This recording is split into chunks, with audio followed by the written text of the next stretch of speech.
be able to make the chat bigger today? Yes, I am. Okay.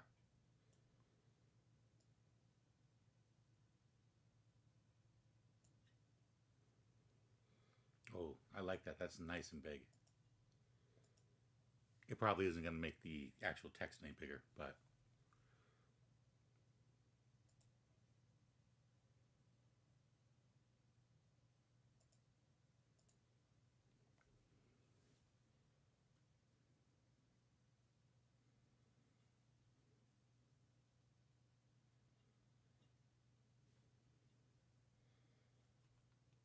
turn that off.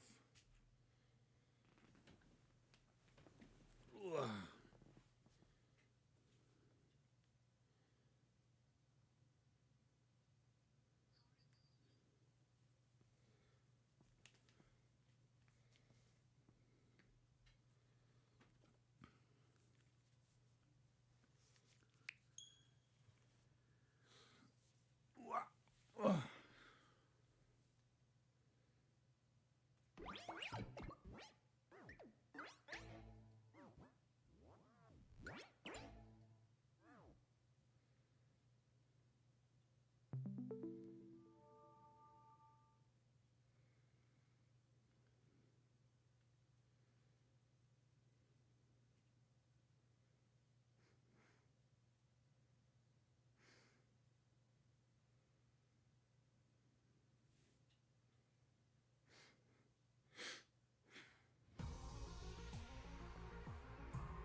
Right, I can't look at the endings from here. I forgot.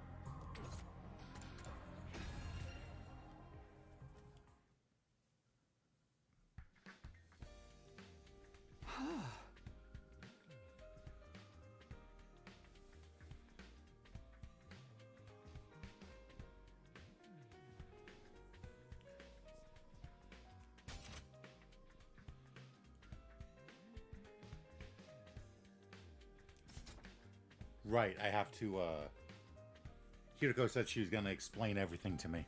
But just to me. Okay, I've collected quite a bit of information. I learned a lot and was glad I'd muster up the courage to talk to everyone. After putting the information down in a notebook, I prepared for the nightly meeting.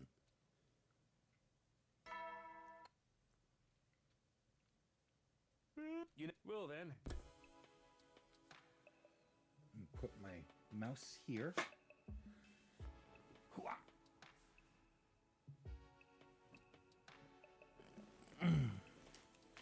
For the Anti-Sponsor Alliance, the bedtime announcement was now a call to action instead of a reminder to rest. A sign for us to gather... Okay, no, that's just a notification, not a... I thought there was an error with the stream. A sign for us to gather and report on the day's findings. So now we know it's highly possible the sponsor doesn't eat or sleep. And still manages to be so powerful. They should just quit sponsoring killing games and go make a killing in the business world instead. Who wouldn't be impressed by a corporate soldier who can work all day and night? This is neither the time nor place to be joking around. It's precisely the time and place to be funny. Morbid humor is the best way to deal with morbid situations. Oh.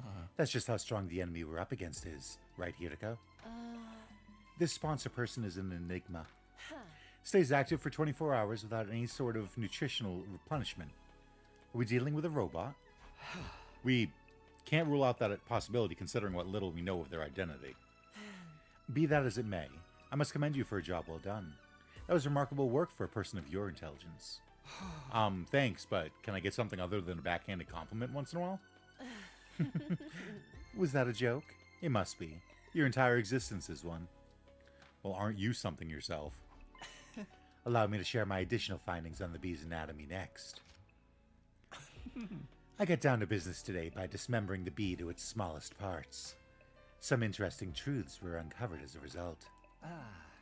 Despite a tough and grandiose appearance, it doesn't quite have the hardiness to match. The joints snap out of place if you even look at them wrong, and the stinger comes off without much effort at all, as well. It's as fragile as life itself. But it can't be so weak, though these bees killed Karada like it was nothing. Their bodies were likely enhanced by some supernatural means when they were still alive. Supernatural. In other words, hemoanima. The ability to move around without needing to eat or rest. Hemoanima enhanced bees. The more we try to pry into the sponsor's business, the more of their uncanny strengths we seem to discover. The bees! Not the bees! Become a beekeeper. But none of these prove that the sponsor themselves was impossible to defeat. If we could just find a way to get them out of that invincibility suit. Last but not least, let's hear what Hiriko has to tell us. Did you find that spare suit you talked about? Yes, I pinpointed the location yesterday. If all goes well, I should be able to get my hands on the suit by tomorrow. Really? I honestly wasn't expecting to find it so soon either. Once we actually have it, uncovering a weakness or two should be trivial work. Unfortunately for the sponsor, their invader hunt is about to draw to a premature close. An end to this abominable invader hunt seemed like a dream, but Hiriko seemed confident the odds were in our favor. Anything we can do to help you secure the spare suit? Quite a lot. In fact, I'd venture to say I couldn't possibly recover the suit without your help. The suit is located somewhere to the south of this campus. Actually, getting the suit is going to be the easy part. The thing is, if the bees flying around find out what we're doing, all our efforts will go down the drain. Because then the sponsor would realize what we're up to. That's why we're going to need a little bit of creative prep work to hoodwink those roaming bees. With that preface, Hiriko shared with us a brief outline of her plan. Our operation commences at 7 a.m. tomorrow. The three of us here, plus Darmy, will head south in the direction of town. Once we're somewhere in the vicinity of this area, we'll start hunting down invaders. As we do, we'll destroy the ruins around there in the flashiest way possible, kicking up as much dust and ash as we can.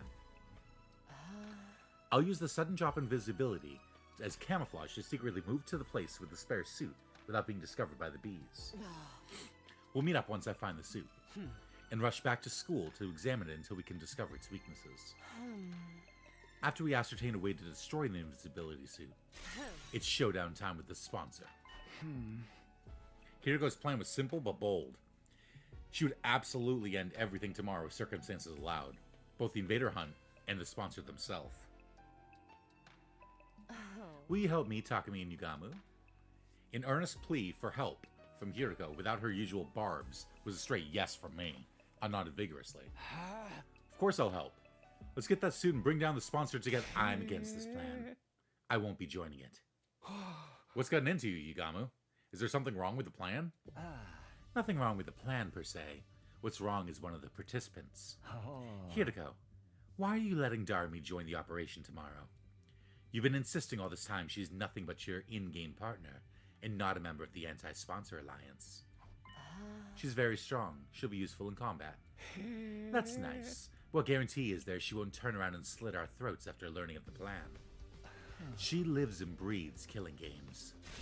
I can already picture her lunging at us in unrestrained anger when she finds out we're trying to put a stop to her beloved game.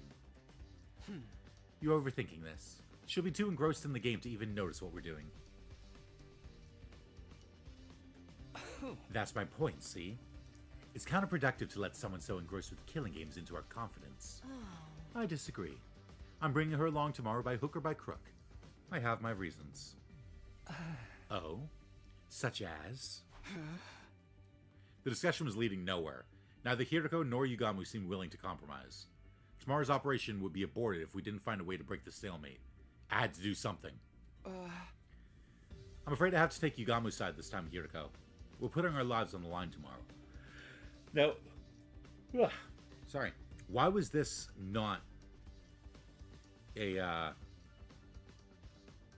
why was this not one of the make your choice things? Like, who do you side with, Yugamu or Hiriko?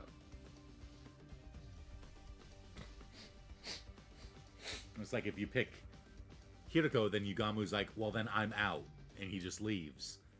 And if you pick Yugamu, then it does what happens here, and Hiriko's like, okay, well, then I'm going to have to explain what's going on. Yet at the same time, you're trying to involve someone outside of the Alliance. You can't blame us for feeling hesitant. Because the game is very inconsistent on what it wants to be a choice.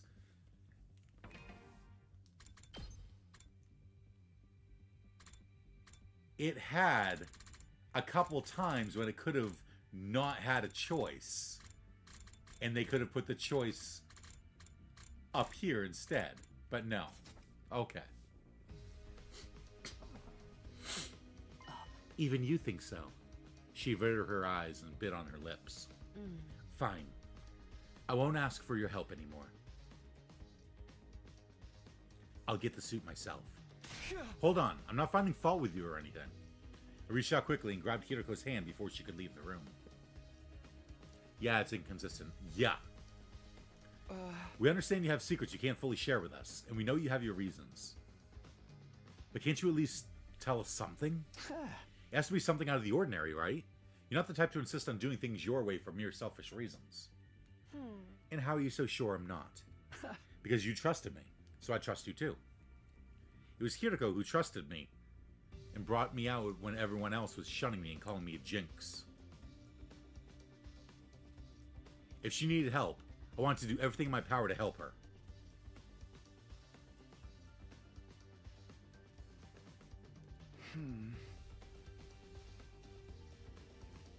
I quietly pleaded with Hiriko while intensely staring at her in the eyes, praying hard that she would trust and lean on me. I'm guessing they had a concrete plan as to where they wanted this route to go, and that left no room for a bit branch off point here. Really? But they could have just been like, yeah, this is the path that they actually want you to take. Like, didn't they do that with second scenario? This is second scenario, right? Yeah. Yeah, they had a split off with second scenario if you decide to kill Ava. And that just becomes a different set of routes. And then they also branched off when you decide to save Karada instead of Gaku. And then they had another split when you decide to say the Shion can't join the team. And then they had another split when they like, they clearly could have definitely split it off and just been like, no, the actual route that we want this one to take, this is the canon, quote-unquote, route. And then the branch-offs are if you don't go according to our plan. And there's no easy way to just kill Takumi for a nice game over. Yeah, but the route you're on is much more restrictive than what the second scenario route. So it's likely they didn't have ideas on how to split it with the constraints of the existing route. Okay, I see what you're saying. You're not saying that, like, this is the path they want you to take and they're not going to let you split from it. You're saying this is the path they want you to take and they don't know how to make the story continue on if you decide to go with Hiriko instead of Yugamu. Like, what would that change? Yugamu leaves, and then what? It would just end up being another one of, like, this one. when you just go into a coma for like 50 days.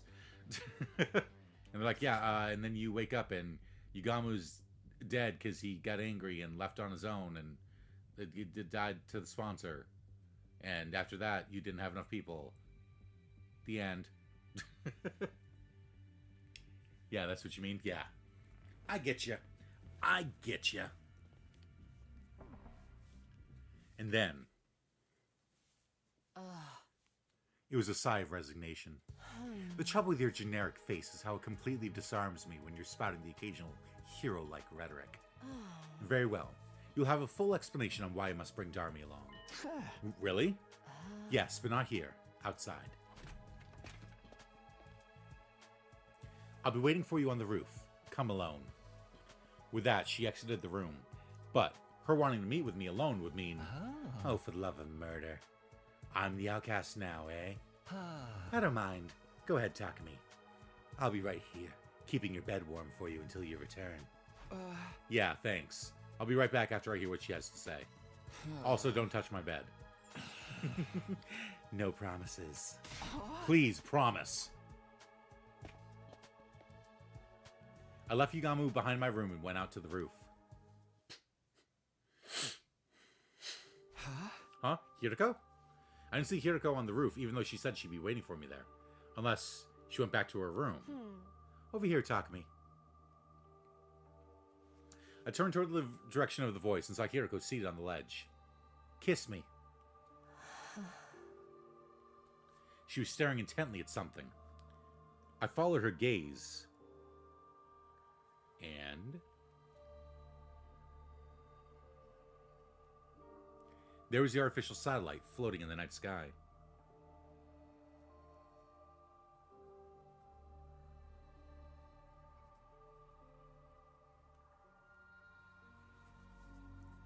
Do you long to see the people living there again? Her question was sudden and unexpected. Of course I do. That's what I'm fighting so hard for. Yes, you would be right. We're all fighting here because there are people we want to see again. We'll be able to go back to them after this war ends. That's what motivates us to keep going. In other words, that's why we're so determined not to die here. However... She knows. She knows that all their memories are fabricated.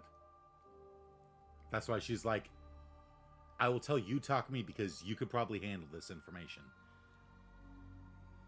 But I don't want anyone else to know. Darumi has none of that. Oh. She's got nowhere to return to. Nowhere? Surely she has family who can take her in. Not all families are worth going back to. Not that I expect you to understand. She was right. I didn't understand. How could I? It was my cherished dream to be surrounded by my parents and Karawa at the dinner table again someday. Takumi, do you know why Darumi is so enamored with killing games? Yes, I do, but that's only because of the Retsunam route. No? It's very simple. She grew up in an environment that was like a killing game in itself. If she'd let her guard down, even for a brief moment, she'd be abused by her parents or teachers. Punishment awaited her at every turn for no reason other than the adults in her life having a bad day. None of the grown-ups who were supposed to be looking out for her reached out to help in her time of need.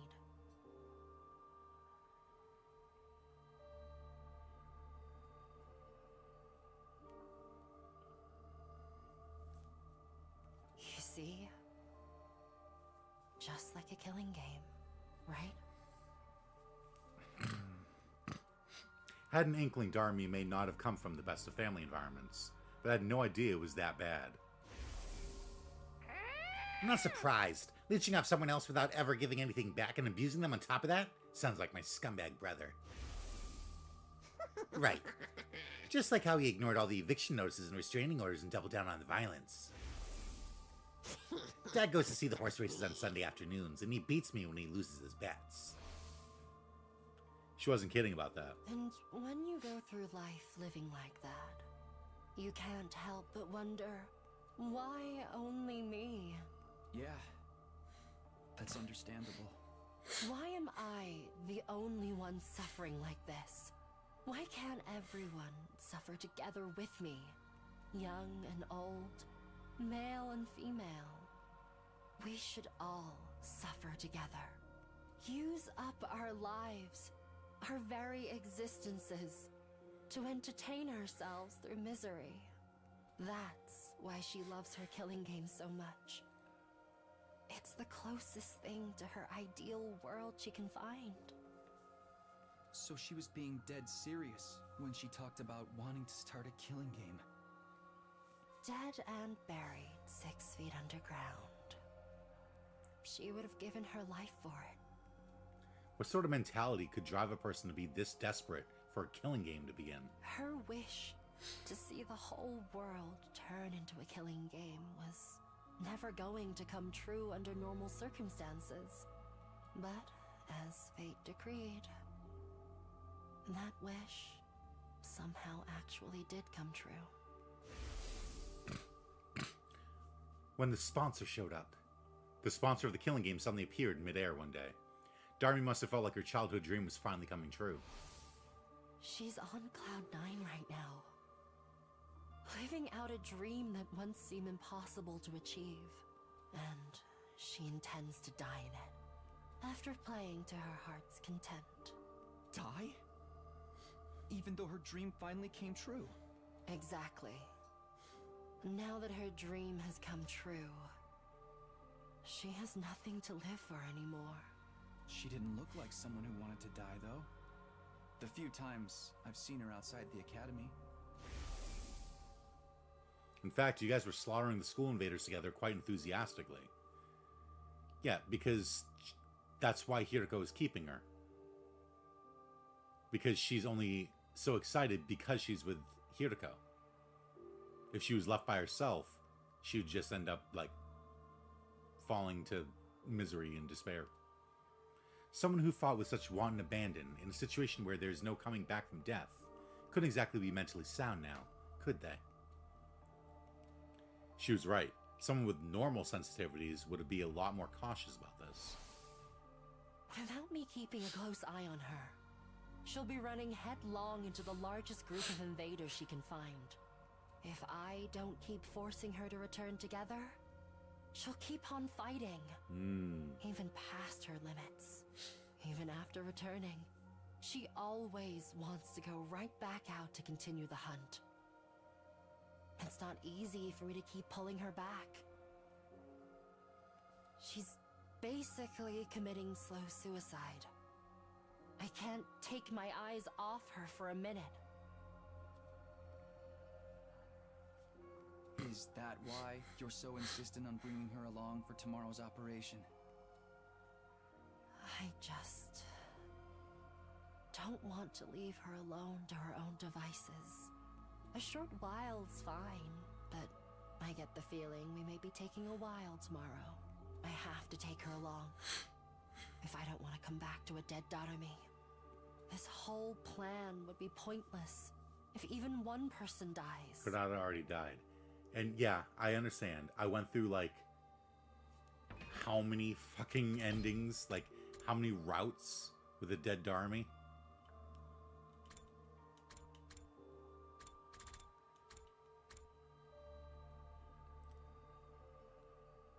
All of these. All of these. Like, it had been to the point where I forgot what Darmi sounded like. I was completely dumbfounded.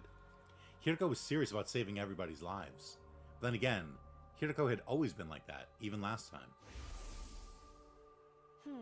My primary goal here is to win the war. There's nothing I won't do for the sake of victory. But it's not enough for us to defeat the invaders. All of us have to survive as well. That's what victory means to me. Okay, so she said that the perfect, like, timeline would be one where no one dies. So, does that mean that this is the perfect timeline in her eyes? Because she's saying that no one can die in the perfect timeline. Like, she wants to save everyone. So, if she's... Like, Kurata's dead in this. Gaku is dead in this. Eito is dead in this. So that's 3 people, arguably 2, but possibly 3 people dead. So does that mean that she knows this isn't the right timeline? But she knows that I have to get... Like, we have to get the endings for this timeline in order to unlock the actual best timeline. Over here.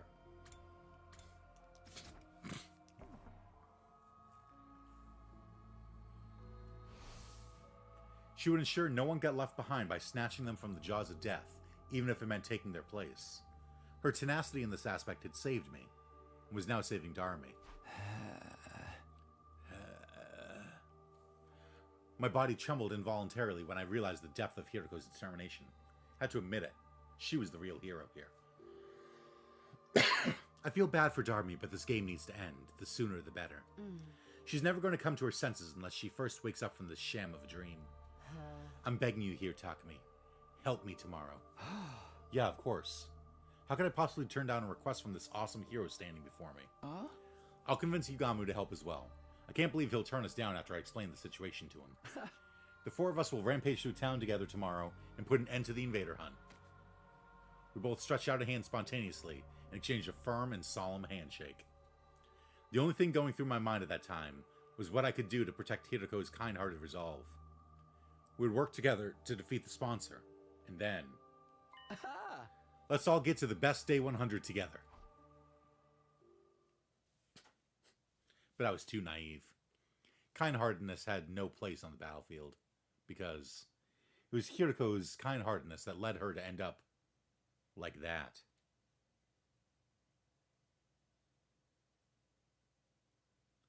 Like what? Like what? Hiroko! She was lying on the ground with blood pouring out of her back. This is a mortal wound. There's no way she can recover from this. The attacker, if I remember correctly, is the...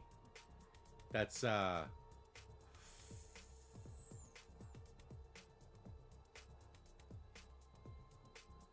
Adamaku. Adamaku. The Paragon of Hatred. Squad 3 Commander! What is the commander doing here? Why is Hiroko lying in a pool of her own blood?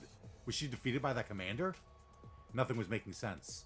My mind was in a state of confusion. How did this happen? Our plan had been proceeding smoothly. We set off early, reached the part of town south of the school, and started doing battle. Using the flashiest skills we had in our arsenal, we hunted down every invader in the area. This was to draw the Flying Bee's attention to us. Sometime after the battle began, Hiroko secretly left the area like she had planned in order to secure the spare suit. The bees were struggling to count the points Yugamu and I were racking up, and didn't seem to have noticed her sudden absence. It felt like the plan was actually going to work. All we had to do was wait for Hiroko to return with the suit that would lead us to victory. But then something unexpected happened. I took my eyes off Darmi, who'd been fighting with us for only a short while, and she vanished in that moment. She probably got overly excited and decided to expand her hunting territory. I panicked. Hiroko would be heartbroken if anything happened to Darmi.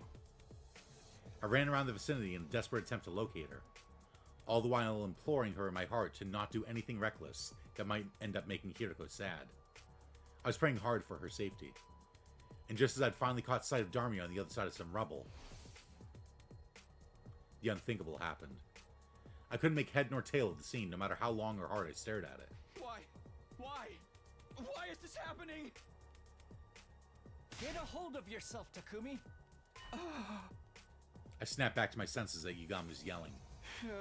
Yugamu, Hiroko's down. Most likely by Commander. Yugamu's face twisted into a hateful scowl when he turned to look at the commander. That's why I didn't want Darmi to come along. She's too high profile in a lot of ways. You can't blame the enemy for zeroing in on such an attention-grabbing target on the battlefield.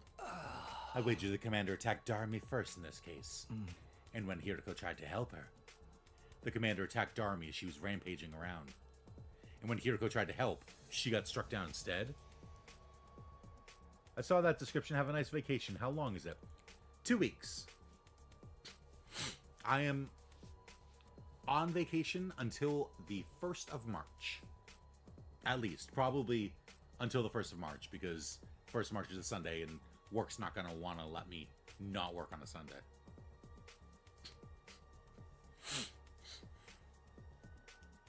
What do we do now? How can we save them both? Run away, that's what. The operation's failed. We can't just abandon them. There's nothing we can do to turn the tide of this battle. Especially not against the commander. We need to survive so that we can carry on Hiriko's will. Yugamu's decision was sound. The best outcome we could hope for right now was to avoid all of us dying. But did I really want that? What was the point of surviving if I had to abandon a friend to do it? Abandon Hiriko and Darmy to escape and wait for another chance, or jump in to save them without caring about the consequences. Yup. Ooh, a proper European-style vacation.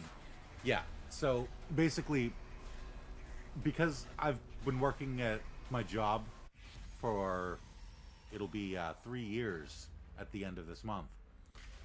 I get 2 weeks of vacation every year, and it expires on the anniversary of my hiring, which is the end of this month.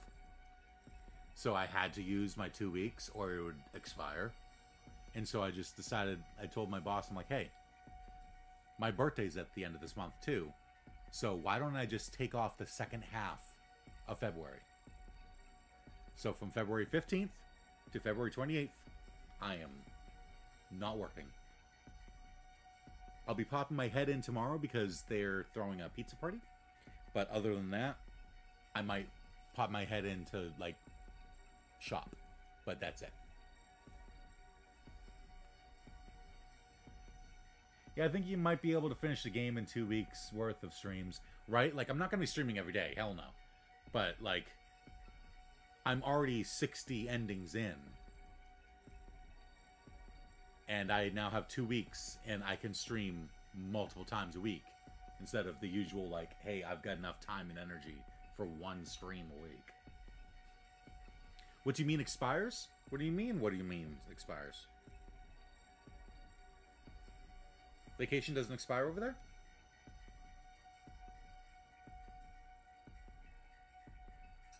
Wait until you hear about our sick time and our holiday time.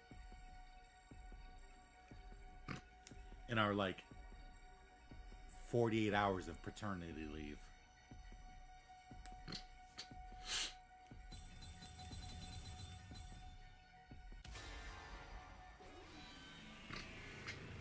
Hiriko wouldn't want Darmy to die.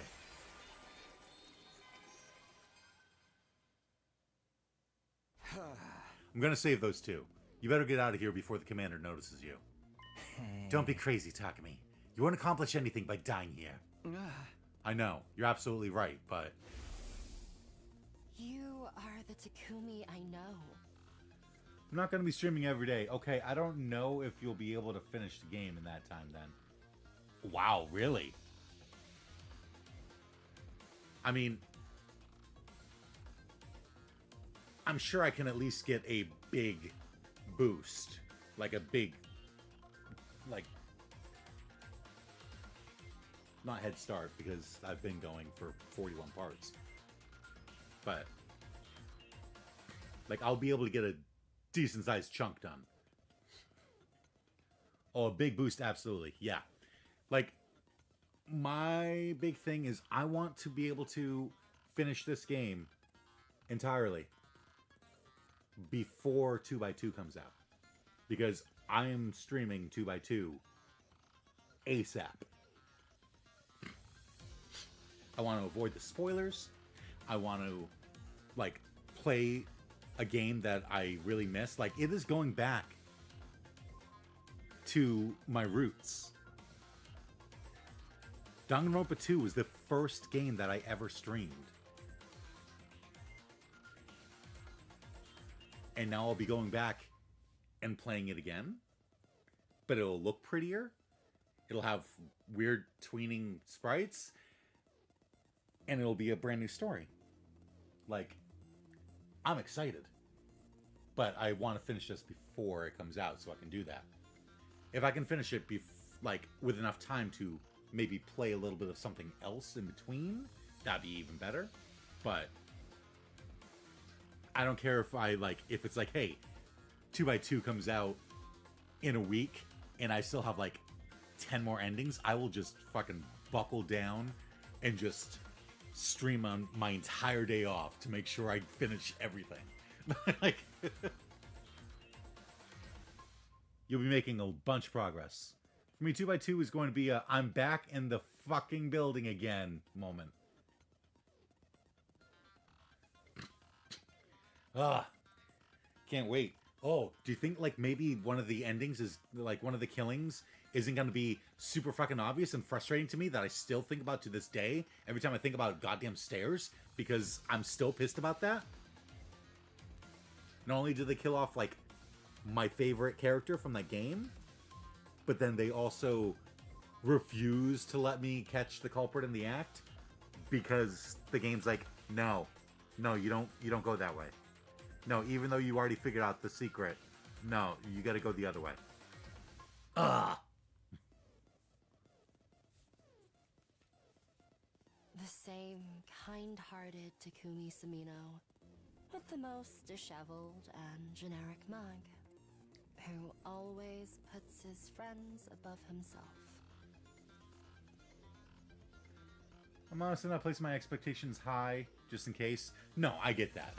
I'm just saying I hope that it doesn't have such an obvious thing like that, it's like, that just sticks in my memory for years.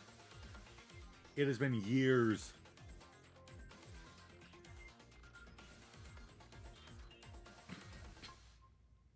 Like, let me see exactly how long it's been. Switch count. Switch that one. Still only have 198 content. Type live, apply, and scroll all the way to the bottom. There is definitely an easier way to do this.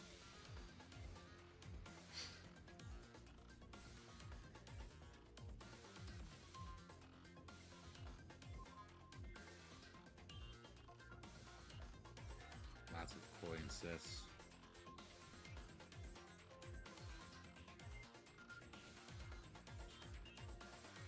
Danganronpa V3.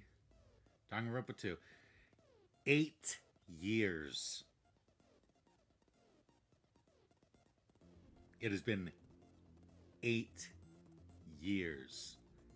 April 17th, 2017 is when I streamed Danganronpa 2.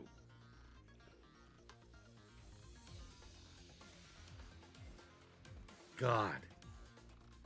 I've almost been streaming for 10 years. Also, here employees pretty much kick you out to go on vacation if you don't use up your vacation time. If you quit with unused vacation days, they'll be paid to you in monetary value. Yes, some companies in America do that as well. Mine doesn't. Most don't, but some do. Some will be like, hey, you quit and you still had leftover vacation time, holiday time, sick time, all that, and they're like, so here's extra money. It's been 8 years since we met. Yeah. It has been 8 years. It'll be 9 years in 2 months. In almost exactly 2 months. That is insane.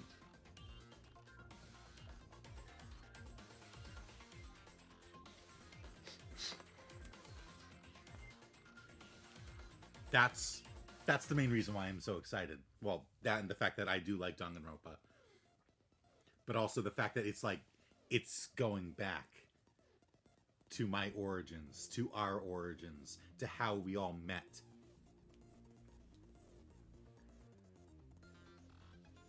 I do wonder if those companies that do pay the unused vacation time are European ones that came to the US, like Aldi. Most likely.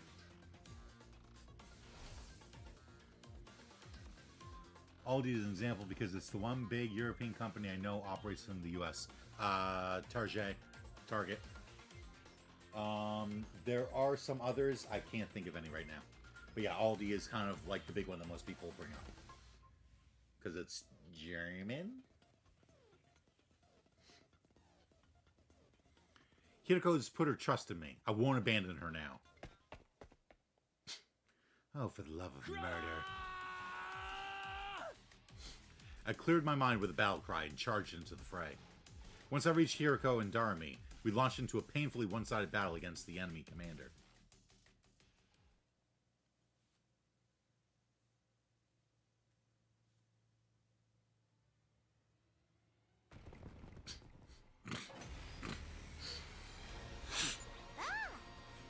Oh, hey, Takumi.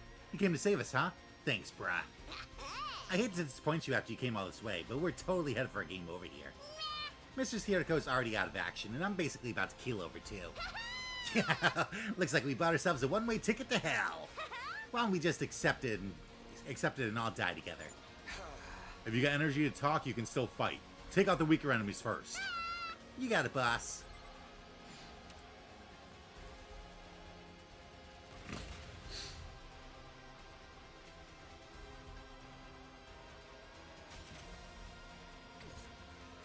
Wow. Good to go. It's as bad as I thought, huh? I wonder how many more can I get? This is perfect here. So close to dead. Uh-oh! Dead already! I can't anymore!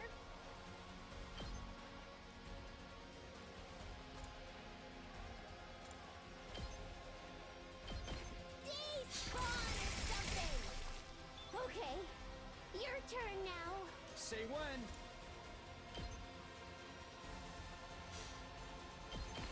Yeah! Got it. Good to go.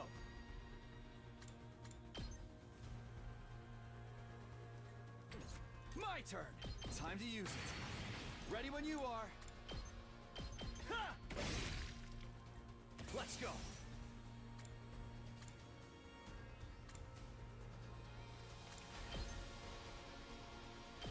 Here.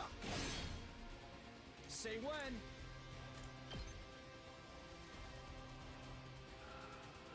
Alright, Ken. Take that. All right.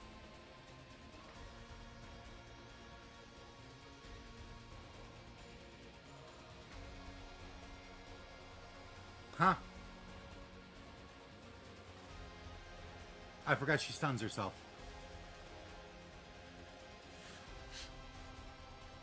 My turn. Let's go.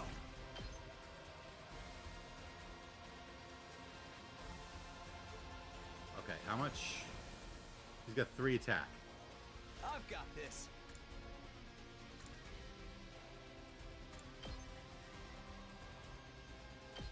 That's it.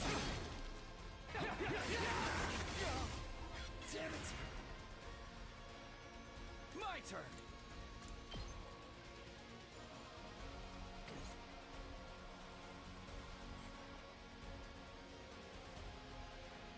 Say when.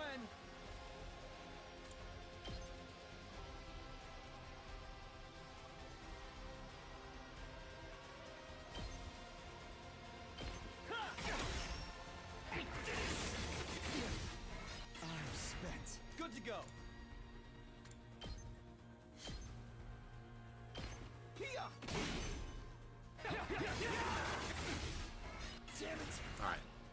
Don't end my turn, because now Here we go. I add Counter Strike?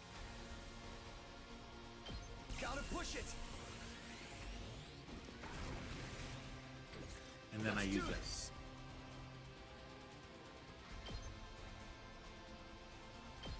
And hope that he goes after me. If he goes after Darmi, she's screwed. Oh, okay. I was like cursing myself because I realized, why didn't I just use the fucking potion to heal her? So I didn't have to worry about her dying. I don't think stunned units use Counter-Strike. Oh. Anyone else get the feeling this commander's just playing with us? He's not even attacking. He's just standing there all menacing like. I guess he knows he doesn't need to get involved directly. We're already outnumbered and outclassed. It's only a matter of time until they overwhelm us. Damn it. Yugamu. Yup. Oh. You really are too dumb to live sometimes. Did you really think you could take on a commander like with just the two of you? Yugamu, what are you doing here? I told you to run. I'm just making the most logical choice I can. We can't afford to lose you, Takumi. We'll have no chance of winning the war if we do. That means our only choice is to do something about this guy, so we can all get away. Wasn't much of a plan, but at least we had hope now. With 3 of us, we might just be able to pull it off. Let's do this, guys. Give it everything you've got and take him down.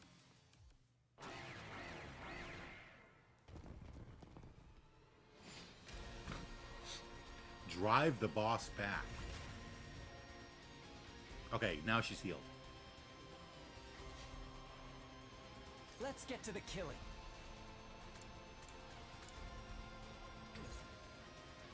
Time for me to move. Ready when you are. This should do it. Let's go. Ha! Got it. Say when.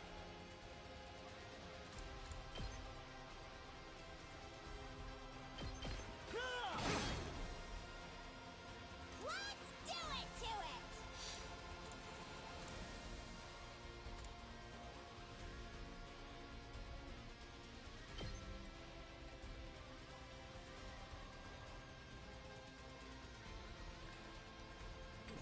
Let's using it! Here we go!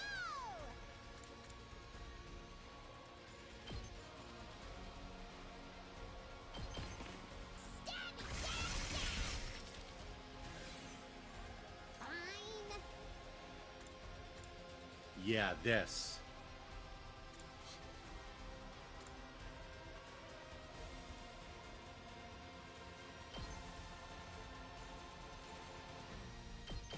Go, Giant of Fire!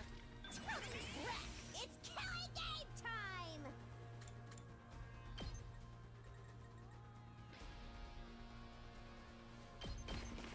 Hi-ya!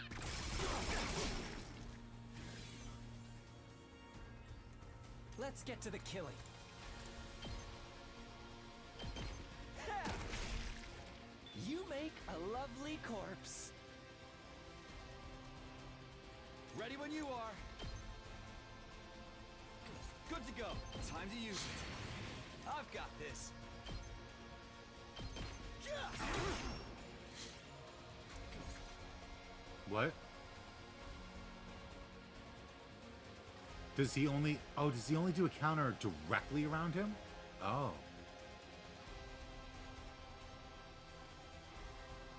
My turn.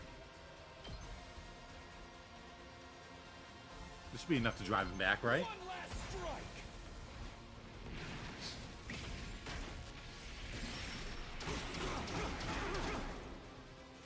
Yeah, okay. You can check the Counter-Strike range? I can.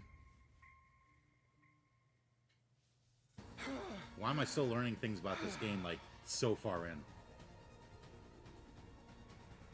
It's no use. He's too strong.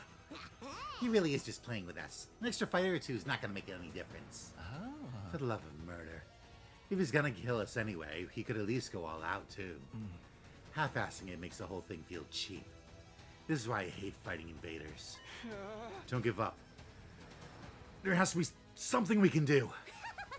Nah, dude, we're done. Let's charge him one last time and get blown to smithereens. I always wanted to go out like a bunch of dirty fireworks.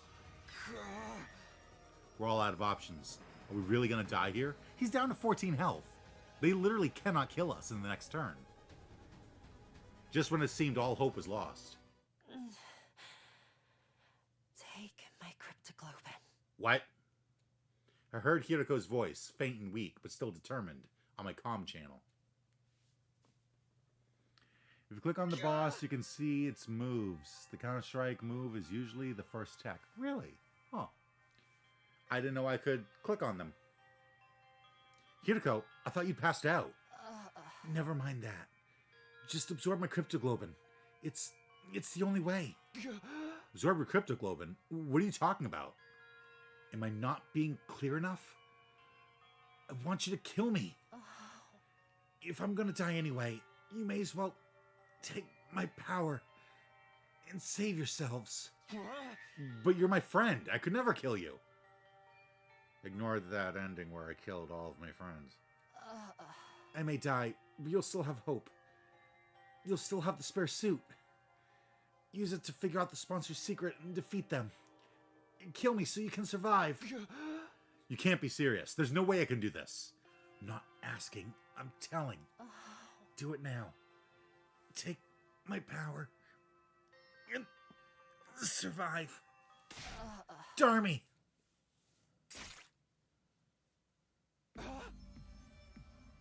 For a moment, I couldn't believe what I was seeing. Darmy had thrust a knife right into Hiriko's back.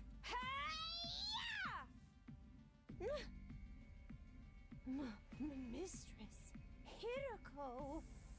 Mistress Hiriko! Your power flowing into me! I can feel you inside me!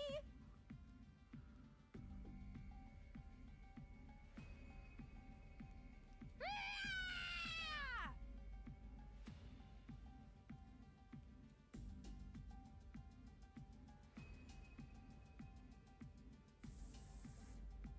I tried to stop her, but it was too late.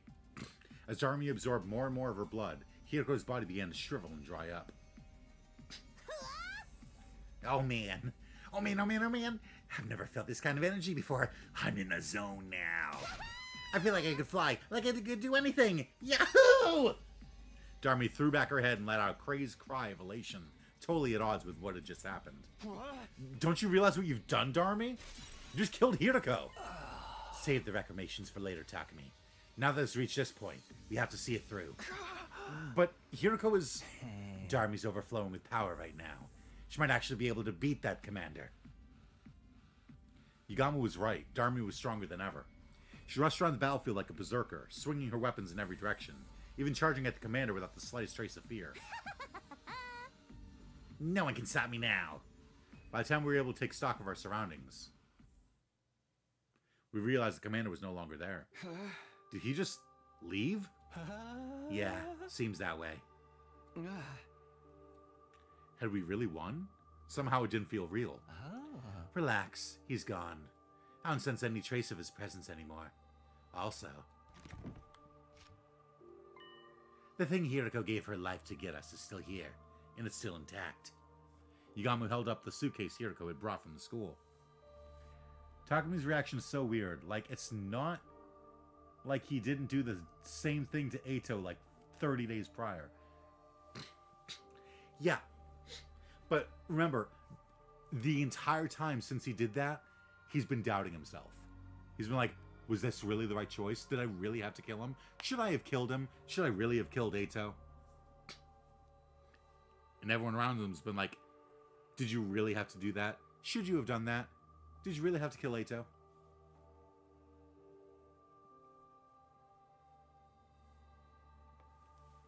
It most likely had the spare of the sponsor's suit inside it. We've done what we set out to do. Make no mistake, this is a win for us. It's just, we had to pay a pretty big price for it. Yagamu's gaze wandered to Hiriko's body. It was bad enough that she sustained fatal damage trying to bail Darmy out. But then her cryptoglobin was absorbed by the very person whose life she'd saved. As for Darmy herself, she was just staring blankly up at the sky. I could only imagine how she felt, having just killed someone who'd been like a sister to her. But before I could say anything... Darmy? Her eyes rolled back in her head and she fell to the ground. Looks like she finally ran out of steam. You'll have to carry her for now, Takumi. I'll dig a grave for Hiriko. Here's as good a resting place for her as any. Yugamu began digging with an old piece of wood, and when the hole was big enough, gently lowered Hiroko's body into the ground.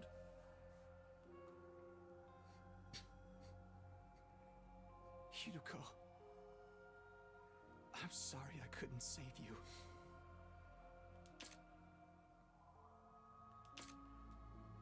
But I won't let your sacrifice be in vain.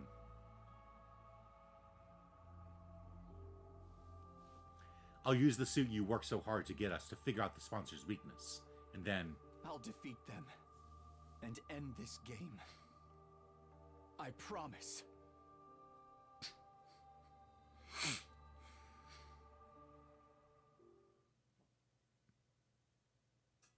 We returned to the school, determined to carry on what Hiroko had started.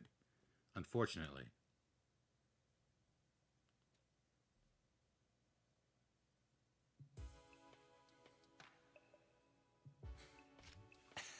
I have no idea where to even start with tech this weird.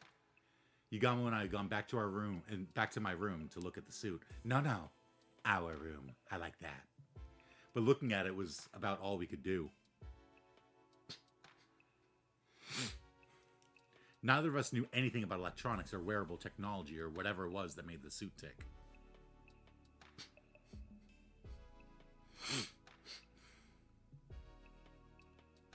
Analyzing how it worked and how to get past its defenses was going to be hard, if not impossible.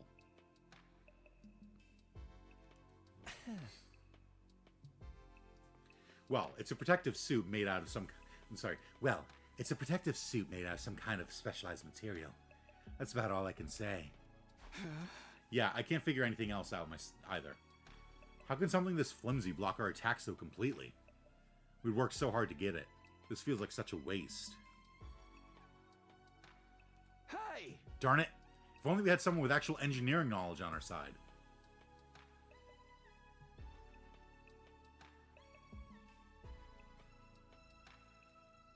As if in answer to my exasperated cry... Hi, Tsubasa. Ah. Someone's here at this hour? You don't think it's a sponsor, do you? It's not totally out of the question. Might have realized we got our hands on a suit just like theirs. The bell rang again. Pretending I wasn't here would only put off the inevitable. The sponsor was relentless. If I was gonna die anyway, I might as well put up a fight, here and now. Took a deep breath and opened the door. Duh! Like... Oh, if only we had someone that had, like, mechanical engineering experience or something. Some kind of, like, mechanic. It's too bad we don't have anyone like that here. Tsubasa? I definitely hadn't expected to see her standing on the other side. Since this game began, everyone except Yugamu and Hiroko had been keeping their distance from me. Tsubasa's eyes were downcast. She looked like she might start to cry at any moment. Hey, what's wrong? Howdy, Tsubasa. You're looking pretty grief-ridden this evening. Is something bothering you? We'd be glad to listen if you want to talk about it. I have a feeling we're not the kind of people you really want to confide in, though. Yugamu's laid-back attitude did nothing to put Tsubasa at ease. Eventually, she did speak up on her own. I'm sorry, Tagumi. I'm so sorry. And all of a sudden, she burst into tears.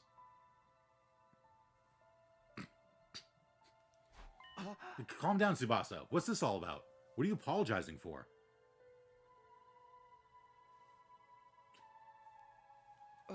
Is it because you didn't let me join your team? You don't have to worry about that. I'm doing fine. No, that's not it. I was there, Takumi. When Hiroko was fighting that commander, I was watching the whole time. Huh? Tsubasa was there too? I wanted to help. If I'd activated my Human Anima, I could have used my car to get Hiroko and Darmi out of there and bring them back to the school. But I was so scared I couldn't move. And while I was wondering what I should do, Hiroko got wounded, and then she... I'm sorry, Hiroko. I'm sorry, Takumi. I just stood there and let her die. I know apologizing won't fix this, but... I had no idea what to say. I knew all too well how much it hurt not being able to save someone. But that's why I knew nothing I would say, nothing I could say, would take away that pain. But before I could even try... You're right, Tsubasa. A simple apology isn't going to cut it. Yugamo got there first, speaking in a harsh tone I hadn't heard him use before. You didn't save Hiroko when you had the chance. That also put our lives in danger. That's not the kind of crime you can just wipe clean. Letting someone die is basically the same as killing them. And you had the gall to give Takumi the cold shoulder? At least he still has a shred of human decency in him. That's more than I can say for you. Yugamo, I know you're mad, but that's going too far. Tsubasa already feels terrible. She doesn't need you making it worse. No, it's fine, Takumi. He's right. I'm always like this. Whenever there's any kind of conflict, I just go with the crowd. When Gaku died, I suspected you because that's what everyone else was doing. It was the same when we decided to form teams. Everyone said to stay away from you, so that's what I did too. I never stand up and make important decisions for myself. And now, Hiroko is dead because of me. Darmi is probably heartbroken too. I could have stopped all that from happening. Wow, she really did see everything. She's probably still in shock. I'm a terrible person, aren't I? Treating my friends' lives with so little respect is so disgusting it makes me want to puke. Not in my room! Tsubasa didn't stop at dry heaving. She vomited all over the floor, tears still streaming down her face. You're amazing, Takumi. You jumped right in to fight that commander and try and save Hiroko. I can't believe I've been so awful to you all this time. I'm sorry. I'm so sorry. I'm sorry, Takumi, for everything. I'd be lying if I said I was ready to completely forgive Tsubasa and call it all water under the bridge. But I wasn't going to hold anything against her, not when she was already suffering this much. Just the thought that I was still capable of some kind of compassion was a comfort in itself. You can cry all you want. It's not going to erase what you did. The world wouldn't need the police if atonement was that easy. What's with you today, Yugamo?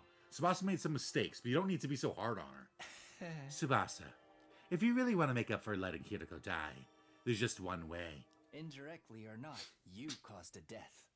Now you have a duty to save lives instead.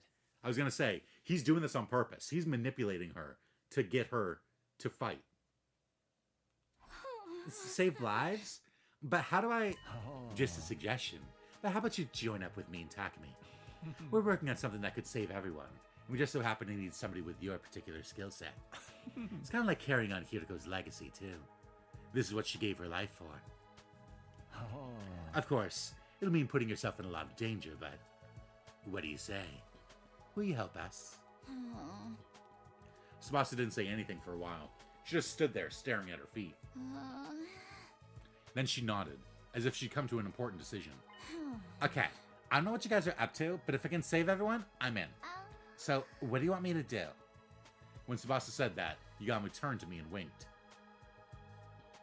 At least I think it was a wink. It could have just been him blinking. Huh? Now it makes sense. He made her feel worse so she'd feel like she had no choice but to join us to atone. I can't say I like that he manipulated her feelings like that, but we do need all the help we can get. Here's how it is, Tsubasa. I told Tsubasa all about our secret plans. How we'd formed an alliance to take down the sponsor and end this game. And how, thanks to Hiroko, we now had a spare of the kind of suit the sponsor wore. So why in the conspiracy route, when we told Hiroko about our plan, did she turn us in? Did she, she knew that this wasn't going to end well?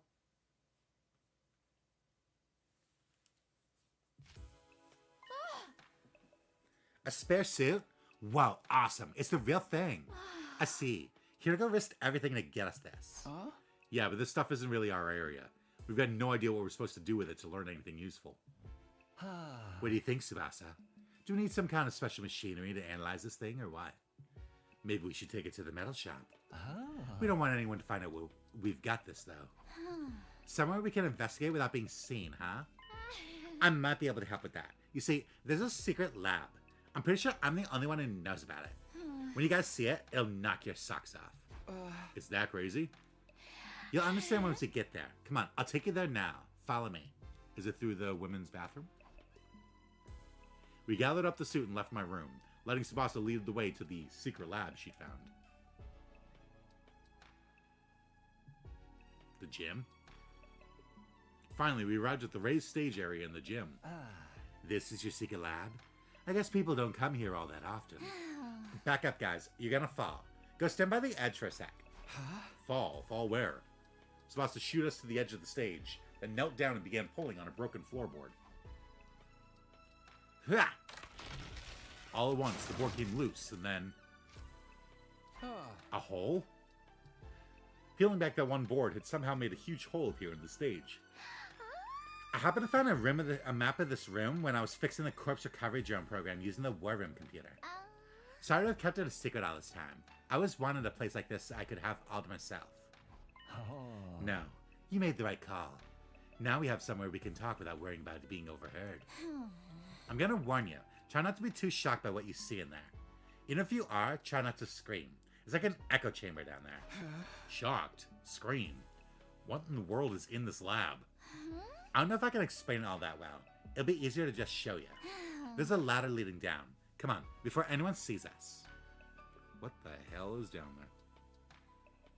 there? Sure. We followed Tsubasa down the ladder and into the secret basement room. Hydration reminder, I just need to... I've been doing a lot of talking, I need to take a sip.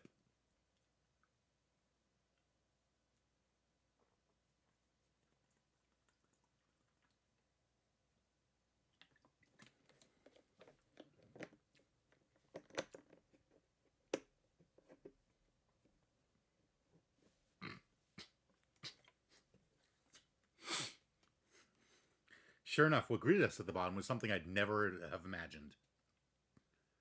What is it? Is this the escape pod? This isn't the shape of the escape pod. Had to hold myself back from letting out a wordless cry of surprise. Inside the lab was a large machine that looked like some kind of spaceship. This is the escape pod. It is. I'd seen it before, of course, at the end of my first 100 days here. But I never expected to see it here like this. What's in this lab? The answer? A kitty. Yeah. I don't know if it was like... The thoughts that went through my head is like... It's a secret path to the defense room. It's a factory that's making Monokumas. It's like a bunch of like copies of our dead bodies. Something. Yeah, I was shocked when I first saw it too. I knew it must be the pod you told us about. This place is probably designed to start safely until it's needed. Is there any chance you can get it working now? I thought of that, but it's no good. It's locked up tight and there's no way to get in. We could probably force it open. We can't exactly go into space with a damaged door. Must have security measures to stop anyone using it before day 100. That's the only time we're allowed to leave the school. Well, we can think about the pod later. Let's concentrate on the suit for now. Do you need any machinery from the metal shop? We can go get it for you. No, I should be fine. There's plenty of gear in here for me to get started. I looked around the lab. It was full of miscellaneous machines and equipment. Probably stuff Tsubasa brought in already. There were also a lot of weapons for some reason. That's going to play into a different timeline.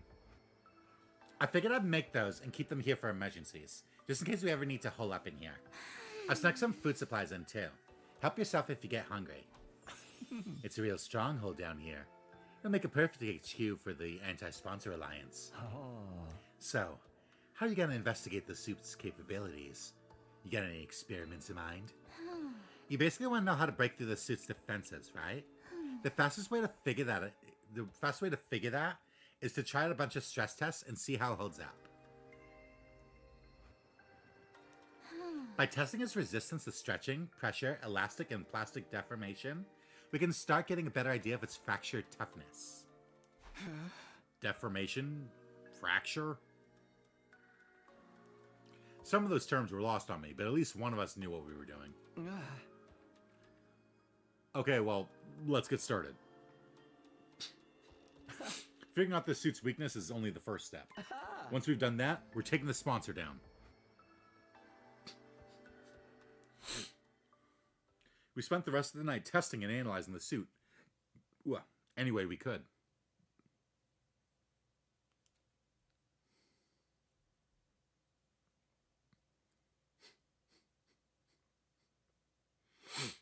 next morning.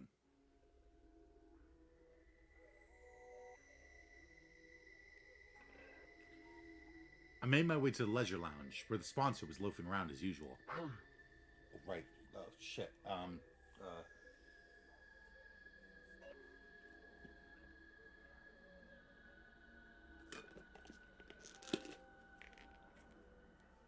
Oh, Takumi Sumino. What are you doing here so early? Did you miss me? You could say that. I want to see you anyway. Do you have time to talk? Hardly a respectful attitude to take towards someone in my position. But I'll allow it. You are one of my most accomplished hunters, after all. Hunter? Me? No need to be modest. Just take a look. The results speak for themselves. The sponsor gestured to one of their bees and brought up a display of the leaderboard. I honestly didn't expect you to gain this much of a lead so quickly.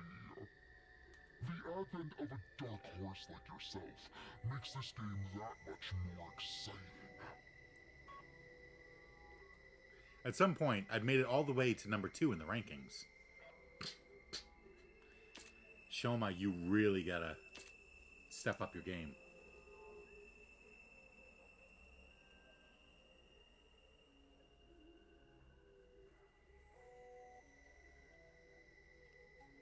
Hiroko had been in number 1 all this time, but now that she's dead, I was catching up. You've made impressive contributions to my little game.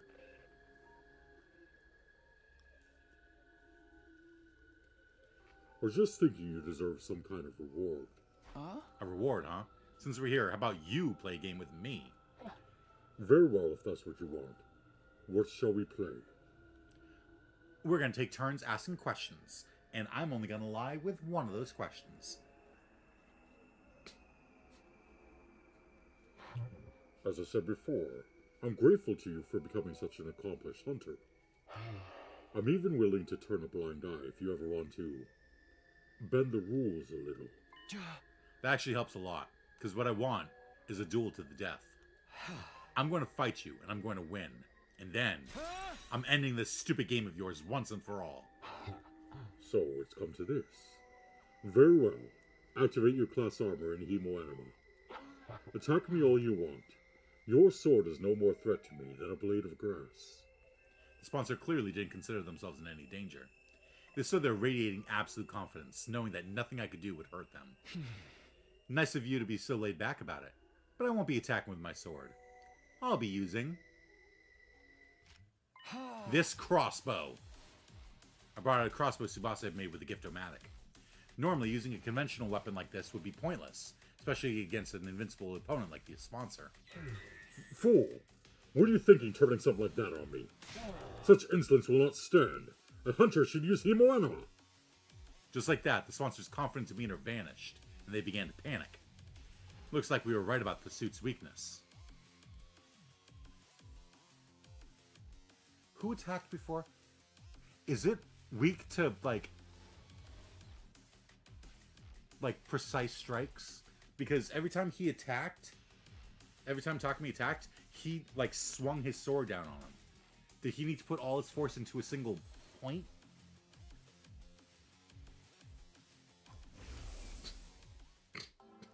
We performed every kind of test stress. We performed every kind of stress test we could think of on the Spire last night, and we discovered something very interesting. I knew it. This suit isn't actually all that strong. It'll distort from just a little force, and it's not that much tougher than a regular protective suit. A long knife or something could probably cut through it pretty easily. That doesn't make sense, though. If the suit is that weak, why don't any of our attacks work on it? Because it negates Himo Anima, and they all attacked with Himo Anima. Is the spare one a fake, maybe? Is it actually different from the sponsor's one? Nah, it's a real thing. The material's the same as what the sponsor wears anyway. So why is this one so much weaker? I think it's not weak so much as built for purpose. What do you mean? Ever since I saw the suit, something about it has been bothering me. It looks like some kind of protective gear. So what is it supposed to protect its wearer from? Not sure I follow. Workers in nuclear power plants wear suits to protect themselves from radiation, right? And firefighters have ones to protect against high temperatures. And divers have one for water pressure. This is to protect against hemoanima. Protective suits are made with specific hazards in mind. Stuff that's only a threat in certain environments and scenarios. They're not a lot... Okay, yeah. They're not a lot of use outside of those scenarios. Have you ever felt an actual radiation suit? They're basically paper thin. I think it's the same with this suit. It's designed to protect against one particular threat and nothing else. Protective gear for a specific threat. I desperately tried to think over what Tsubasa had said and what it could mean. What kind of scenario was this suit built for? Now see, that raises another question though. Like, if it is against hemoanima, it protects against hemoanima, then what does hemoanima have to do with parallel leaping? That was obvious enough to protect the sponsor from our attacks. First time we fought them, we attacked with every bit of hemoanima we could muster. But at the end of our assault, the sponsor was still standing, without having taken the slightest bit of damage. It was like our attacks, our hemoanima, had no effect at all. And then it hit me like a bolt from the blue. I knew what the suit was for. I knew what threat it was guarding against. Of course, the suit is... That suit is designed to repel any and all hemoanima attacks. But the trade-off is that it's weak against regular attacks, isn't it? You're letting your imagination run wild. I am invincible. Your pitiful intellect cannot hope to understand my power. The sponsor's voice was calm, but they were clearly shaken. I had no doubt we were right about this. Hey! Only wish I'd noticed it sooner. The suit only blocked hemoanima attacks, not physical ones. It was such a simple weakness that I could see why I hadn't thought of it until now. Our first encounter with the sponsor had totally demoralized us. We attacked them with everything we had, our very strongest attacks. And not one of them had worked. This person is invincible, it's no use trying to fight them. That was the idea that had been implanted in our heads that day. After sowing that seed of doubt, we all accepted that we had no choice but to do what the sponsor said. But now we know the truth. Once the trick is exposed, the con artist behind it is finished. Just like this game. I'm warning you, Takumi.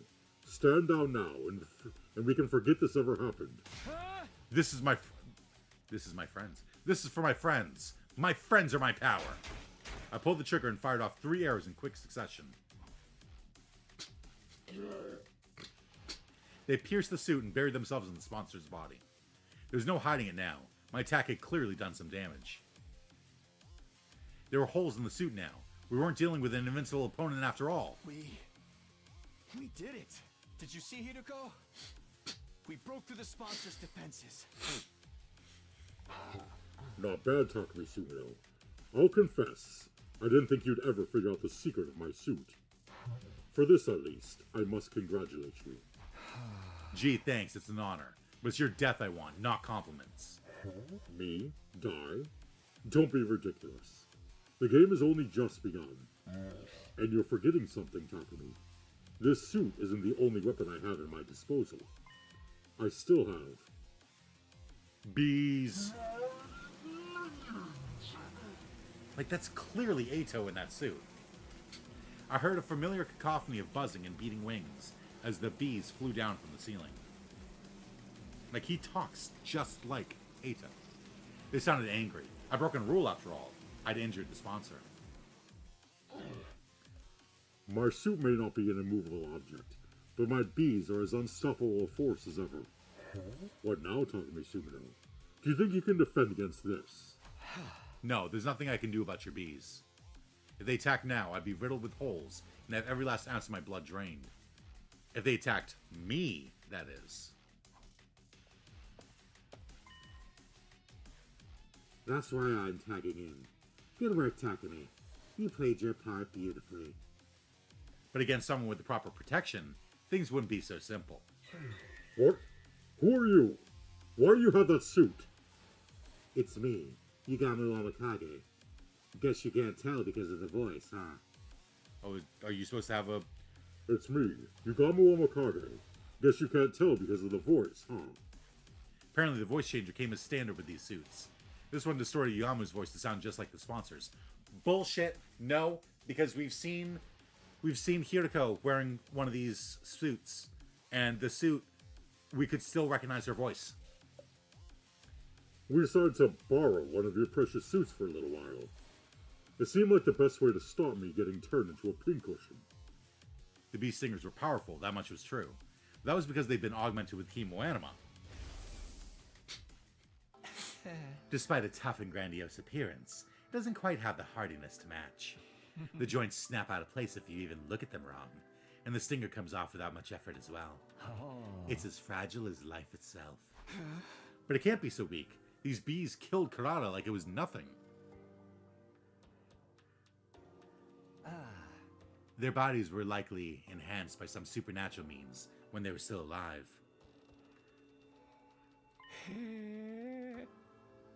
Supernatural. In other words, chemoanima.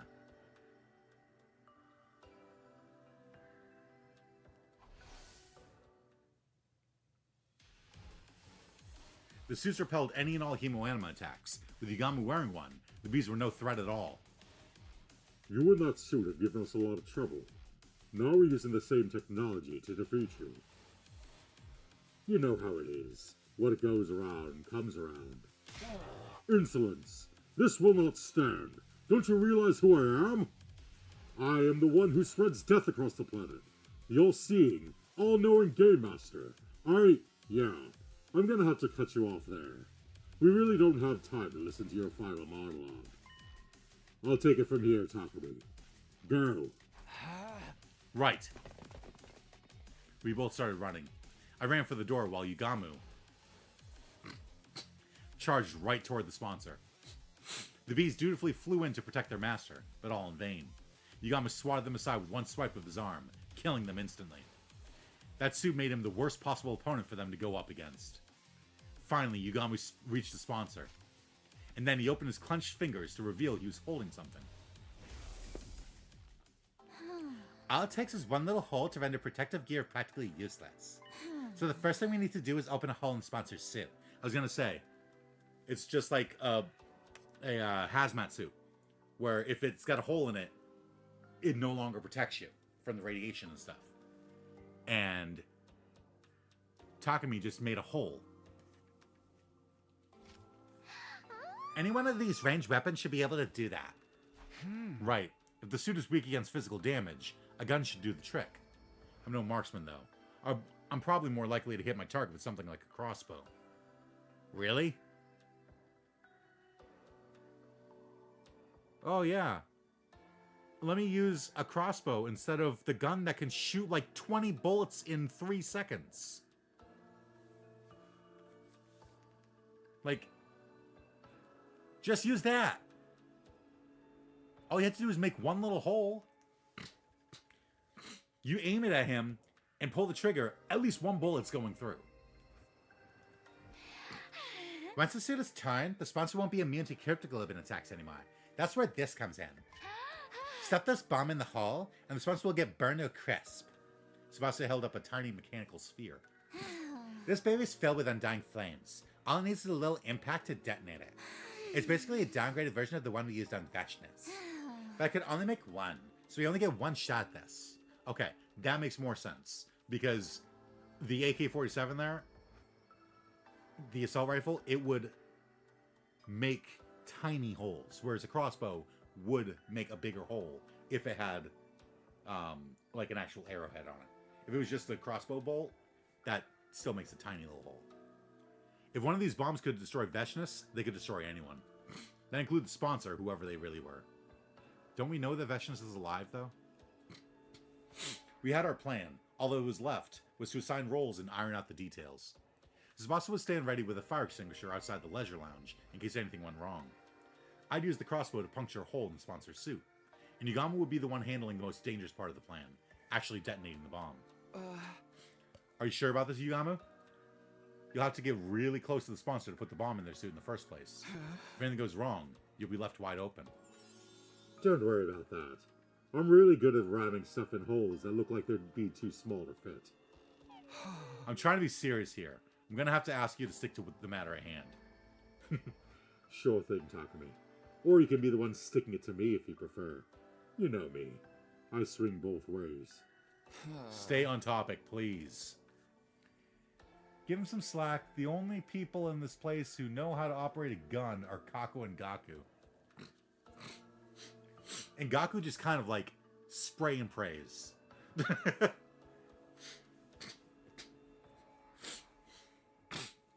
In spite of his usual devil-may-care attitude, I could tell Yugamo was serious. His fists were clenched tight. He was determined to end this game. Even if it meant risking his own life killing the sponsor, he was prepared to do what needed to be done. Get away! Don't you dare touch me with those filthy hands! It is! It's fucking Ato! Undaunted, Yugamo grabbed hold of the sponsor. He slipped the miniature bomb into the hole in the suit, and then... one little hit, and the undying flames enveloped the sponsor's entire body.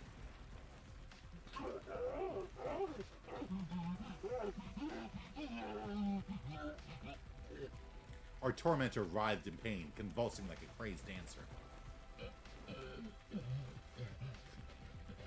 At some point, the sponsor's vocal cords must have burned away. They weren't screaming anymore, just making hollow, choking noises. Even with the flames eating away at every fiber of their being, the sponsor held on to life for as long as they could. But finally...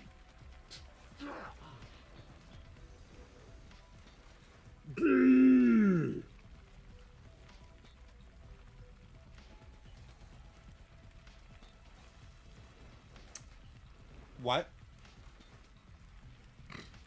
They let out one last unnatural, almost inhuman scream. The flames still licking at their body, they collapsed onto the floor.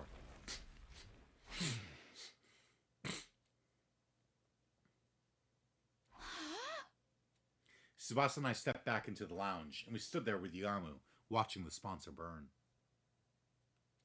We didn't want to risk taking our eyes off them, in case they suddenly came back to life somehow. Fear rooted us to the spot. We had to be sure. We needed to see this person die. They're really dead now, aren't they? Yeah. No one could possibly survive that. Then we really won. We won. The moment I saw the words, it suddenly felt a lot more real. We'd taken down the invincible sponsor and ended the invader hunt. Yo, what the hell is all this noise in here? We heard a weird voice shouting "Gee" or something. Sound like nails on a chalkboard. There's an explosion too. No one could actually survive that. Yeah, like Veshinus literally survived. Yeah, that's one way to raise the survival flag, right? Yeah, like if you say no one could possibly have survived that, like that's the fastest way to be like, okay, so how'd they come back? The others all came running in. The sponsor's death cries must have echoed all throughout the school. Takumi, Tsubasa, what are you guys doing? Get over here! That's right, you have to get away from the sponsor. Oh, of course. With Yugamo wearing the suit, they think he's the sponsor.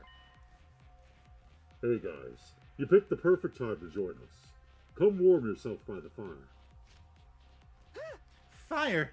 But it looks like there's a person in there. Vile fiend. Did you incinerate one of our friends for your sick entertainment?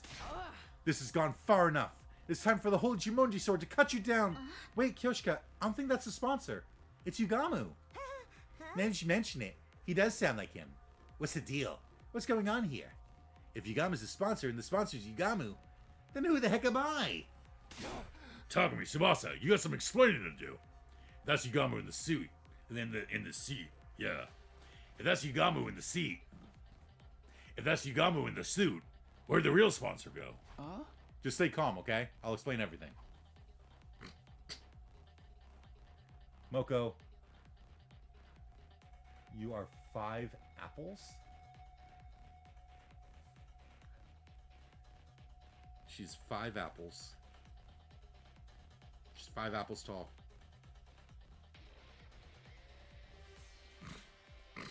I took everyone through what our team had been doing, starting with me, Yugamo, and Hiriko forming our secret alliance. And now Hiriko somehow knew a way for us to get our hands on a spare version of the suit the sponsor wore. That first mission had succeeded, but at the cost of Hiriko's life. Then Tsubasa had joined the alliance and figured out the suit's weakness, allowing us to put this plan into action.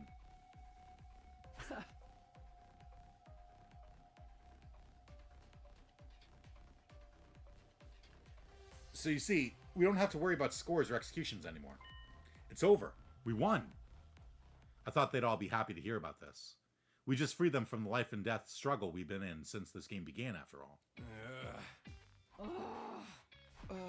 What's the matter, guys?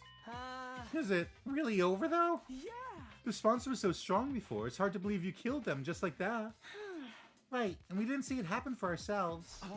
You don't think we're lying to you, do you? No, that's not it. It's just... It's more like, all this is happening so fast and we weren't there for so much of it. It doesn't feel real, you know? And I was the one who's supposed to avenge Lady Kurata. Wow, this is not the reaction I was expecting. I'm not asking for a victory part or anything, but you can at least relax now. The sponsor's gone. Well, this is a real mood killer. You guys are gonna need some time, huh? Let's call it here for the day. We can always accept your praise and adulation later. With things still feeling awkward between us and the other teams, we went our separate ways, and I returned to my room.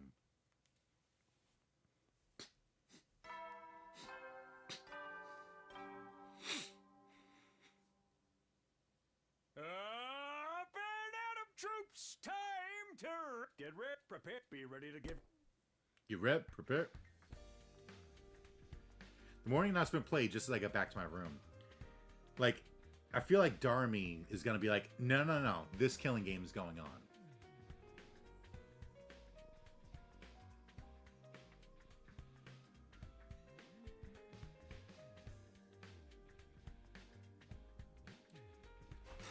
Yeah, I guess I should get some rest. I mumbled to myself vaguely and practically threw myself at the bed. The moment my head hit the pillow, I felt a gratifying sense of accomplishment welling up inside me.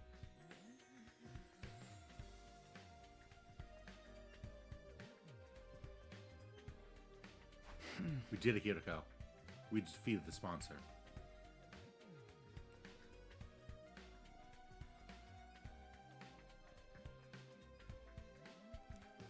All thanks to you.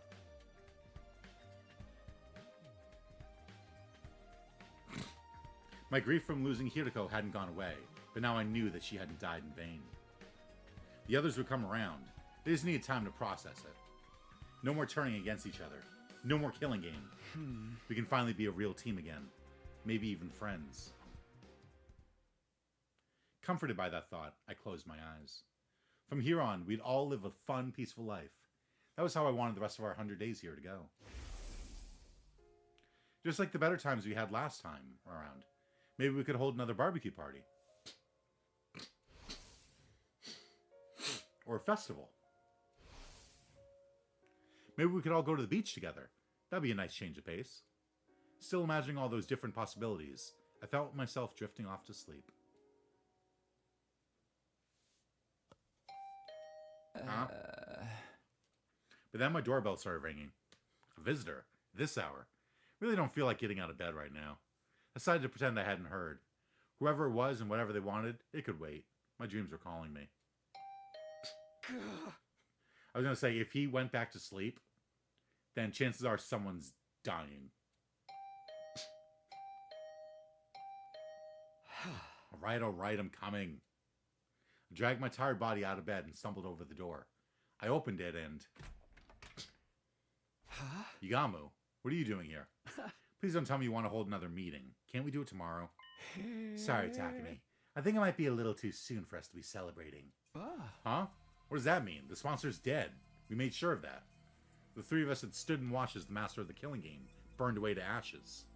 There was absolutely no way they could still be alive. The sponsor's dead, all right. But the bees are a different story. While we were fixated on watching the sponsor die, they all flew off. Some of them might still be lurking in the school somewhere. But now the sponsor's not here to control them anymore. Wouldn't they just leave?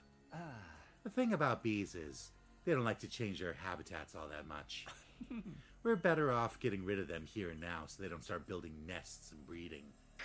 Great, so now we're exterminators? I wish I could put off the job until later, but I knew I'd never forgive myself if someone got hurt because of those bees. Alright, guess we should go look for them. How are we gonna do this? I'll handle the schoolyard and the rooms on the first floor. You take the second and third. If you hear even the tiniest hint of buzzing, get out of there and come find me. I'll put on the suit and take him out. Yugamu still had the protective suit Hiroko had gotten for us. At least with that around, there's no danger of the Hemoanima augmented insects killing us.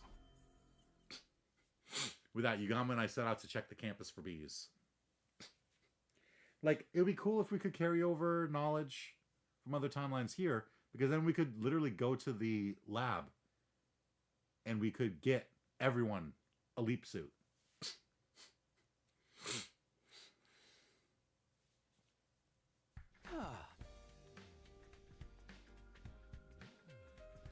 I shouldn't just wander around at random. I'll see if everyone's okay and ask if they've seen anything first.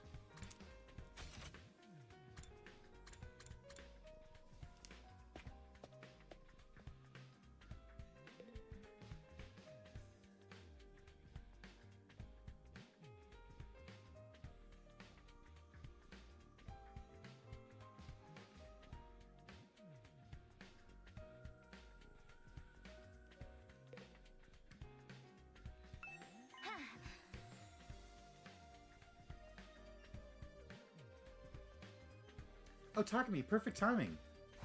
For what? Kyoshika has something she wants to say to you. Don't you, Kyoshika? Nozomi pushed Kyoshika forward.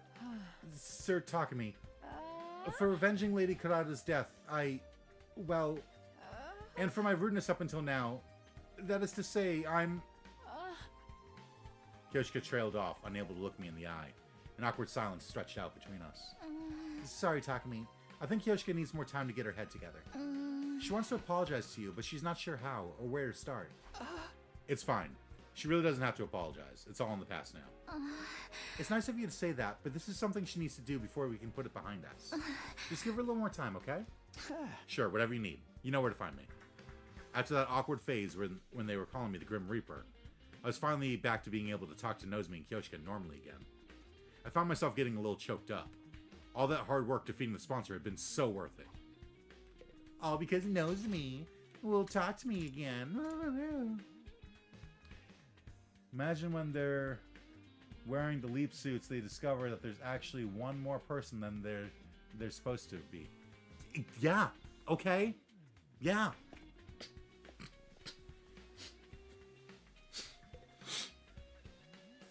I'm cool with that. That's cool. Ava sat in her cage, still looking as dejected as I'd left her earlier. You still haven't given her her fucking mask. She was probably still in shock at not being allowed her mask back. Ugh. Okay, Takumi, the fucking killing game is over. Give the poor woman her mask back.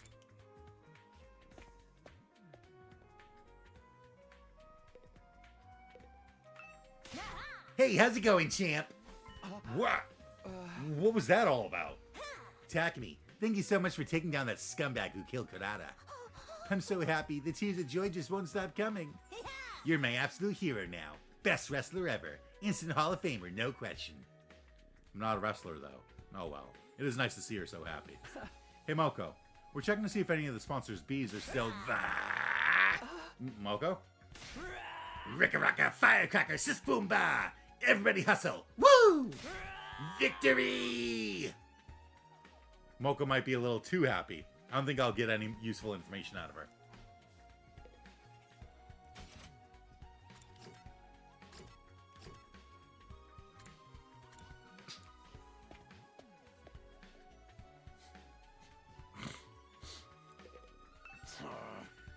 Sponsor hasn't shown up here all day. Love when they talk to me. Were you serious? Did you really kill that bastard? Yeah, I didn't do it alone though. Yugamu, Tsubasa, and even Hiriko. They all put their lives on the line to make this plan a success. And now the sponsor is gone. We don't have to compete against each other anymore. Loosen up, Takamaru. You're allowed to be happy the invader hunt is over. You idiot. I got no right to be happy at a time like this. What do you mean? So damn pathetic. I pushed you away, talked all that shit about you being shady, then went ahead and let you do all the hard work and save our asses. For real, I hate myself so much. Wish I could just drop dead. Don't say that. You survived the killing game. Your life is precious. What's so precious about a life you gotta live in shame? Sorry, man, I can't be around you right now. And hey, sorry about all that stuff. I'll find a way to make it up to you. His eyes downcast. Takamaru slowly trudged away. Huh? You really don't need to do that.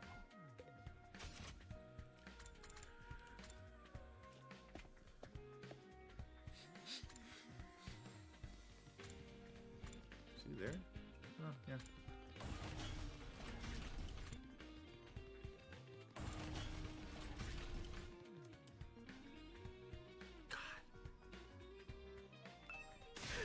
Thank you, thank you, thank you, thank you, thank you, thank you. Whoa, what's with you all of a sudden? If you hadn't ended the killing game, I would have been the one getting executed at the end of this round. By defeating the sponsor, you saved my life, Takumi. I never got the chance to say thank you this morning, so now I have to make up for that. You've given an insignificant dust bunny like me a second chance at life. I'm eternally grateful. It's okay, Shoma, really. I mean, this was a victory for all of us. By the way, have you seen any of the sponsors' bees around today? Thank you, thank you, thank you, thank you, thank you, thank you. Doesn't look like I'm going to get any useful information out of him.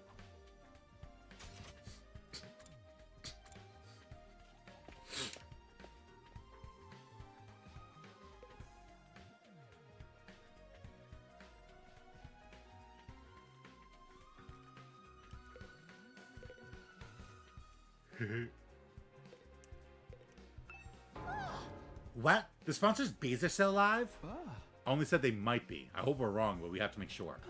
Can you think of anywhere they might be able to hide, Tsubasa? Honestly, I don't know if this is relevant, but since you're asking, I did hear some weird noises coming from that room on the first floor. You know, the one with the strange machines. What kind of noises exactly? It almost sounded like people talking. But there's no way someone would be hiding out in a creepy place like that, right? You know what? It was probably just my imagination. It didn't sound anything like bees anyway. The room with the strange machines. It's probably nothing, but maybe I'll check it out just in case.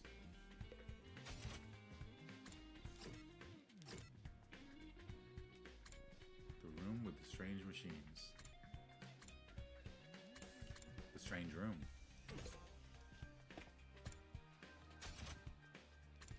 Did I talk to everyone? Oh! I have to meet back up with Yugamu. You're still here, Yugamu? Weren't you gonna search the first floor? I thought I'd check on Darmi before I start. She's still out cold, you know. Slumbering away like an enchanted princess. I guess she must have taken a lot of damage fighting that commander. Yeah. Not just physical damage, either. She did murder the only person she's ever cared about with her own two hands, after all. Right. There was no other way out of the situation.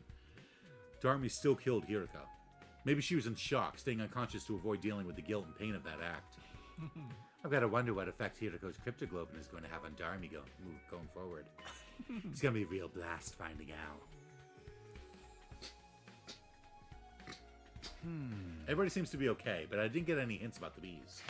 Closest thing would be what Tsubasa told me about that room. She said she heard people talking inside.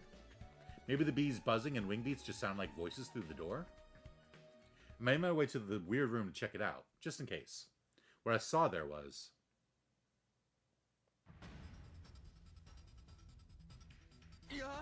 More?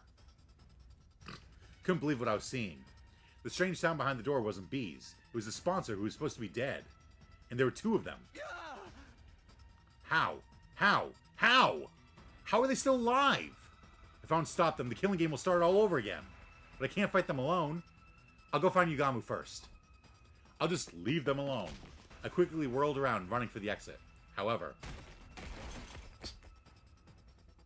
I was suddenly tackled and pinned to the floor.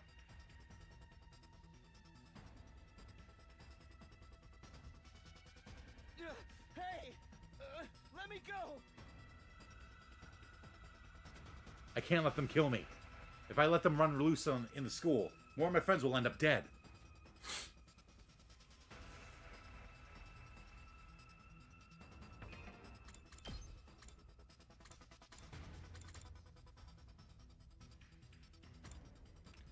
Okay, it's not this.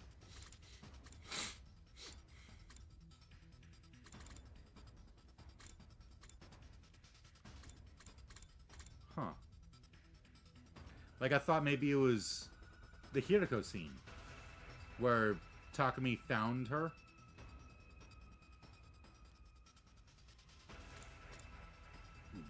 Yeah, where Takumi found her, and she was in the suit in the strange room. But there was only one of them.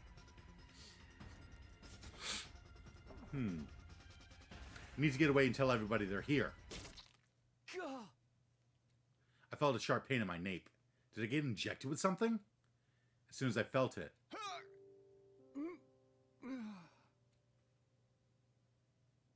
My vision turned hazy. My consciousness started to fade. No. I can't pass out now. Everyone will die.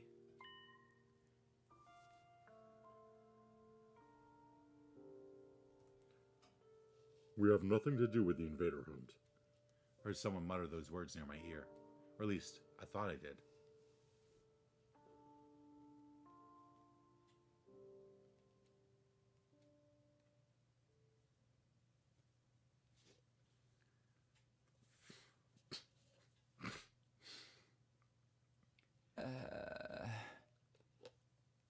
My back hurts.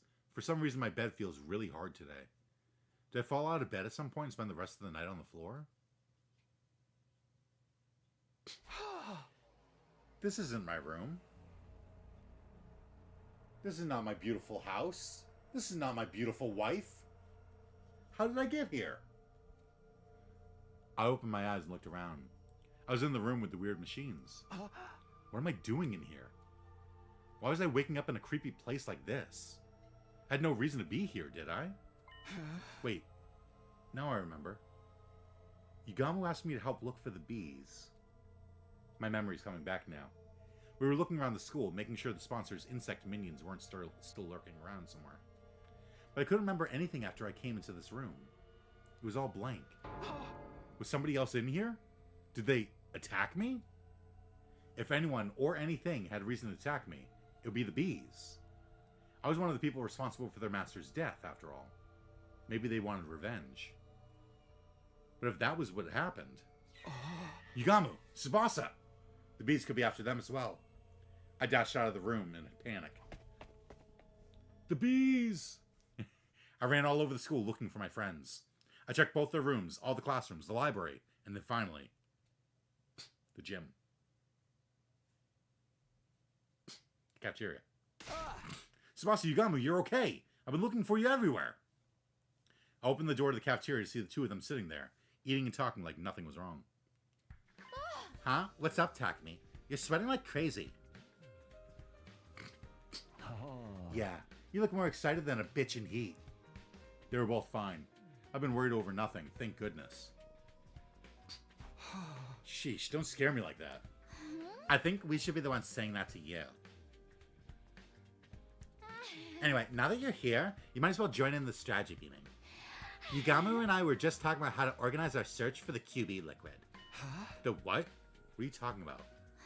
The QB liquid. Come on, you haven't forgotten already. Forgotten? I've never even heard of this stuff before. For real? But I explained it to you this morning. This morning? But we were fighting the sponsor this morning. And that was yesterday. Yesterday? Something wasn't right here. We got the spare suit yesterday. And then this morning we defeated the sponsor. Hey Takumi, what day do you think this is? Huh? It's day 31 of... It's day 32, Takumi. Okay, that doesn't explain why Tsubasa talked to us this morning if we've been unconscious in the strange room. Huh? No, that couldn't be right. If today was day 32, that would mean I spent an entire day lying unconscious in that weird room. Maybe you've got a concussion. You did hit your head pretty hard. I did? When did that happen? You forget that too? Yesterday, that's day 31, you tripped and hit your head. I don't remember that at all. Was it while I was looking for the bees? The bees? So what happened with the bees? Did you find any nests or hives anywhere? Nope. Not a single one.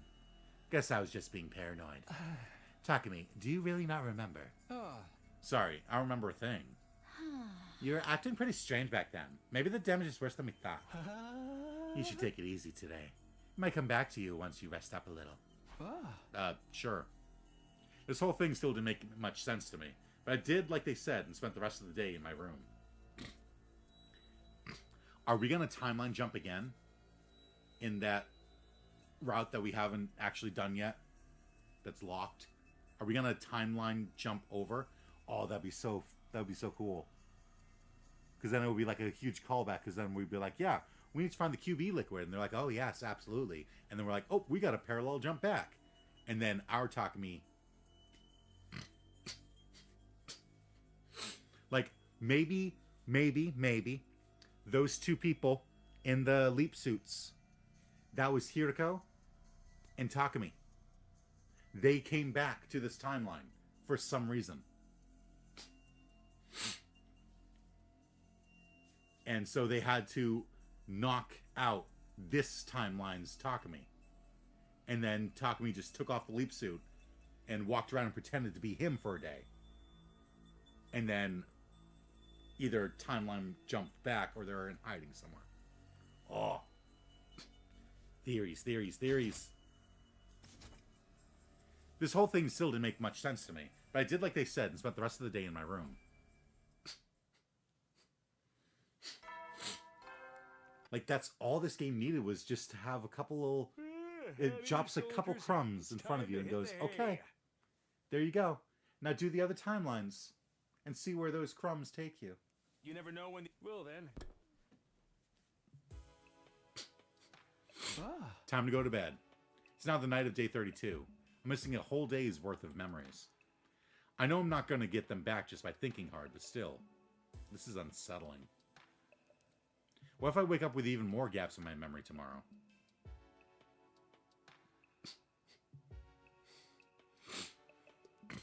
When I think about it that way, I'm kind of scared to go to sleep.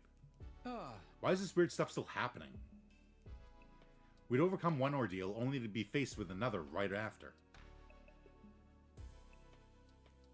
And here I thought beating the sponsor meant our luck was starting to turn.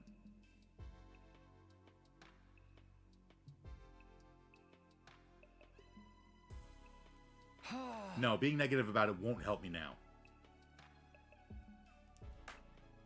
I gave my cheeks a light slap and took a deep breath to get myself together.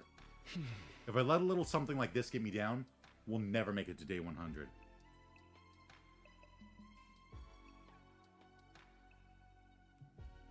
I have to stay strong. I need to be prepared to put everything on the line for my friends, just like Hiriko did.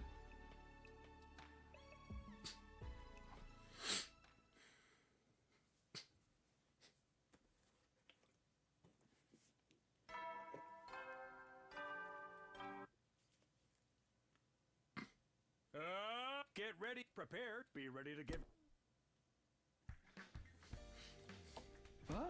Day 33, huh? I mumbled as if to reassure myself as I got up. Yesterday was day 32. Today is day 33. No missing spots in my memory. Maybe it was only a temporary thing after all. What a relief. I was afraid we were going to have a new string of weird incidents on our hands. Hopefully now I can have a nice quiet day. But no sooner had that thought crossed my mind when... it's either a ding-dong or it was a voix-voix. Voix-voix. Intruder, defend.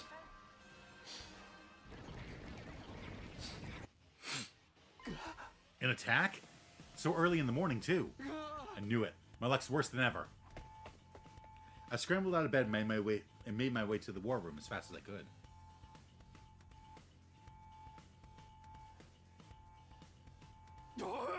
Hey, Takumi. Sir Takumi. Takamaru and Kyoshika were already there when I got to the war room. They both averted their eyes when they saw me. I wanted to apologize all this time, but I didn't know where to start. Isolating someone from the group, only to have that person save them. It was no wonder they felt awkward, but not for long. Apologize for what? I don't remember you doing anything you'd need to apologize for. I decided to let the whole thing go. The past was the past. There's no sense lingering on it holding grudges now. I just want us to focus on the present and forge a better future together. You sure you don't want any payback? I treated you like crap, and you didn't deserve any of it. You're not just gonna forget about all that, are you? I already have. It's in the past. All I remember is that Takamaru Yakushiji is the kind of guy who'll do whatever it takes to protect his friends. That's all I need to know. I meant it too. It hadn't been much fun for me, but Takamaru had only been trying to keep the others safe in his own way. You're a real stand-up guy, Takumi. Faith, your heart is larger than the ocean itself. You could be king of the pirates someday, Sir Takumi. Takumi, I know everyone's doing it, but I want to apologize too. I'm sorry for treating you so coldly back when the invader hunt began. I felt terrible about it ever since. Guys, seriously, it's okay. Forget about it. I agree. I've had quite enough of this saccharine sweet sentiment for one day. We're all friends again. Can't we just leave it at that? Special Defense Unit! Best friends in the world! You two are pretty mean to Takumi too, you know? Oh. That's just how they are. Not even an Ironclaw can get them to apologize if they don't want to. I really didn't care about what happened before. We were a real team again, and that was what mattered. We were friends and allies, all of us together. Sorry to bring the mood down, but shouldn't we do something about the invaders? They've advanced a pretty long way already. Oh no, I totally forgot. Come on, everyone, let's get out there. We hurried onto the battlefield and began the first defensive battle we'd fought in a while.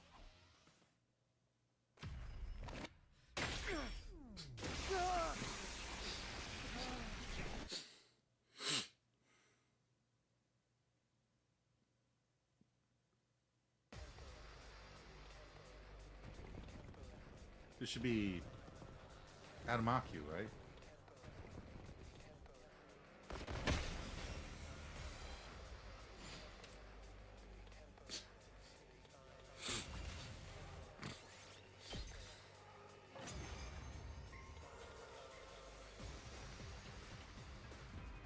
It's weird, but I feel like I've gotten a lot stronger.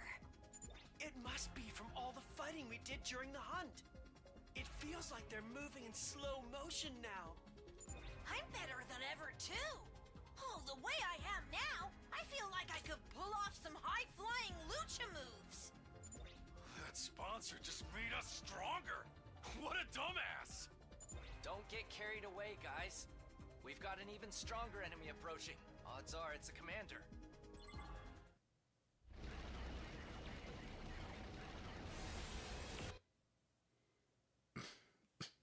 It's him!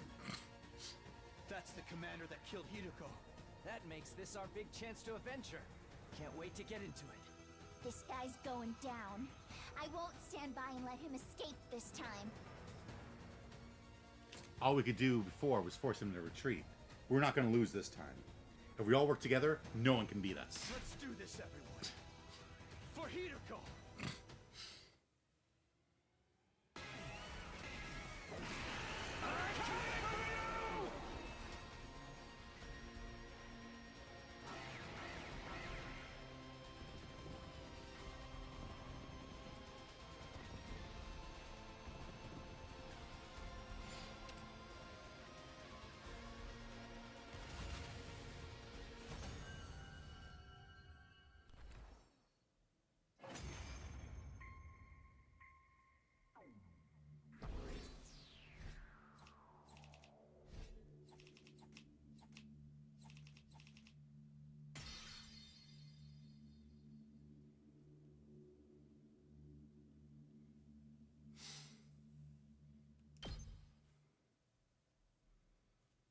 We beat the commander.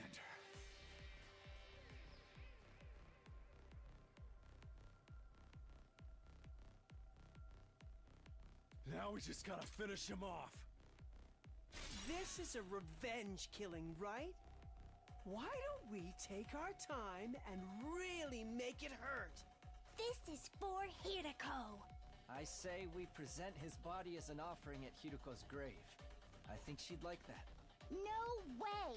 She doesn't want that kind of baggage hanging over her when she's in heaven. Are you crazy or just stupid? None of your kind will ever enter heaven. It seems the varlet still has life enough to talk back to us. Damn filthy invaders! Treating me like this. I hope you all rot in hell for eternity. Get back!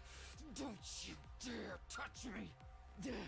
Lay a finger on me, and I'll rip your throats out with my bare teeth! Real sore loser, aren't you? But you didn't hold back against Hiruko. How's it feel to be on the other side of that?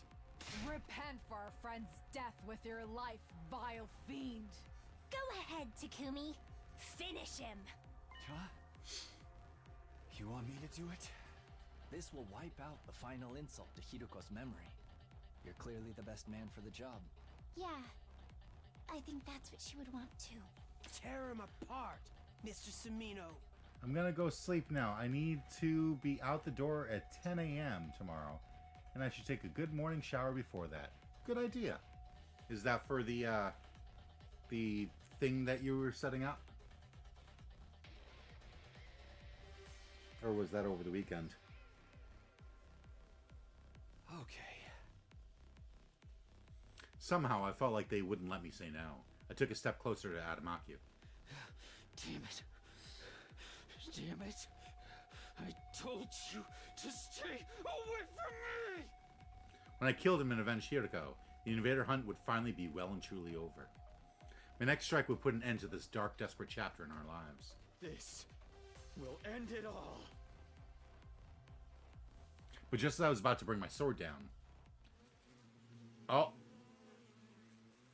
I heard a sound that couldn't possibly be real. Not here, not now. And then it finally happened. A huge swarm of bees appeared, gathering in the air above Adamakyu. A moment later, they attacked, draining every last ounce of his blood with their razor-sharp stingers. Flump. Now just a blackened husk, his body fell lifelessly to the ground. That stuff is over now. It was a weekend thing. I wasn't participating. I know you weren't participating, but I know you set up the medals and stuff, so I didn't know if maybe you were, like, helping with other parts of our organization of it. I'm gonna go take a look at an apartment. I should make sure I look presentable for it. Oh, absolutely. Yeah, good luck. Hope it is a good apartment and you get a good deal and all that fun stuff. And then you should invite us all over and we'll have a big house party. For a moment, I was so shocked I couldn't speak. How could this be happening? Why are the bees here again? Naturally, it's because I am alive and well. I turned around at the sound of the voice. Standing there was... Not quite as satisfying as Kurara O Suzuki's, but this commander's cryptoglobin is sweet nectar all the same. Thanks to that, my wounds have healed. I've made a complete recovery. But how can you still be alive? I watched you die. You did indeed. My body was burned to ashes until not a single piece of me remained. I mean, it's not really a good deal sort of thing. The terms are set and I wouldn't have applied if I didn't know the rent. Like, you know, sometimes there's like negotiating, at least over here. But you overlooked something, Takumi Sumino. That was only one of my bodies. Much like with the suit, I happen to have some spares set aside. Oh god. So I still think it's Ato. This is the true multiple Atos route. He just went around and fucking, like, recruited his other selves. The competition is tough, though, especially because I'm only applying for studio apartments with proper kitchens. Ooh, good luck. Suddenly, figures in the strange suits were everywhere. There were at least 10 sponsors standing on the battlefield now. Is this a dream? No. More like a nightmare. Takumi Sumino, your plan to eliminate me, that is, was truly ingenious. In recognition for your courage and cunning, I'll overlook your breach of the rules. Anything for an accomplished hunter like yourself. No, this can't be happening. I've gotten tired of my kitchen being visible from my bed, not being able to bake, or really do anything proper kitchen related. Yeah, I get that. That's what Mama Koi used to call a one-butt kitchen. because there's only enough room in that kitchen for one butt. It took so much work just to beat one of them, and now there's this many. Or really do anything proper kitchen related, like not eat at my work table. Yeah.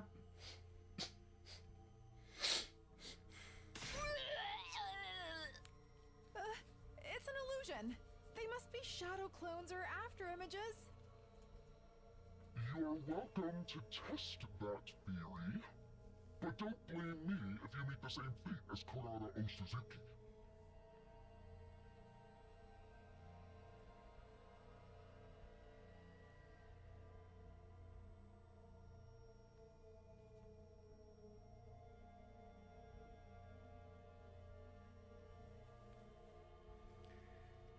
But yeah, I'm hoping the potential landlord likes me, because there are probably going to be other people eyeing the place as well. Yeah.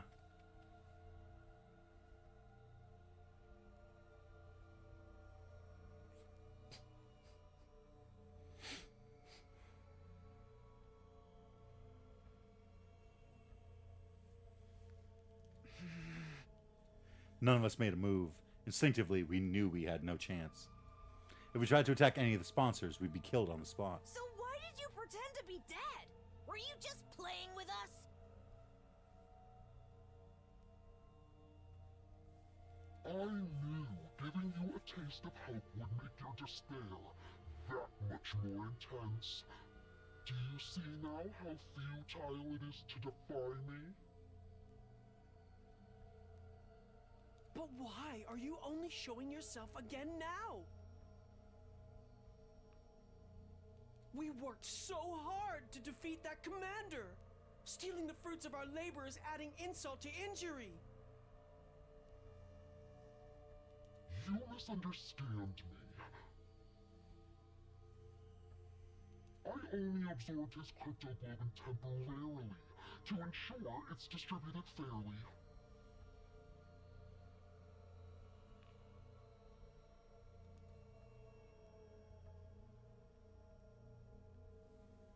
Distributed?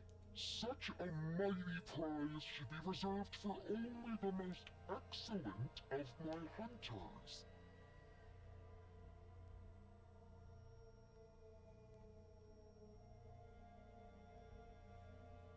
I will split this commander's cryptoglobin among the top 3 players.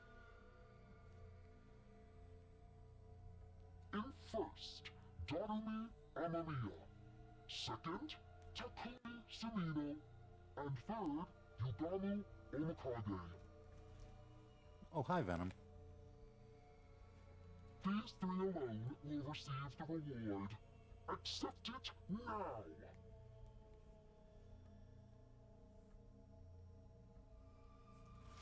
At the sponsor's words, one of the bees flew over to me. It dropped my prize, a weird vial of red liquid, at my feet. That is clearly not red liquid. Also, there's barely any in there.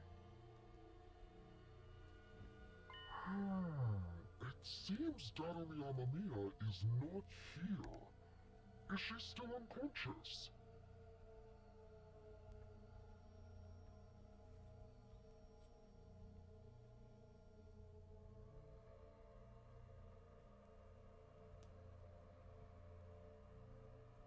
No matter.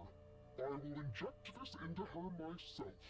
I'm sure she'll find it most invigorating. She is a talented hunter too, after all. This game wouldn't be nearly so interesting without her. The killing game is still going on.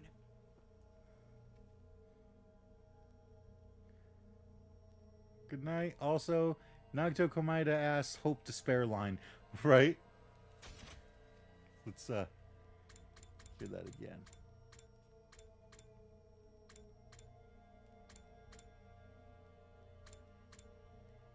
I knew giving you a taste of hope would make your despair that much more intense. Do you see now how futile it is to defy me?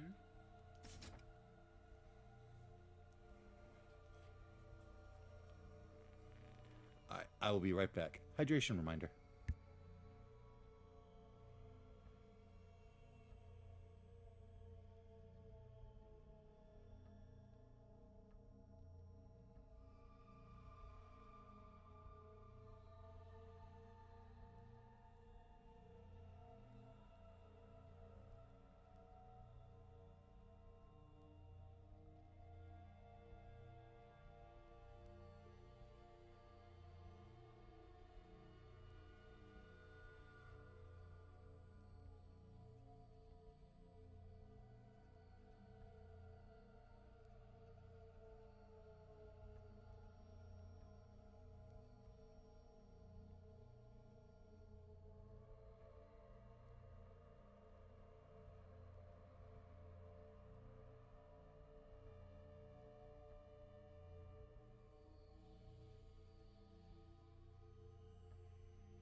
Hi, Venom. Can you not be right in front of the microphone, please?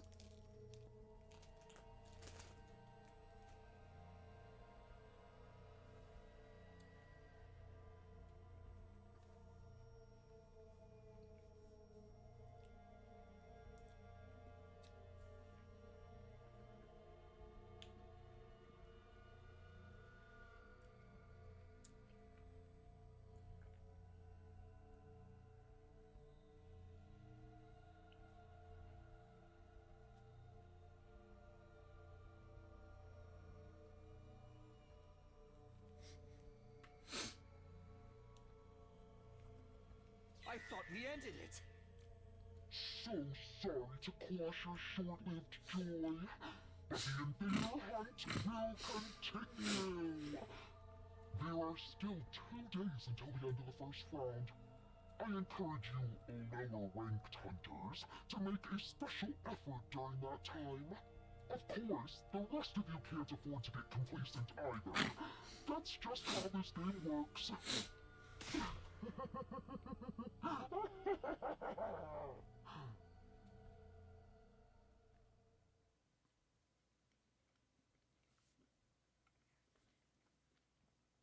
The sponsor's laugh echoed across the desolate battlefield. The defensive battle was over, but the invader hunt was back on.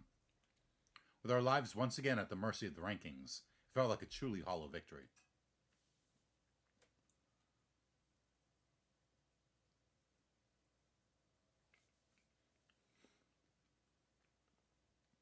After the battle, We returned to the school and met up in the cafeteria.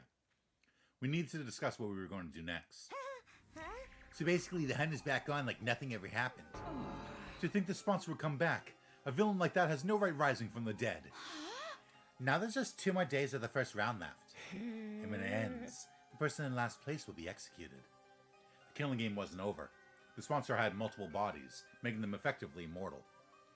Now that we knew that, any hope we might have built up had been replaced with despair. I don't think I can do this anymore. Following that person's orders, risking my life playing this terrible game? It's all too much. There, sister dearest. Don't worry, your dear brother will protect you. Even if I have to sacrifice everything to do it. Damn it, this whole thing is bullshit! Can't believe the sponsor played us like that. All that despair and frustration needed an outlet, and the target Takamura settled on was... Yo, Takumi, the hell's going on here? You told us the sponsor was dead. Sorry, I'm just as surprised as you guys. I don't think any of us expected the sponsor to have multiple bodies.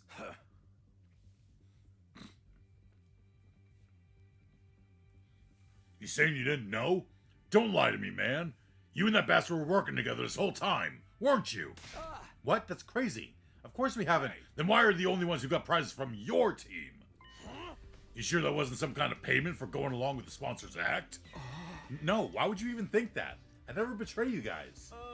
You still took that little handout without any kind of protest. Almost like you already knew it was coming. And now you'll probably end up first in the rankings for this round.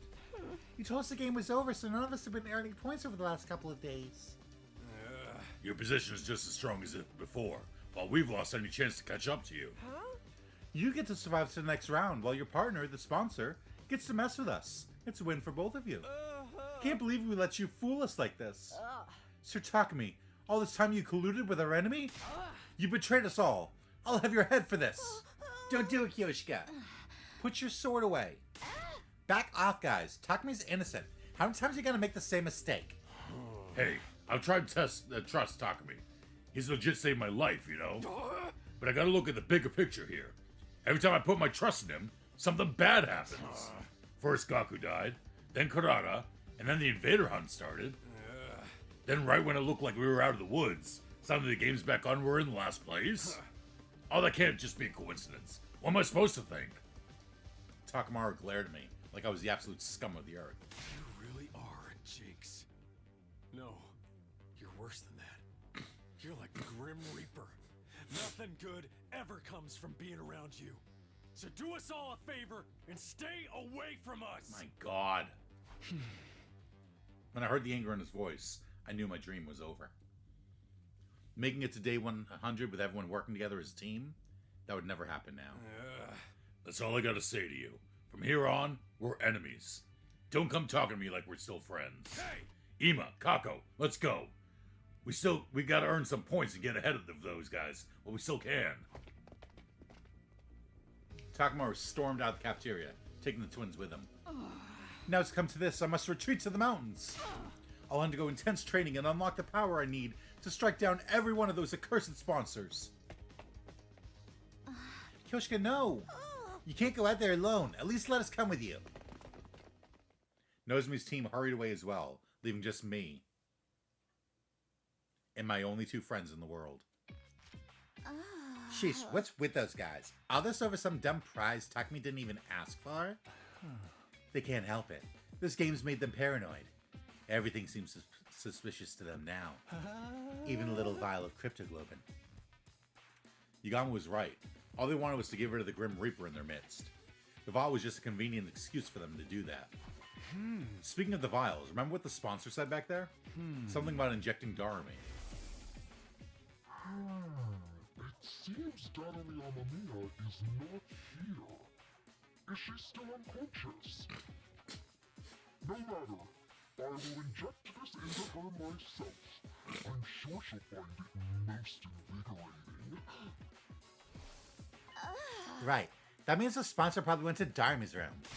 She could be in danger. Come on. We ran for the stairs and headed up to the roof. We couldn't let the sponsor do anything to Darumi. Hideko had given her life to save her. She was her legacy. Darumi! We wrenched open the door of Darmy's room and charged inside.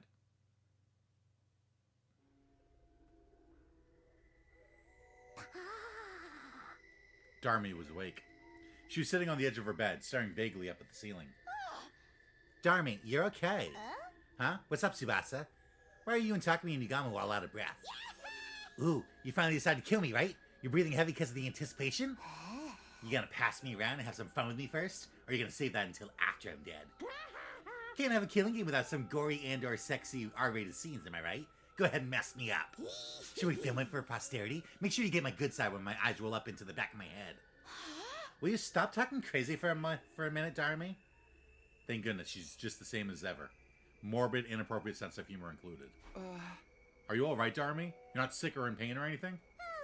Nope, I'm 110% A-okay. In fact, I think actually getting some sleep for once has made my skin healthier than usual. Aw, man.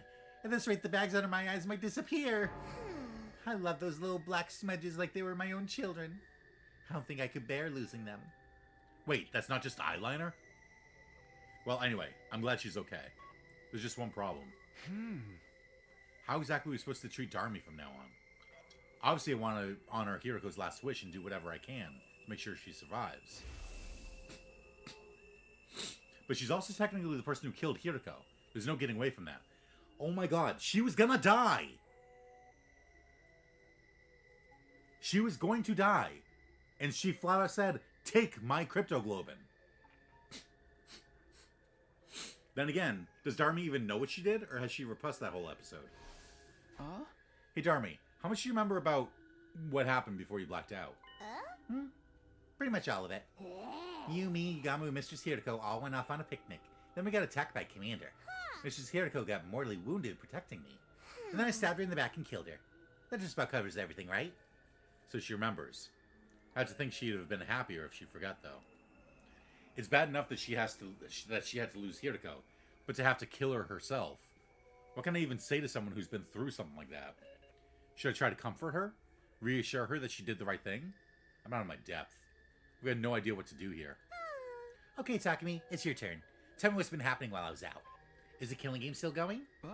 Yeah, it is. It hasn't been a constant thing, though. We managed to end it once, but then it just started up again. I explained everything to Darmy. I told her about how we'd formed the anti-sponsor alliance with Hiroko, about how Hiroko had obtained one of the same kind of suit the sponsor wore, and how, with Tsubasa's help, we figured out its weakness in taking down the sponsor. Of course, after that, the sponsor came back and revealed that they had multiple bodies. So in the end, nothing we did even mattered. Tears had sprung to my eyes while I was telling the story. Saying it out loud had made the pain of losing Hiroko feel fresh and raw again. And then it happened.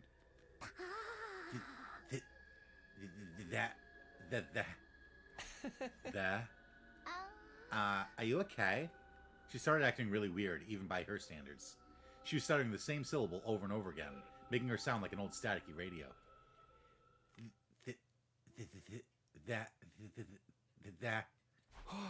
Come on, Darmy. That's what you get! Duh, she wants the fucking killing game to continue. Finally, Darmy screamed so loud I had to cover my ears. When her voice had finally stopped echoing around the room, it took a moment to process what she'd actually said. Did you seriously just say that's what you get? Well, duh, this is your punishment for being dumb enough to try and end the hunt ahead of time. Killing games are an immutable law of nature. You can't just end them. How could you be so stupid? Moron! Moron! What's with that attitude? I know you only just recovered, but there's a limit to what I'll put up with from you. Hiroko wanted to end the invader hunt so no one else would have to die. She gave her life to do that. Are you just gonna trample over her feelings? Mrs. Hiroko, stop the killing game. You're crazy. She was the goddess of this game. Goddess? Mrs. Hiroko reveled in slaughter and bloodshed. She was the perfect embodiment of everything the invader hunt stood for. And now she's in my tummy. That makes me like the holy mother of the goddess or something. Darmy tenderly placed both hands over her stomach. Watch over me, Mistress Hiroko. I'll kill lots of invaders and offer up their blood in your name. I'll knock everyone else out of the rankings and reign supreme as the Queen of Kills! Let's all have fun killing each other, guys!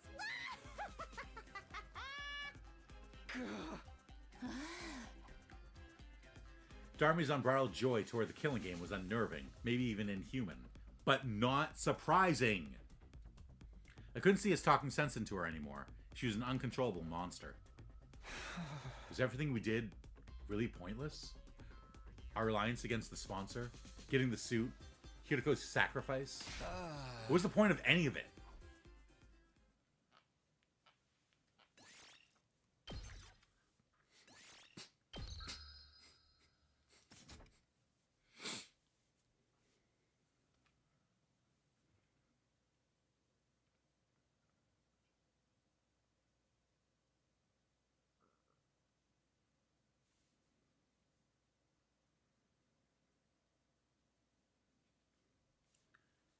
The day after the sponsor came back to life, Yugamu, Tsubasa, and I got together for another meeting of the Anti-Sponsor Alliance. The way I see it, we've got two options open to us. Continue playing the game, or kill the sponsor to end it. Well, again, is that even possible? That's something we can discuss if we choose that option. Right now, we've got to decide on what direction we're going to take.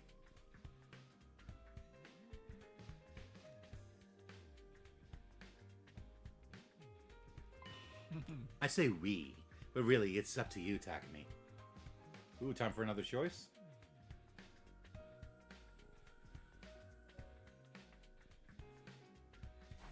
Huh? You want me to decide? You are the Alliance's leader. That's what Hiriko said, remember?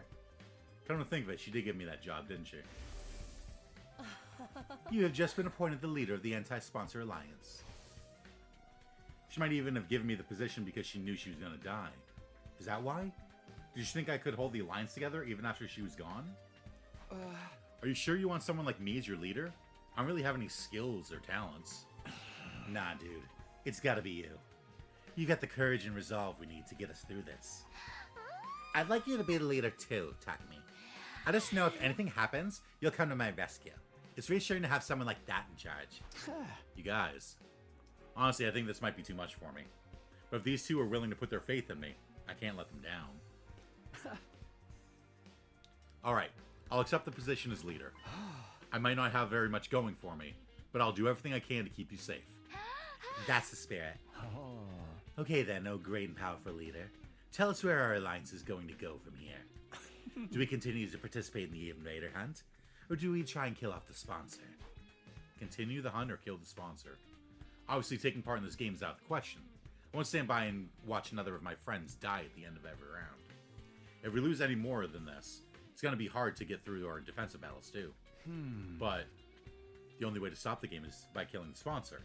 I'm not sure if that's even possible anymore. Now that they've come back from the dead, they feel more untouchable than ever. How are we supposed to beat someone with multiple bodies? Even if we came up with something, how do we know if we got them all? If playing the game and killing the sponsor are both equally impossible, then... Neither. I'm choosing the third option. The third? We run. We leave this place and the killing game behind. After all, we know where the escape pod is. If we can find a way to activate it early, we can all go back to the artificial satellite. The sponsor and their bees are powerful, but there's no way they can follow us all the way into space. Takumi, what are you talking about? We went over this already. The escape pod is out of commission. Out of commission? You mean we can't use it all? Since when? Tsubasa, remember when Takumi hit his head that time? Oh, so you forgot about that too, huh? In that case, it'll be easier to just show you again. Come on, let's go to the hangar. Tsubasa led us to the storeroom underneath the gym. And there I saw...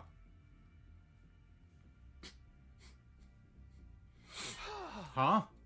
Every inch of the escape pod surface was riddled with holes. What happened here? Did it get shot up by a machine gun or something? Well, exact same reaction as last time. You really did lose your memory, didn't you? Never mind that. Tell me what's going on here. Who did this? It's less of a who, and more of a what. We can't really blame anyone except the bacteria. Bacteria? As in microscopic life forms? But the pod's not organic. How could they destroy solid metal? Let me explain. The corrosion's been caused by something called particle bacteria. It erodes matter on a molecular level, so it's invisible to the naked eye until the damage starts to show. The bacteria eats away at metal to grow stronger. Actually, I'm not sure if eat is the right word. Technically, it's more like the energy released during the oxidation process allows its cells to reproduce. Don't be fooled by the bacteria part of the name. It's not really alive, just a chemical substance. That said, We're talking about something that randomly occurs in quantum level space, so there's not a lot we know about it. Is there any way of repairing the pod? Or any chance of repairing the pod? Not the way it is now. I'd have to get rid of the particle bacteria first. Is that possible? Swats took out a photograph and showed it to me. Yeah, but I'll need some of this. QB liquid.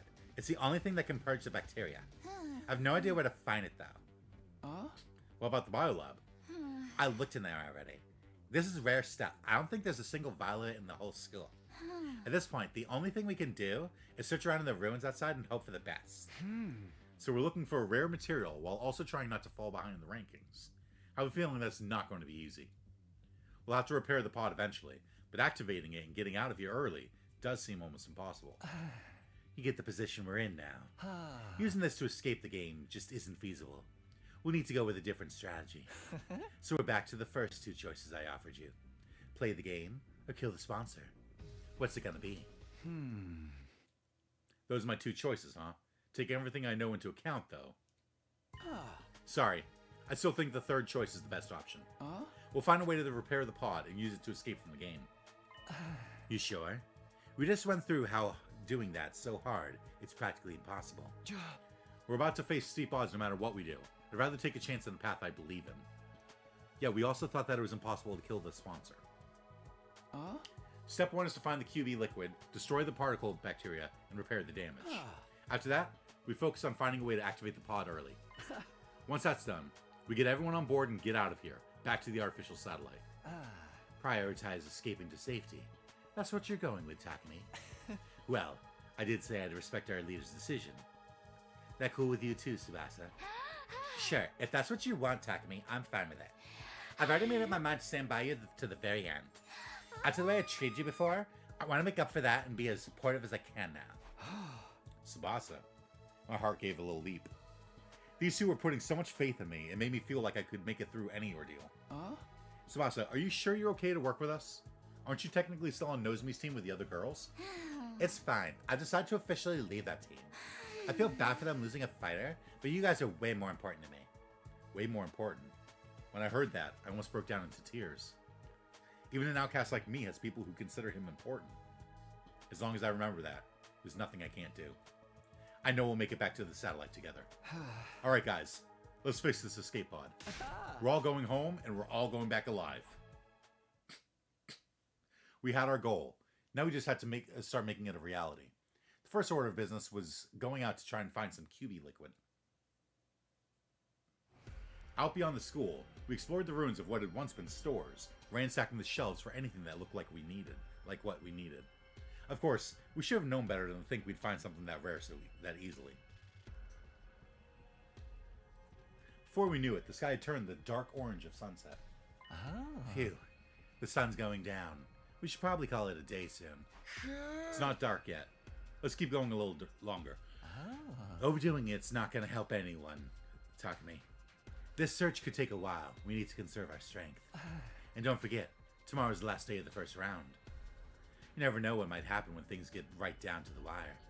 We need to be ready to deal with any kind of unexpected conflicts. Alright, it is tomorrow, isn't it? Based on our current standings, no one from our team was in any real danger of being executed. But it made sense to be careful all the same. Alright, let's head back for today. In the interest of staying fresh for tomorrow, we returned to the school and went straight to bed. Time passed, and eventually...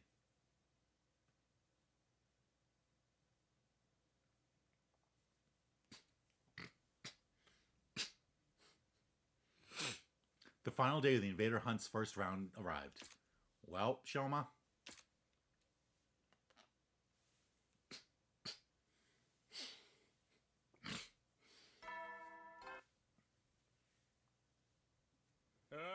Get prepared. Be ready to give your...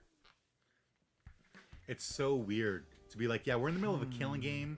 One of our friends is about to be executed, and then it just plays the same friggin' morning announcement. Here it is, the end of round 1. Whoever's at the bottom of the rankings at midnight will be executed by the sponsor. Last time I checked, Shoma was in last place. I don't know what's going through his mind now that he's facing death. What's he feeling? Maybe I'll go check on him while there's still time. Oh, so this time you'll go and check on a person. Like, every other time you're like, oh, wow, this person's, like, contemplating suicide. I should check on them. And then you never go. But Shoma. Oh, yeah, it's Shoma. Okay. Oh, Takumi. Good morning. Morning, Shoma. Sorry to call on you so early. It's fine. I don't mind. Are you feeling all right? Spending too much time breathing the same air as me will probably spoil the rest of your day, you know. His self-esteem is just as low as ever. But he doesn't seem scared. Shoma, how can you be so calm? Today's the last day of this round of the game. You're at the bottom of the rankings. If you don't earn some points quick, then... I know, but it's okay. I've decided to accept my death as gracefully as I can. You're just going to accept it? Don't you want to survive? Of course. Well, I did it first anyway. I wanted to make it out of here someday and see Leo again. But I changed my mind. Another person shouldn't have to die just to keep a piece of human trash like me alive a little longer. That's it? You're okay with being killed in this messed up game we're being forced to play? No, I hate that it has to be this way. But that's all the more reason for me not to struggle against the inevitable. What do you mean? If I stay where I am in last place, no one else will have to worry about dying. The sponsor wants to see us panic and turn on each other. But that's not going to happen. I may not be able to defeat the sponsor, but I can at least disappoint them. I'm going to consider that a win. I'll end my life with my one and only victory. That's good enough for me. Shoma. Seeing Shoma's smile on the face of certain death brought tears to my eyes. All this time, we've been so focused on our own survival, and here he was, willing to give his life to save the rest of us. That had to take a tremendous amount of inner strength and kindness, too. Actually, since you're here, do you think I could ask you for one last favor? A favor? Can you take over looking after Ava for me? She needs someone to bring her food and clean her cage and talk with her so she won't get lonely. The fact that I'll be leaving her alone here is the one thing that so bothers me. I just want her to be happy. Ever since I refused to give Ava her mask back, we hadn't exactly been on great terms. But if this was Shoma's last request, I owed it to him to try. I nodded firmly. Sure, you can leave Ava to me. I'll do whatever I can to protect her from harm and misfortune. I promise. Like giving her her mask back? Thank you, that's such a relief. Now I really do have no regrets. I spent the whole of that day with Shoma. He told me about Ava's favorite foods and regaled me with stories about him and Leo back in the residential complex. We passed the time chatting aimlessly, even after the sun went down. But then, on the stroke of midnight...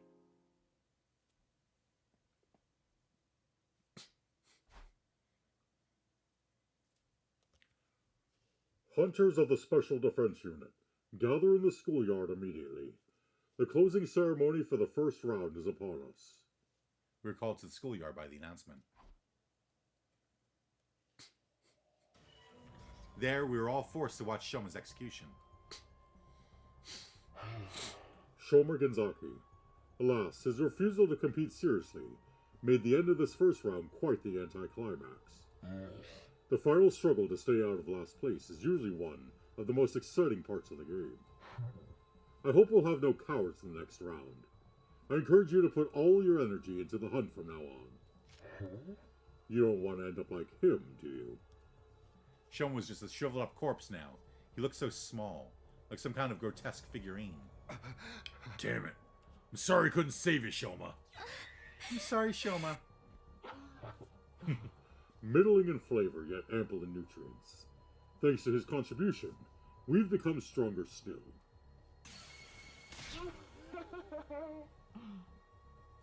The more cryptoglobin the sponsor absorbs, the more powerful they get. I can feel from here. When does the second round start anyway? I'm guessing we're not going to dive into it right from tomorrow. You can relax on that count. I'll grant all of you a week's respite for surviving the first round. The second round will begin on day 43. Use that time to rest, recuperate, and prepare for the next hunt.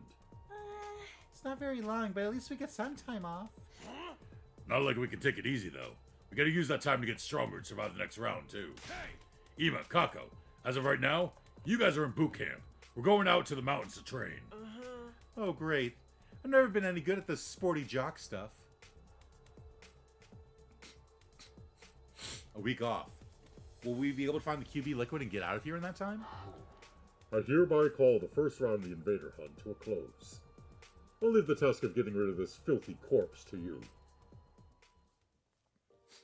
We dug a grave for Shoma in the schoolyard and buried his body. Thank you, Shoma. You saved us all.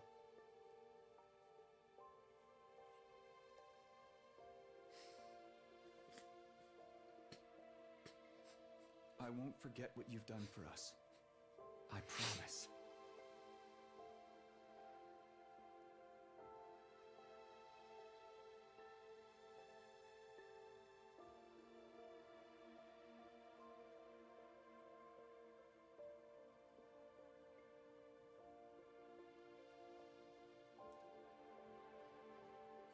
Words of gratitude came spilling out of my mouth. Thanks to Shoma's sacrifice, the rest of us didn't have to struggle to stay out of last place. For now.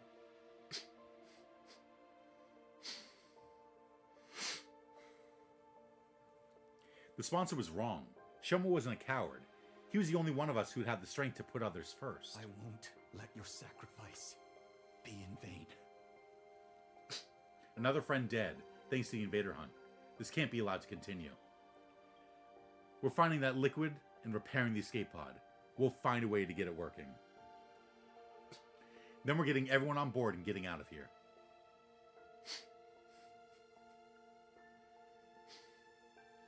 Back home. Back to the artificial satellite.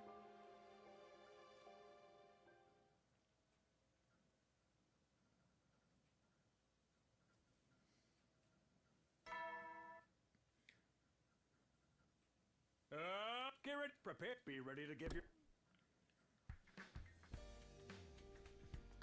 Day 36. This is the start of our week's break from the invader hunt. Of course, that doesn't mean we're going to be sitting around doing nothing. The Anti-Sponsor Alliance is going to be giving their all searching for the QB liquid we need to repair the escape pod. Oh, and there's something else.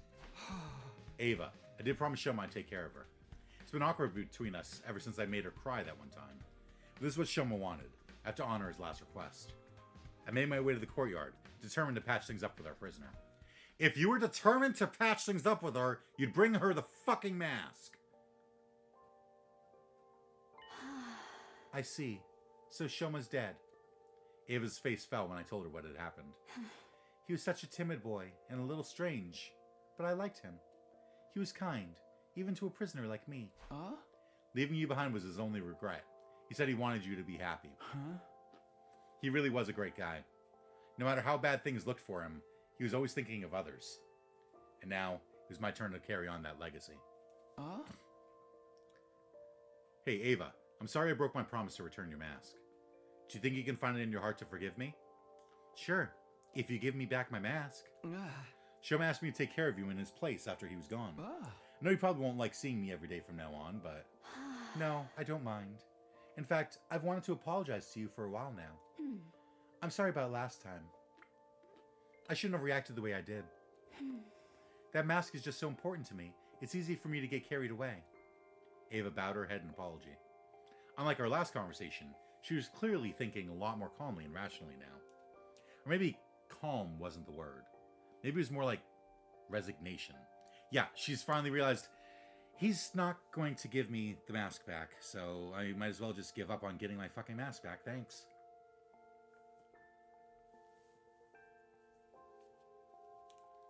Her face was eerily still, almost devoid of emotion. I didn't have it in me to act like the situation was any better than it was, either. The mood began to stagnate.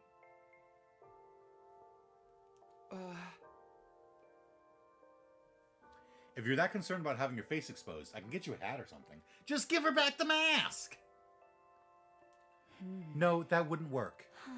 I decided never to cover my face with anything other than that mask. Oh, wow. Okay. I didn't realize it was such a specific belief. Without that mask, I'm nothing. I can't stay calm. I can't gather my courage. You're really attached to it, huh? Is it like a source of support for you? Of course it is. That mask. It's the only of its kind in all the world. My daughter made it especially for me. Your daughter? You have a kid? Do I look too young to be a mother? Technically, it was my brother's wife who gave birth to her. But after her parents died, I took her in. Even if we're only tangentially related by blood, She's my one and only daughter. It was a shocking revelation. Ava, a mother? But there was more to it than that. Something here didn't add up. Invaders were creatures created by the Earth itself to help bring about world death. That was what we'd been told. The Earth must have given birth to them to further advance world death and the eradication of all life on the planet. You've seen the way they fight. It's not such a stretch, is it? And it would explain why they're so fixated on destroying the school. Had we been wrong this whole time? Did the invaders actually have their own lives outside of world death? It would be easy enough to get the truth. All I had to do was ask Ava, what are you? I forced myself to hold the question back. What mattered right now is finding the QB liquid and fixing the escape pod. Because fuck finding anything out. Takumi. Holy shit. If we let the true nature of the invaders distract us, we'd never get any of that done. Oh, Commune. I miss you so much. Ava muttered that last sentence under her breath, staring up at the sky through the bars of her cage. Commune. That must be her daughter's name. After that, I met up with Yugamu and Tsubasa and we set out for the day.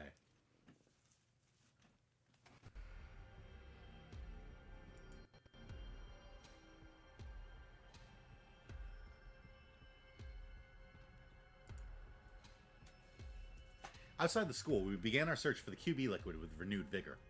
We pinned down a potential location on a map we found in the library beforehand, and soon found ourselves sifting through rubble in an old pharmaceutical facility.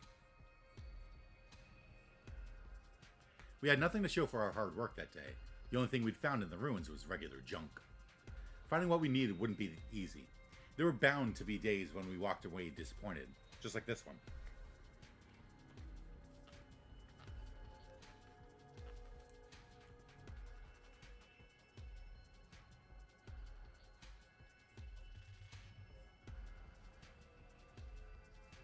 The next day, we focused on old pharmacies and construction sites in residential areas. But once again, we found nothing but junk and had to return to the school empty-handed.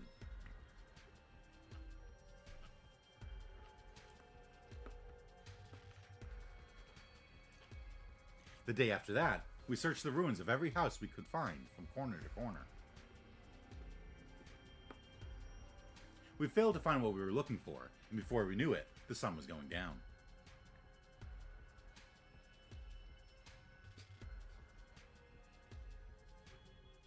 On day 39, we made our way to the ruins of an old dockyard. We searched all day, but didn't find anything that looked like it could be QB liquid.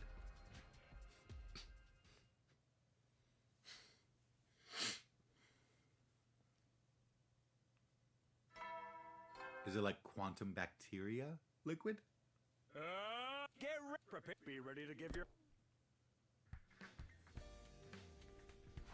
Day 40 already. There's only 3 days of our break left, including today. I wanted to find the QB liquid before the start of the second round, but at this rate, I don't think that's going to happen. We just don't have enough people to cover all this ground. Let's face it, the chances of the three of us stumbling on something that rare were always pretty slim. What am I saying? It's not over yet. I gave my cheeks a light slap to chase those negative thoughts away. We'll find that liquid. We have to. I tried to reassure myself as I set out for another day's searching. Just as I was leaving my room, someone called out to me, but it wasn't Yugamu or Tsubasa. Knows me. Oh, Hey! Morning, Takumi. Huh? Moko. Kyoshika too? What are these two doing right outside my room? We're thinking of starting a new segment, kind of a Mojiro Knows Best morning edition. A what? What exactly does that mean? Basically, we want to have breakfast with you. You haven't been to the cafeteria in a while, so it might be nice for us to eat together and maybe catch up on some stuff, you know? Something was weird. Despite Moko's cheerful demeanor, Kyoshika was still just as silent and sullen as ever. Yeah, Moko's dragging her out to try and get Kyoshika to make up. When you say catch up on stuff, what kind of stuff are you talking about? Oh, you know, just anything that pops into our heads. I'm sure we can think of something.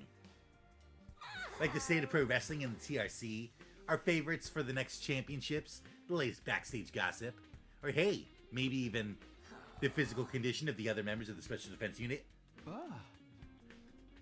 Okay, this is more than a little weird now. Why would I talk about how the others are doing with these two? We're not even on the same team right now. This was a bad idea, Lady Moko. We shouldn't involve Sir Takumi in this. He's the Grim Reaper after all. Asking him for help will only make things worse. And if anything bad were to befall Lady Nozomi, Nozomi? Wait. What does this have to do with her?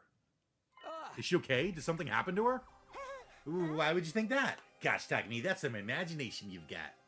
But Kyoshika literally just said, Whoops! Sorry, Takumi, looks like our time's up. We gotta get out of here and head to the next segment. Until next time, bayonara! Moko hoisted Kyoshika up like a sack of potatoes and hurried away. Nozomi. I could go after them and ask them what's wrong with her, but the way they are now, I don't think they'd tell me anything. She having rejection symptoms? Yugamu Tsubasa and I set out for another day of searching for QB liquid. But my heart wasn't in it. I was too distracted by the idea that Nozomi might need my help. Needless to say, we didn't find what we were looking for that day either.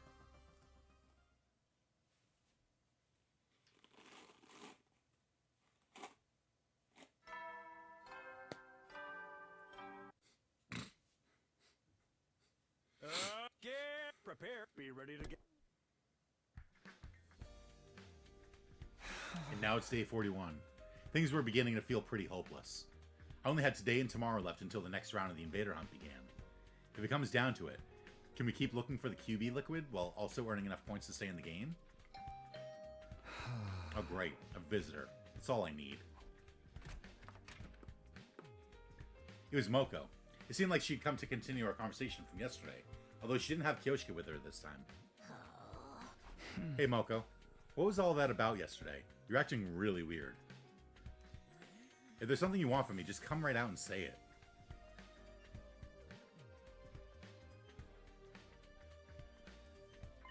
Okay, well, how'd you like to hire me, Takumi? Hire you? For what? Where's this coming from? You might not think it by looking at me, but I've got other talents besides my strength. I can handle any kind of job you want. Manual labor's a given, but I can cook too. And I'd make a great bodyguard when you're going anywhere dangerous.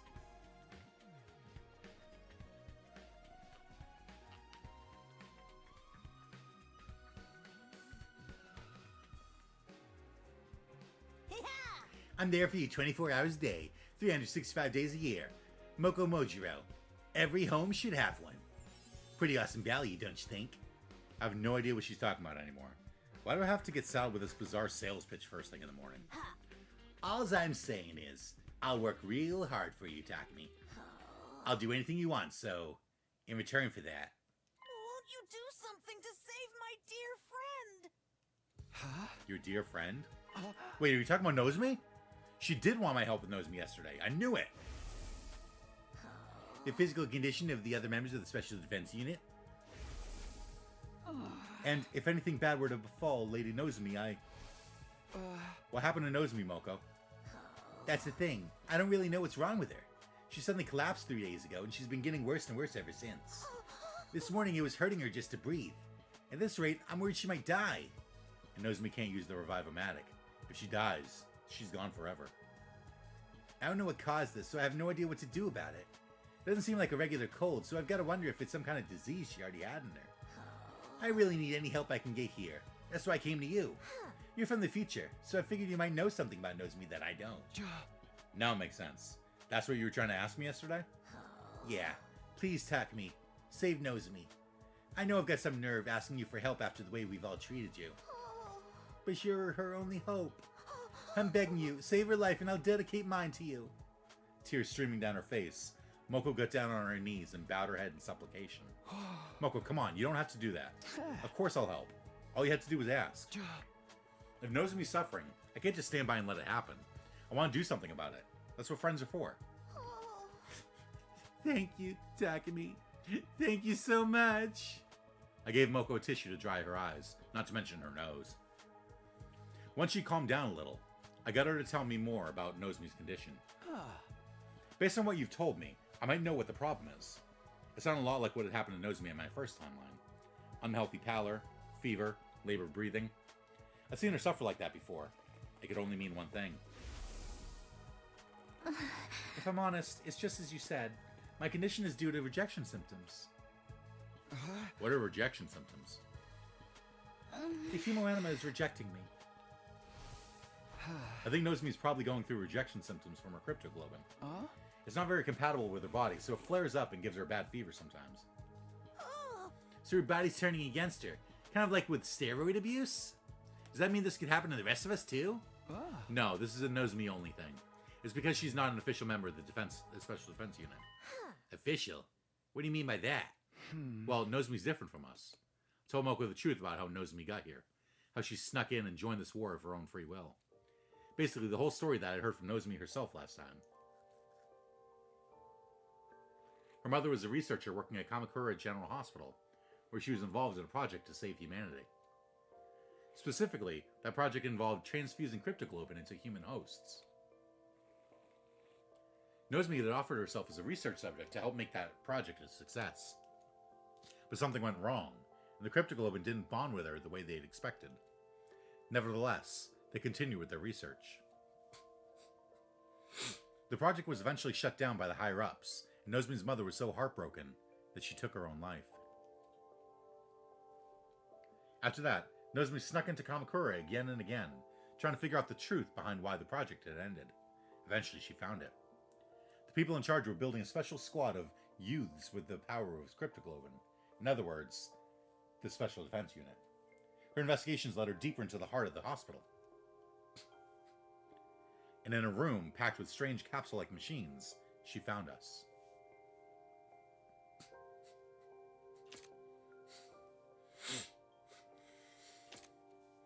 Realizing that we were the Special Defense Unit she'd heard about, she got inside a pod herself. When we were sent here to the planet's surface, she came as well, ending up at second to last Defense Academy. To put it simply, Nozomi was never meant to be here. Her mom's experiments on her were deemed failures. In spite of that, she's been fighting so hard all this time. I guess it's only natural that it would take its toll on her body sooner or later. That Nozomi. Can't believe she never told me any of this.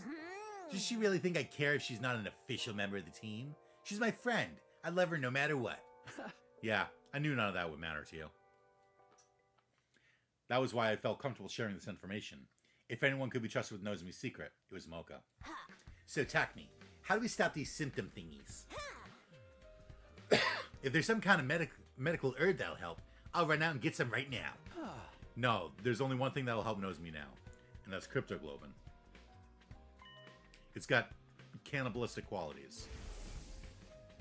In the experiments, we were looking for a way to reduce rejection symptoms, so we tried getting the blood to consume itself.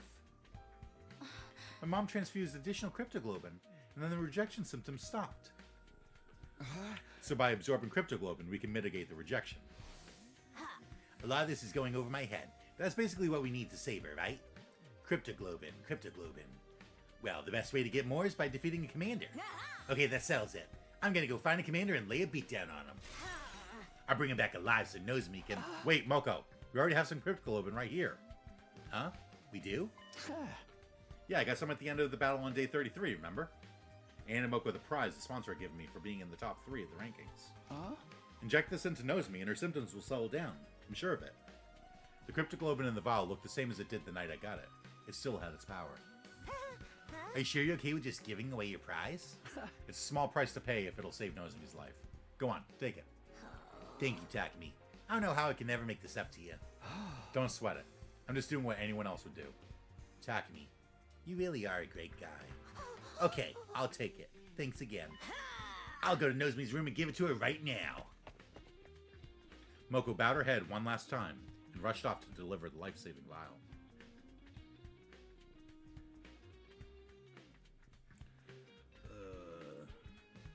Hold on, I'm getting a message from my grandmother.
Sorry, my grandmother's sending me messages asking about an ingredient for my birthday dinner.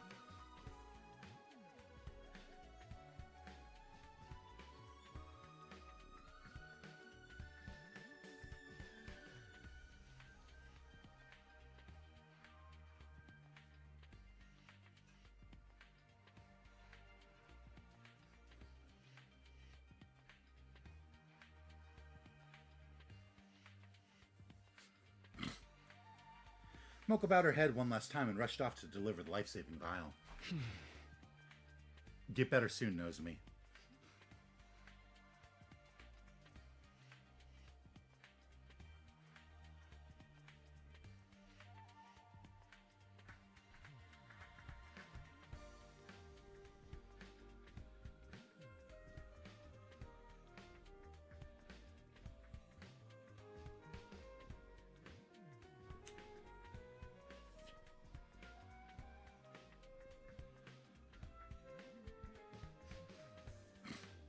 Get better soon, Nozomi. I can't just sit around and worry all day. I still have things I need to do. If we don't find that QB liquid soon. I met up with Yugamu and Tsubasa, and we began our search for the day.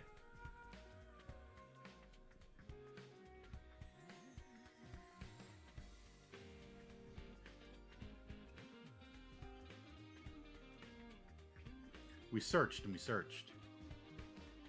But just like before, we failed to find any QB liquid.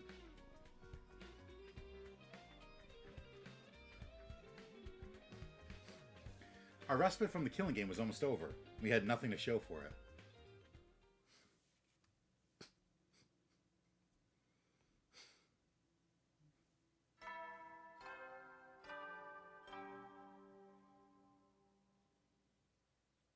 Get be ready to.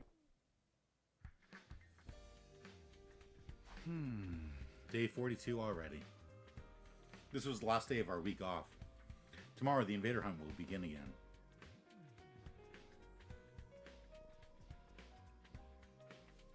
The three of us would have to balance our search for the QB liquid with earning points to stay in the game, if that was even possible.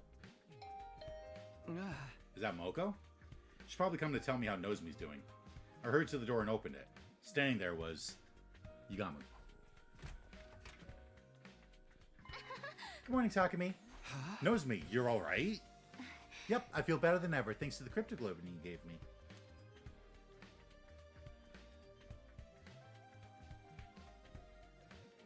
I wouldn't have pulled through if it wasn't for you. I just had to come here and thank you in person.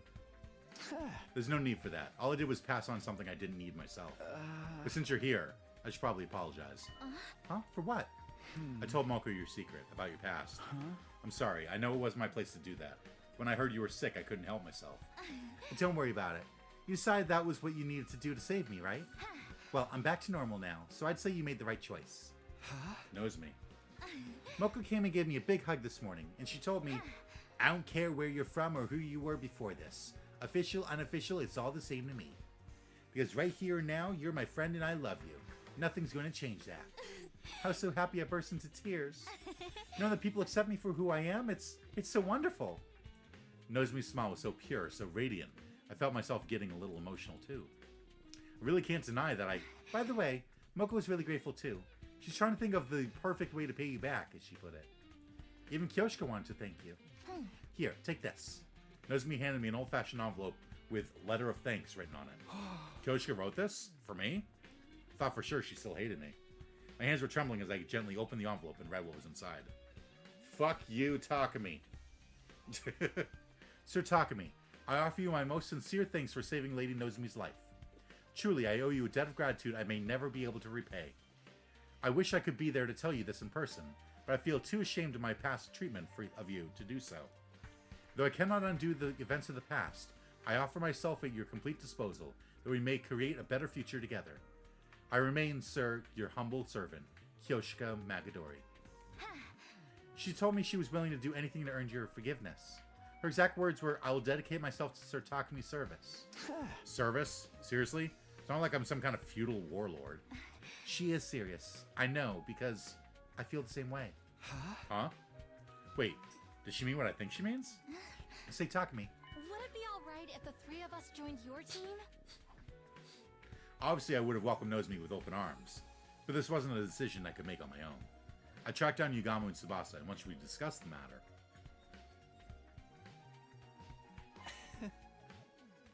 Nozomi, Moko, Kyoshika, welcome to the team. We're so stoked to have you girls on our side. I'm glad to be on the same team as you again, too. Sorry I left the last one so suddenly. The others approved the new additions to our team without a second thought. If you don't mind me asking, what brought on this sudden change of heart? Was it just out of gratitude to Takumi for saving Nozomi? Or is there more to it than that? We realized it was going to be hard for just the three of us to survive from here on, especially with my condition. And we figured, if we were gonna have to sell our services to anyone, we wanted to be Takumi. Sir Takumi, you are so magnanimous, accepting a lowly wretch like me. Oh, okay. That makes sense. We could definitely use some extra members, too, so it sounds like a good deal for all of us. Just remember, Takumi's the leader. He's the one calling the shots. We need you to follow his orders, or this team will fall apart when things start to get tough. You think you can do that? Absolutely. Book our matches however you want, Takumi. Glad we understand each other. Now that that's settled, once again, welcome to the team. Takumi, how about you tell our new members what we're all about here? Okay. It was finally time to tell the girls the truth about our team. The name told them a lot already. We were the anti-sponsor alliance. However, we'd actually given up on fighting the sponsor directly. Our current plan was to repair and activate this escape pod, leaving the killing game behind. To put it simply, our goal isn't victory, it's escape. It may sound irresponsible running away from our problems like this, but the alternative is complete annihilation. Once we're back on the artificial satellite, we can get ourselves together and figure out a new course of action. Sounds like a plan to me. I'm in. Nothing wrong with slipping through the ropes and leaving the arena before they can take the belt from you. Right, we need to prioritize our lives. Our lives. So long as we survive, humanity still has a chance. Thanks, guys. What about you, Kyoshika? Are you okay with doing things this way? I know it must be frustrating to give up on avenging Kurata. Nay, if this is what you've decided, I have no objections. You're my lord and master now, Sir Takumi. I will follow you even into hell and back. Master?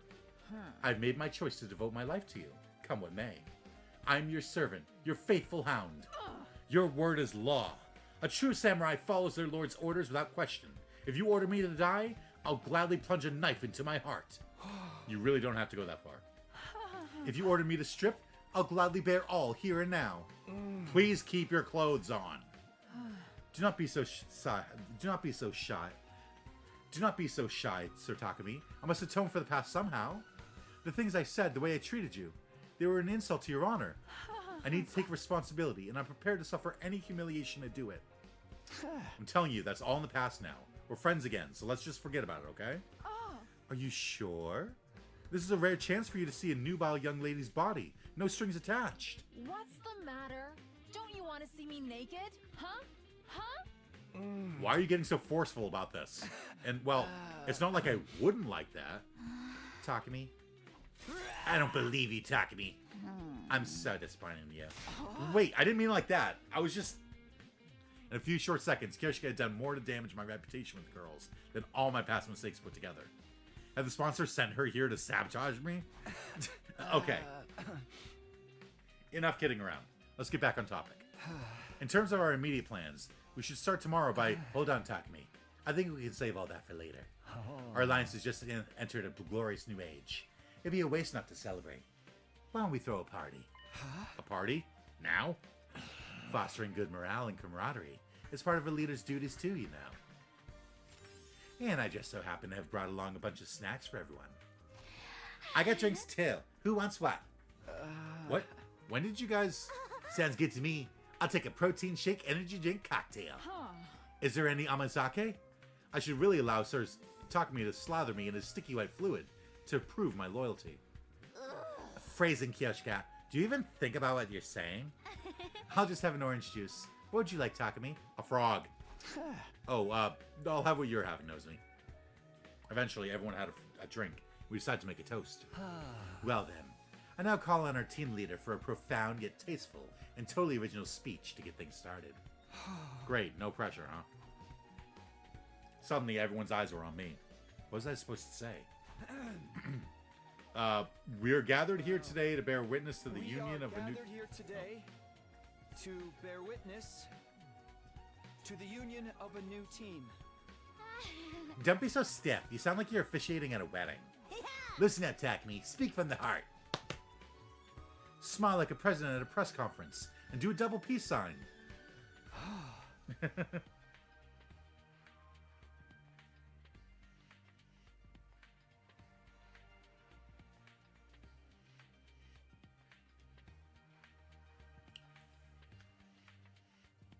With everyone encouraging me, I felt the tension in my shoulders start to ease up a little.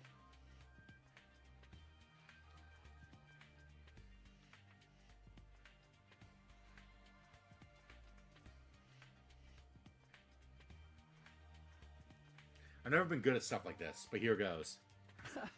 Everyone, thank you for joining the team and agreeing to follow our plan.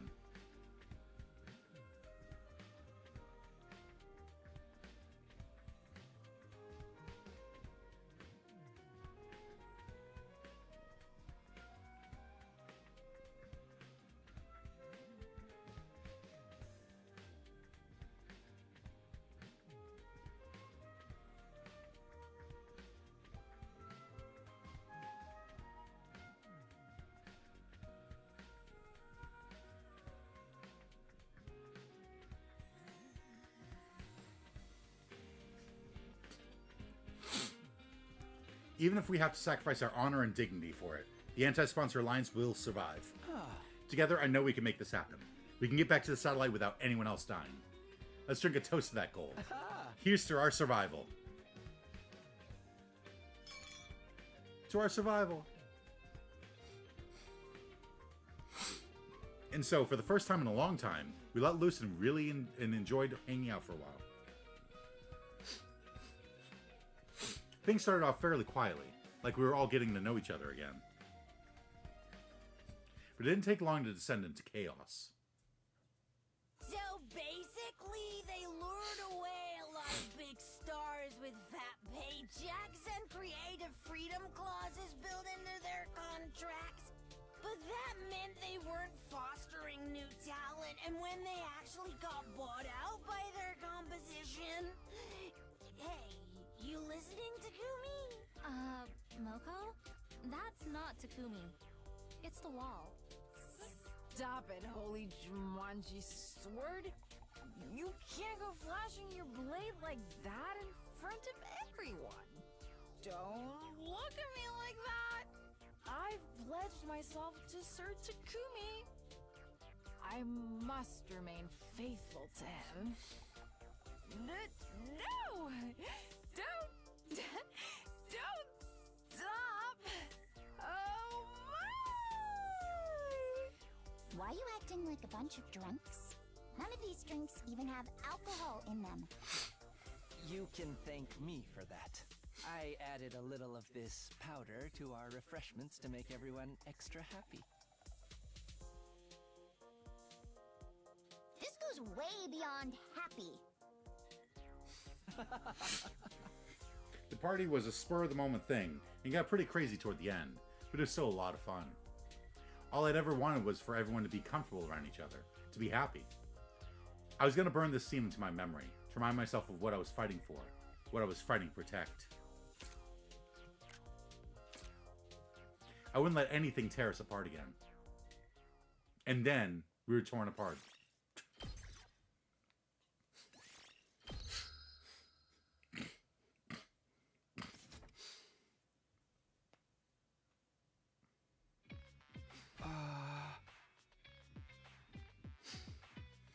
This is it. Our break from the killing game is over. Today was the first day of the Invader Hunt's second round.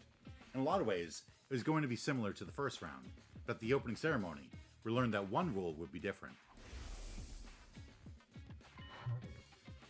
The second round will be extended to last 15 days instead of 10. Are there any objections? I doubt you'd care if there were. Can you at least tell us why you're changing the schedule? I don't want the executions to become too frequent, and several of you have died already. Kurata Osuzuki, Hiroko Shizahara, Shoma Genzaki. I didn't think we'd lose 3 hunters just in the first round.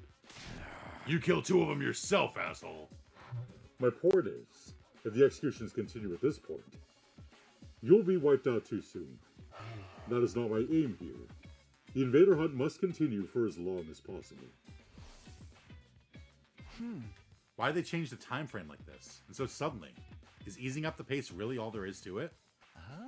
No use trying to figure out what the sponsor's thinking at this point. Now that it's been decided, we just have to go with it. And don't worry, you and me are the toughest buddy duo at the academy. We'll make it through We'll make it through to the end of this round easy. We're buddies now, huh? Much like in the first round, Yugamo and I were working as a pair. The rest of the Alliance were exploring a different area. We would prefer us to all stay together, but... Personally, I think we should split into 2 groups. Yugamo had proposed this idea to everyone the night before. As you know, we need to find this QB liquid stuff while also earning enough points to stay in the game. It's inefficient to have us all searching in the same place. Now that we've got more members, we should spread out a little. So how about we go in these teams tomorrow? They're basically the same as in the first round, but we can always switch people around if we need to. We'll meet up here at the end of every day and report on our progress. That sounds good to you, oh fearless leader? I got swept up in the mood last night. Are you sure about these team formations? What's the problem? Did you want me to put you with Nozomi instead? Come on, I'm serious. Can the 2 of us really survive on our own? It's been 10 days since I last fought any invaders. What if I've gotten rusty and slow you down? Rusty? You? Not possible. Trust me. How can you be so sure? I told you before, didn't I? You've got talent. You're a natural-born killer. Now, let's get moving. We don't want Takamaru and the others to steal our kills while we're here shooting the breeze. Yugamo began walking further into the ruined town. I followed. Okay, how about we look for invaders here? We can spend the morning earning points to secure our positions. Sound good? Yeah, once we're sure we're not at the bottom of the rankings, we can focus on finding the QB liquid. Then let's get our hunt on. You remember the secret I taught you? Of course. Just detach myself and treat it like dull, mundane work. We wandered around in search of invaders. Jackpot. There's a whole swarm of them over there, Takumi. There's a whole swarm of them over there. Takumi, let's sneak around and hit them with a pincer attack. We found some invaders, and we killed them. Detach yourself. It's just work. Detach yourself. It's just work. Detach yourself. It's just work. You might even be as good an assassin as me now, Takumi. Your growth is so impressive, it's almost frightening. Yugamo was right. I was more efficient at killing than I had been in the first round. I could feel it. I didn't get so worked up about it anymore. I barely broke out a sweat. Was that really a good thing? This is weird, don't you think? I haven't been out on the hunt in 10 whole days. So why am I still so good at this? I keep telling you it's natural talent. Your potential defies normal logic. It makes no difference if you slack off. In the end, talent will out. It will bloom like a beautiful, deadly flower. I have an aptitude for killing. That idea still bothered me, but I didn't have time to fully unpack my feelings on the matter.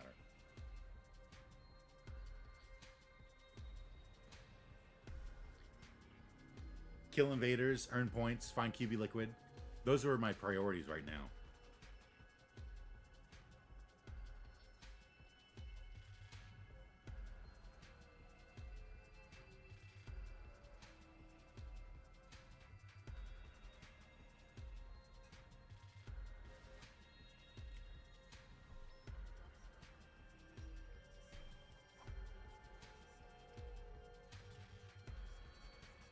We continued hunting invaders for the rest of the morning. In the afternoon, we resumed our search in different ruined medical facilities. We sifted through the rubble until the sun started to go down. But in the end, we didn't find any QB liquid. We decided to head back before it got dark. We headed straight for the leisure lounge once we got back to the academy.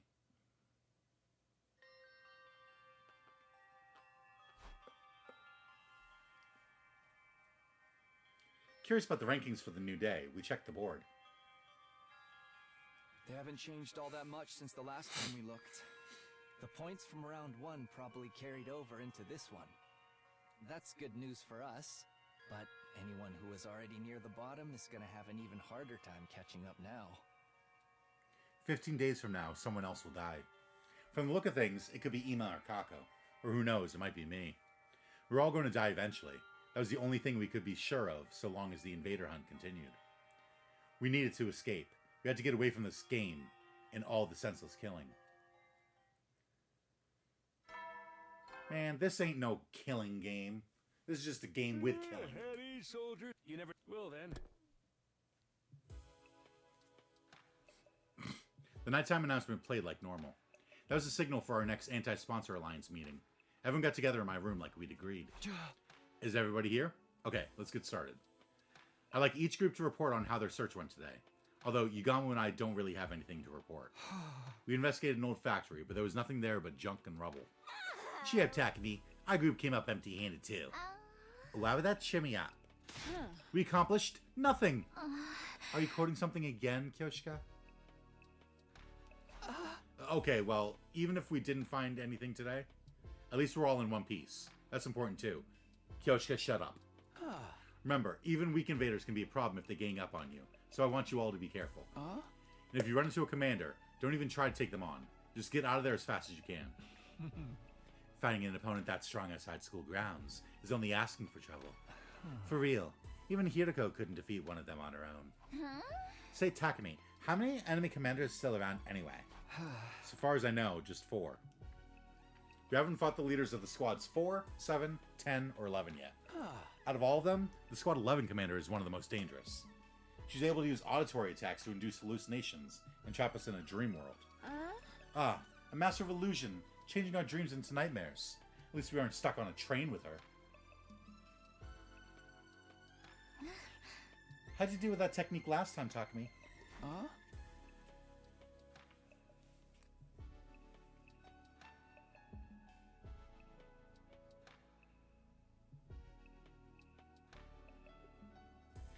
Gaku plays some weird folk song over the school speakers to cancel out the commander's sound waves. So if the sound can't reach you, there's no hallucinations. Noise-canceling headphones should have the same effect then. We could probably make some with the Gift-O-Matic. We can keep them on when we're outside in case we run into that commander.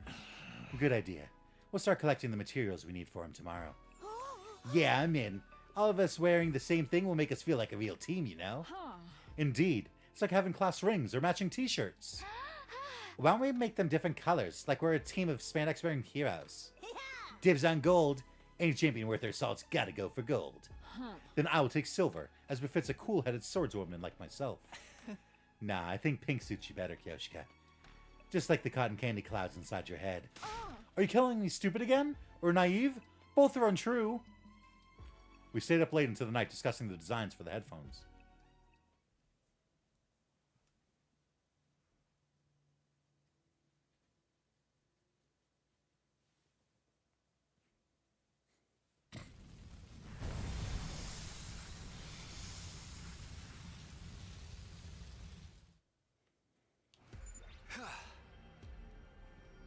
Our first order of business today is collecting the materials for the headphones.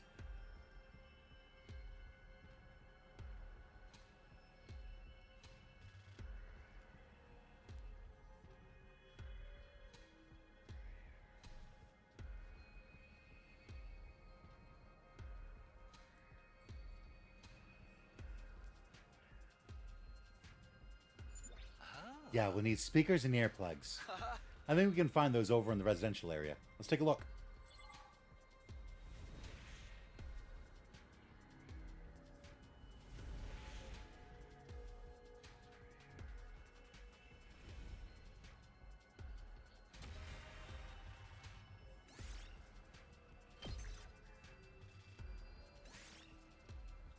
You got speaker.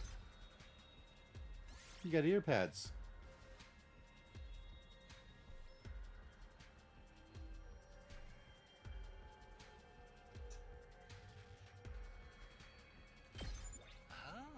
Now we have all the materials we need to make headphones for the Alliance members.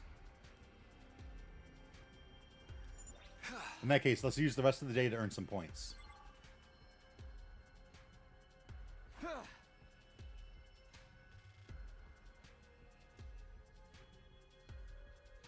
Alright, let's get to work. Once the search for materials was over, it was time to get back to the hunt. Yugamu and I walked through the ruined cityscapes like usual, looking for groups of wandering invaders. Whenever we found any, we attacked before they had a chance to react. Detach yourself. It's just work. Detach yourself. It's just work. Detach yourself. Don't think it's gotten past me the fact that they have what looks like the leap suits on. It's just work. What is happening? I was killing even more efficiently than yesterday. My pulse hadn't gotten any faster. There wasn't a single bead of sweat on my forehead. I was acting like a seasoned assassin, but that didn't make sense. Until I came to the academy, I'd never killed anyone before. Yugamu, tell me what's going on. Why am I so good at killing all of a sudden? How many times are we going to go over this? Talent, potential, a gift. Call it what you want. You've got it, man. Was that all there was to it? Was I really just born with a natural affinity for cold-blooded murder? It was a simple enough explanation. But there's one lingering doubt that I couldn't seem to shake. You said that sometimes people are unaware of gifts like this, right? Gifts show up in many different ways. Sometimes they manifest later in life. Don't get too hung up on that. I was just thinking out loud. You have a talent for killing, and our current circumstances are helping you cultivate it. What more do you need to know? Yeah, so Takumi definitely has a gi. More than that, I need to know the truth. The whole truth. I was doing something I could never do before. My proficiency was improving at a rate that didn't make sense. When I thought about that, fear welled up inside me. What in the world was happening to me? Yugamu, please. If you know what's really going on here, I need you to tell me. If you've modified me or something, I won't be mad. I just want to know the truth. I owed my life to Yugamu. If it hadn't been for him, those invaders I found on the first day of the hunt would have killed me for sure. I really wouldn't mind if it turned out he'd done something to me at some point. It was not knowing that was killing me. I'm begging you, Yugamu. Tell me what's happening to me. I looked Yugamu in the eye and held his gaze. I didn't care what he said next, so long as it wasn't more lies. After a few seconds, he broke eye contact and let out an exasperated sigh. Okay. When you give me a passionate look like that, there's no way I can stay quiet about it. Yugamu, but this is your last chance to let sleeping dogs lie, Takumi. I don't think you're going to like what you hear. You might even end up hating yourself. Are you prepared for that? I wouldn't have asked if I wasn't. I've been through hell and back already. You think I can't handle a little more? All right. I gotta respect your determination. I'll tell you all about where your talent for killing comes from, and why it's developing so fast. That was ominous. But at least it was honest. This was an honest moment between the two of us. Between Yugamu Omikage and Takumi Sumino. First off, I swear by all I hold sacred that I haven't modified your body in any way. Do you believe me? Yes, if you're that serious about it, then I'll trust you. That said, your affinity for killing isn't as natural as I led you to believe. You have been modified, but not by me. You did it to yourself. What? When? Why don't I remember it? Maybe modified is misleading. If I mentioned absorption, would that ring any bells? Yeah. You mean this is because of absorbing cryptoglobin? You told us you came here from the future. Do you remember the first thing you did when you arrived here, on day 2 of this timeline? You killed Eito Atsuki and absorbed his cryptoglobin. Yeah, I did. That wouldn't make me change this much, would it? No, I don't think so. Normally, that is. Absorbing cryptoglobin usually won't have any special influence on someone's personality, no matter how powerful it is. When it comes to cryptoglobin, you're a rare case. Yours isn't like the rest of ours. What are you talking about? There's nothing weird about my cryptoglobin. I beg to differ. Let me jog your memory. You killed Eito Atsuki and absorbed his cryptoglobin. You killed Eito Atsuki and absorbed his cryptoglobin in your previous timeline as well, right? He was right about that. I killed Eito on day 99, my first time around. In other words, You absorb the same person's cryptoglobin twice, and in succession. If that's not a rare case, I don't know what is. So now you have a double dose of Ato's cryptoglobin in you. It's twice as concentrated. As is your Ato Otsukiness. Including his rare talent for killing. I began to tremble. My breathing was ragged. Ato, of course. He was the most ruthless murderer I'd ever known. My first time here, he destroyed Sirei. Killed Hiriko. And took out Ava, too. Like none of their lives meant anything to him. He even killed the baby in the defense room. And I'd inherited this ability, this talent from him? The first time I saw you, I felt a kind of kinship with you. There was something inside you. Something just like me, but even more deadly. I could see it in your eyes. When you told us your story, I figured Ato must be the cause, and decided to try to develop it further. That's why I taught you how to be a better killer. Why would you do that? If you knew something so terrible was inside me, why didn't you just leave it alone? Because I knew we'd be needing a team ace. An ace? Let me tell you, when the sponsor showed up on day 25, I thought we were seriously screwed. There was no way a bunch of teenagers like us... Wait, what? Oh, okay. On day 25...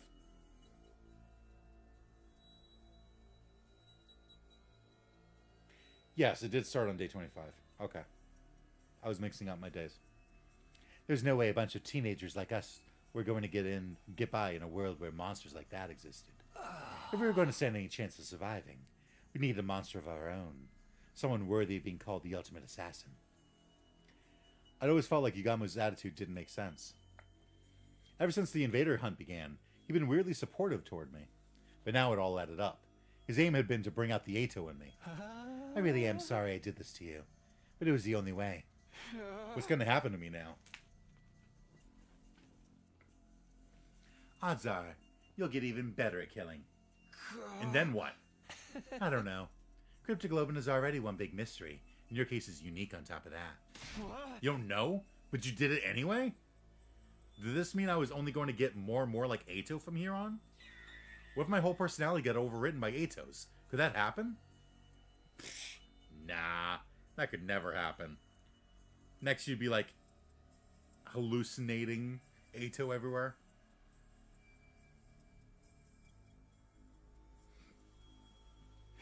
Wait, the lapses in my memory.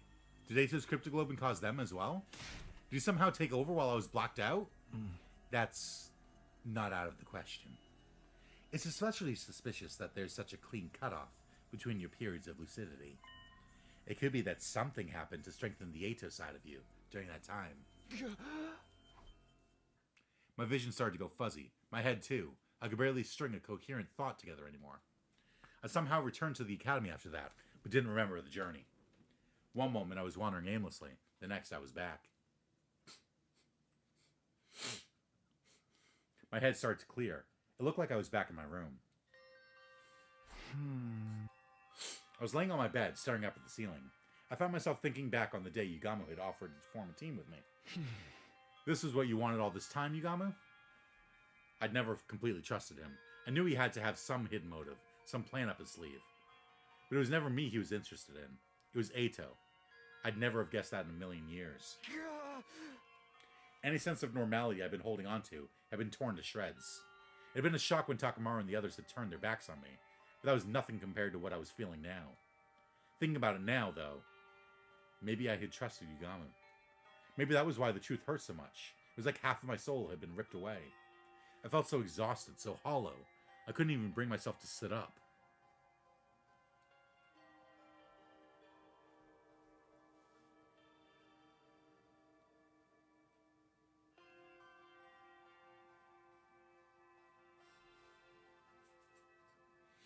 I just lay there, thinking and doing nothing at all.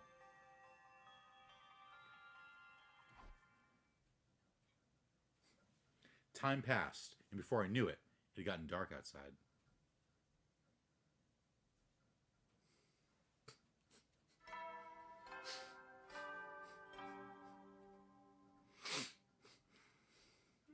Had soldiers. It's time to hit the hay. You never know when the invaders might attack, so rest up while you still can. Well then, good night.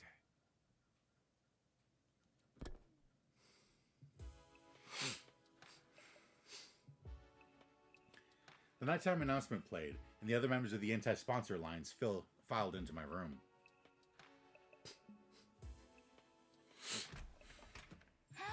The headphones are finished. Everyone pick a color.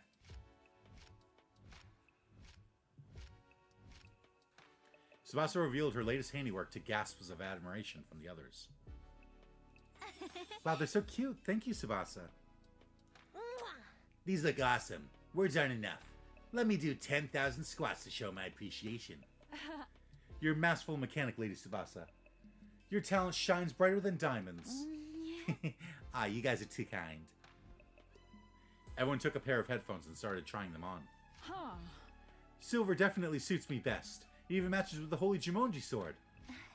I like the yellow ones. I always thought of it as a lucky color. Maybe they'll bring the Alliance luck. Oh. I'll go with black. Makes it easier to lurk in the shadows and stalk my victims. I'll take blue. That color just kind of screams cool-headed mechanic to me. Gold all the way for me. These will go great with my championship belt, which leaves red for me. The only pair left is red. I guess those ones are for me. Go on, Takumi. Put them on. See how they feel. I'm sure red will suit you. Red is a leader's color. Convention has decreed it. Everybody looked at me expectantly. They all look so excited, so happy. I'm sorry, guys. I can't accept these. Huh? Why not? Do you not like the design? No, they look great. The problem's with me, not them. You see, there's something inside me. I told everyone what I learned earlier today. About how I'd absorbed 2 doses of Eito's Cryptoglobin back to back. How his influence was now making me more like him. And how in the worst case scenario, my personality might actually be replaced with his. There's something else too. I've been getting weird lapses in my memory. Saying it out loud made the fear even worse. I hate to think I had a monster like Eito inside of me. If he ever took over, there's no telling what might happen. He wouldn't hesitate to kill everyone here, though. It's like I'm possessed, cursed. So I decided I'm going to step down as leader of the anti-sponsored alliance. I lowered my head in a show of contrition. It wouldn't be easy being on my own again, but I couldn't risk becoming a threat to my own teammates. I tried to tell myself I was fine with it, that it was better this way, but then... The room suddenly erupted with laughter. It was so loud I couldn't help looking up. I'm possessed, cursed. You actually said that with a straight face. How adorably delusional. Hey, what's so funny? This is a genuine problem. Yeah, guys, don't laugh at him. I mean, the whole Edgelord team was kind of ridiculous, but still. I'm sorry. I just can't hold it in. Now even you're laughing at me? Boys are so silly sometimes. Even you knows me? Well, this isn't the reaction I was expecting. What's with you guys? I'm being serious here. We know you are, sweetie. That's part of what makes it so hilarious. You got no reason to be scared of this curse. You overcame and made it work for you a long time ago. I've overcome it? Of course. You having that little bit of Eito in you has already helped you score a bunch of points in this game. You scored so much you even get that one prize from the sponsor. If it hadn't been for that vile Cryptoglobin, Nozomi wouldn't be here right now. You've got new power and allowed you to save a life. What's so cursed about that? Huh. Never thought about it that way before. It's true, though. I was only able to help Nozomi with her rejection symptoms because I'd killed so many invaders and placed high on the rankings. Whether it's a curse or a blessing is all about how you look at it. In the meantime, you just gotta keep being you, Takumi. It's nice of you to say that, but it doesn't make the problem go away. If Eito really does take over my body someday, then we'll just slap you around till you come to your senses. That's what friends are for, right? Come on, have some faith in us.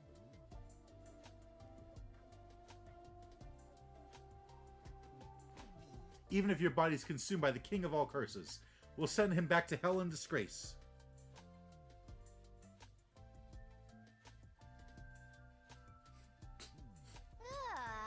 You just couldn't resist getting another reference in there, could you? Whatever the origins of this power might be, I trust you to use it the right way, Takumi. You have a kind heart and a strong spirit to back it up. I was dazzled by the brightness of my friend's smiles. Not so long ago, I felt completely alone, and now I have people who were this nice to me. It was almost too much to bear. Now that's settled, let's get back to the headphones. You don't want all our hard work to go to waste, do you? Come on, put them on. Okay. Took the headphones from Tsubasa and put them on. Red, blue, yellow, gold, silver, and black. Each member of our team now wore one of these colors. We looked at each other and nodded. That brought today's meeting to an end. The others went back to their rooms. All except one person, who made no move to leave. Knows me. Oh, aren't you gonna go too, Yugama? Yugama stood by the wall, his eyes downcast. Do you hate me? For using you like this? Huh? Hate? No. I was surprised, though. Since this killing game started, you've basically been my closest friend.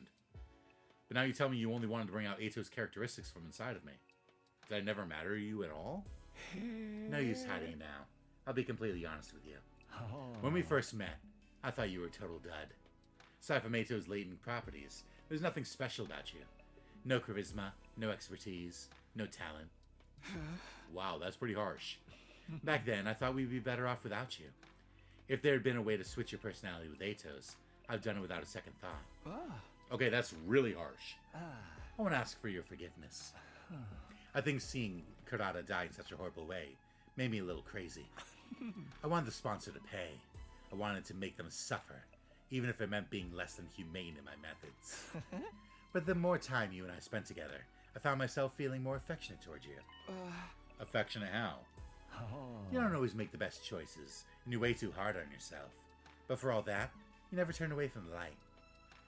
Even when your friends turned their backs on you, you kept fighting for them. Want to know what I think your crowning moment was? When you dove headlong into danger to try and save Hiriko. When I saw you do that, I was grinning from ear to ear. I thought, who even is this maniac I've gotten myself involved with? Before I knew it, I was rushing in to join you. Never thought of myself as a team player, until I started hanging out with you. That's right. I told Yugama to run back then, but he stayed and fought with us. We had no chance of winning, but he joined us anyway. Rest easy, Takumi. You getting taken over by Eito's personality isn't impossible, but if I know you the way I think I do, it'll never happen. You'll tame those impulses and continue to give your all to protect your friends. That's just the kind of guy Takumi Sumino is. More than anything else, I trust you to do the right thing. With that, Yugama quickly left the room. He wasn't actually blushing, but he was giving off the same impression. He put up a happy-go-lucky front, but I guess even he gets shy sometimes.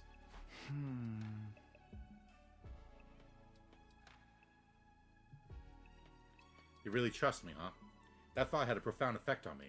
I was more determined than ever to keep my team alive. I'd repay their trust and get them all back to the artificial satellite safely. And to do that, I need to find some QB liquid, and soon. We hadn't found even a trace of any so far. We couldn't give up yet. I'd find that liquid. I would. Definitely, categorically, without fail. As it turned out, the very next day, that prediction came true. Although not in the way I was expecting.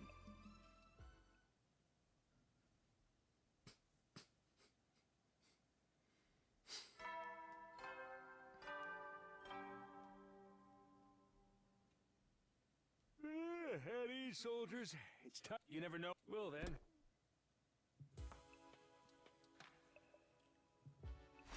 Huh? Good night. Sat up and rubbed the sleep from my eyes.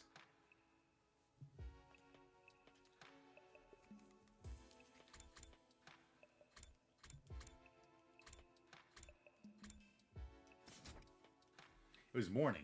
Why was the nighttime announcement playing? Is the system on the fritz? I hoisted myself out of bed and checked the time. What? When I took a look around, I almost wondered if I was still dreaming. It was dark. According to the clock, it was well past the time the nighttime announcement usually played. What the? How? If this really was the night of day 45, that would mean I'd slept through the entire day. Had I really been that tired? Or had somebody done something to knock me out for the day? Just as I was wondering what the others were doing. Hey, Takumi, are you feeling better? I opened the door and let Tsubasa in. For some reason, she seemed worried. Sorry about this morning. I shouldn't have forced you to help me. But you could have told me you weren't feeling well, you know. Not feeling well. Help you? I had no idea what she was talking about. As far as I knew, this was the first time I'd seen her today. Oh yeah, I've got something for you. I diluted it so we'd have more to go around. You should spray it on anything metal in your room, just in case. What is this? What do you mean? It's the QB liquid you gave me. QB liquid? What? What's the matter? You've got QB liquid already? I'm starting to think we'd never find any. Why are you acting like this is the first time you're seeing it? You're the one who found it. I found it? No, that's not possible. Takumi, you're acting really weird. Tsubasa was looking at me with a mixture of confusion and concern. Then she gasped, like she'd suddenly figured something out. Did you lose part of your memory again? Seems that way. I can't remember anything that happened earlier today. What's going on, Tsubasa? Why do we have the QB liquid all of a sudden? She told me what had happened. It was bizarre hearing about things I'd done that I had no memory of. Apparently, I'd gone to Tsubasa's room this morning and given her the QB liquid. Obviously, she was surprised and asked me where I'd found it. But I hadn't given her a clear answer, only said I didn't remember where exactly. Tsubasa had impressed me. She was happy enough that we had the stuff we needed. After that, she'd taken me to the underground hangar, and the two of us had set to work applying the liquid to the escape pod. We'd gone over the surface of the metal thoroughly to make sure the particle bacteria never ate into it again. It didn't take us long to finish, then you got really exhausted all of a sudden. You said, I'm going to go back to my room and take the rest of the day off. And now that the day's ending, you came to check on me. None of that had jogged any memories. It was almost like there was another me walking around living my life without me knowing about it. Was this Eito's doing? Had what was left of him somehow taken over my body?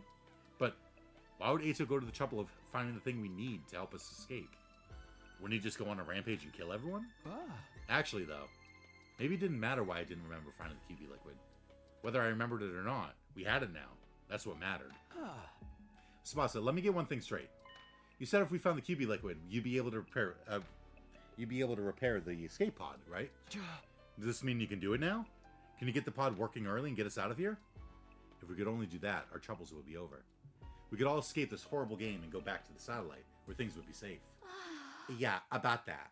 Tsubasa looked away awkwardly. I can fix the pod, but it's going to take me at least 50 days. 50 days? So then, we'd have to survive until day 95 before we can get out of here. At that point, it barely even qualifies as escaping early anymore. We got the members of our alliance together for the daily meeting and told them the bad news. Needless to say, they were all pretty shocked.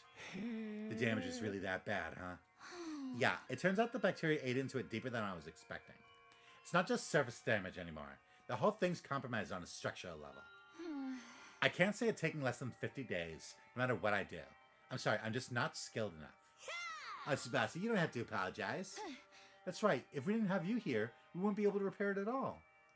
No one was really to blame for this. Nozomi was right about that. It was just some monumentally bad luck.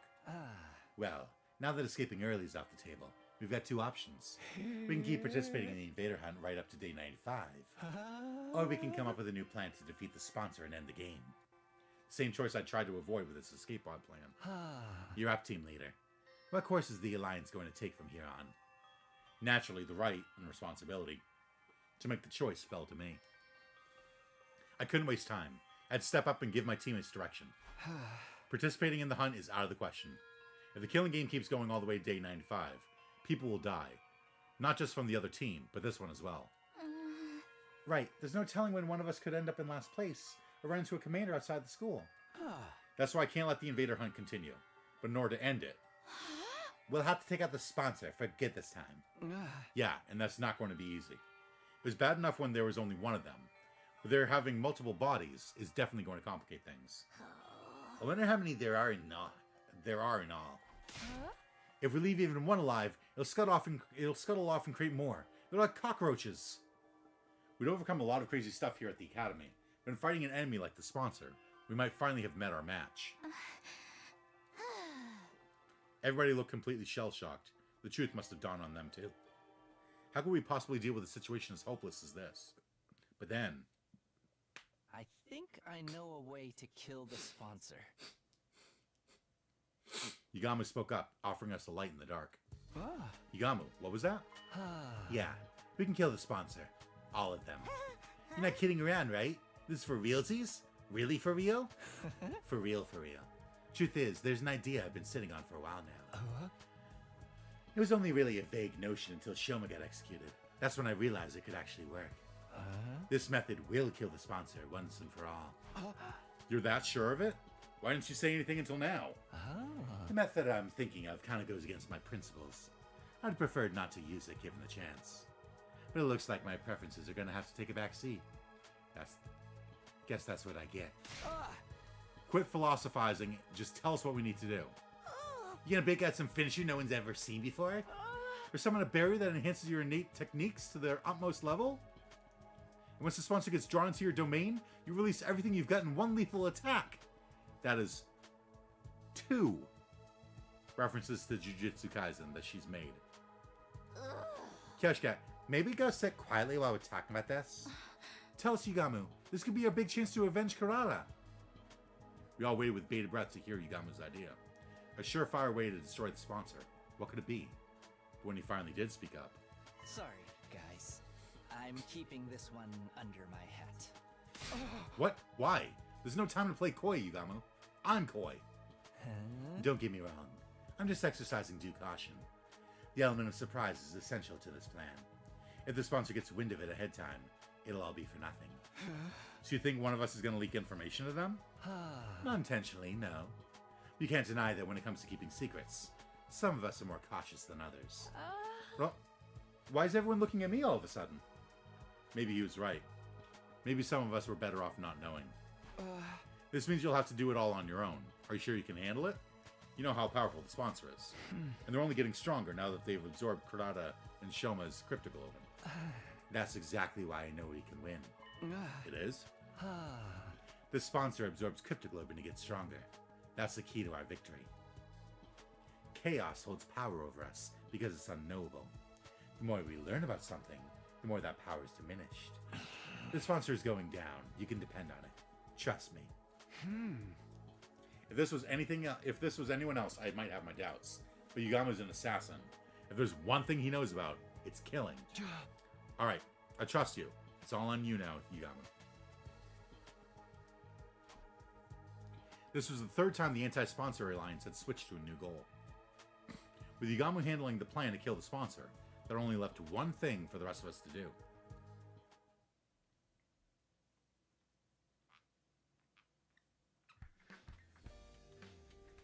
Invader Hunt Round 2, Day 4. I headed out beyond school grounds to earn points like usual.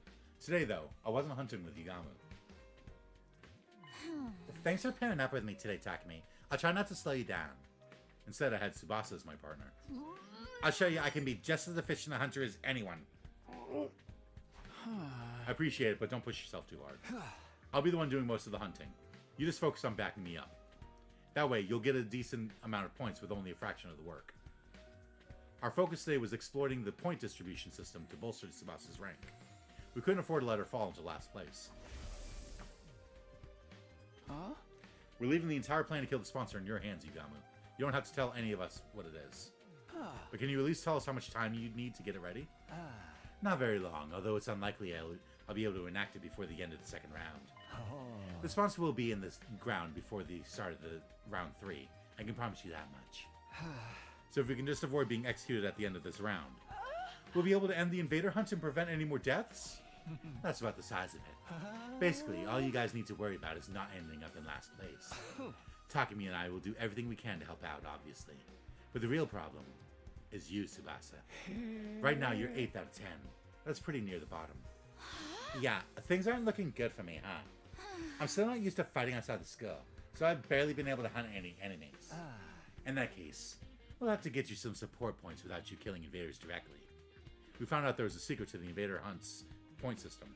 Even hunters that didn't actually kill invaders could still earn points by supporting their allies in battle. I have a suggestion if you're interested. Starting tomorrow, why don't you take my place and go out hunting with Takumi, Tsubasa? Huh? Me and Tsubasa? Me and Takumi? I'm Tsubasa. He's the top hunter in the whole alliance. You'll probably earn a ton of points just from being around him. If that's okay with you, Takumi. I don't mind, but what are you going to do, Yugamu? I'll be taking a break from hunting for a while. If you want me, I'll be holed up in the escape pod hangar, working on the plan. As much as it pains me to relinquish my position as your hunting buddy, it's a sacrifice I'm willing to make.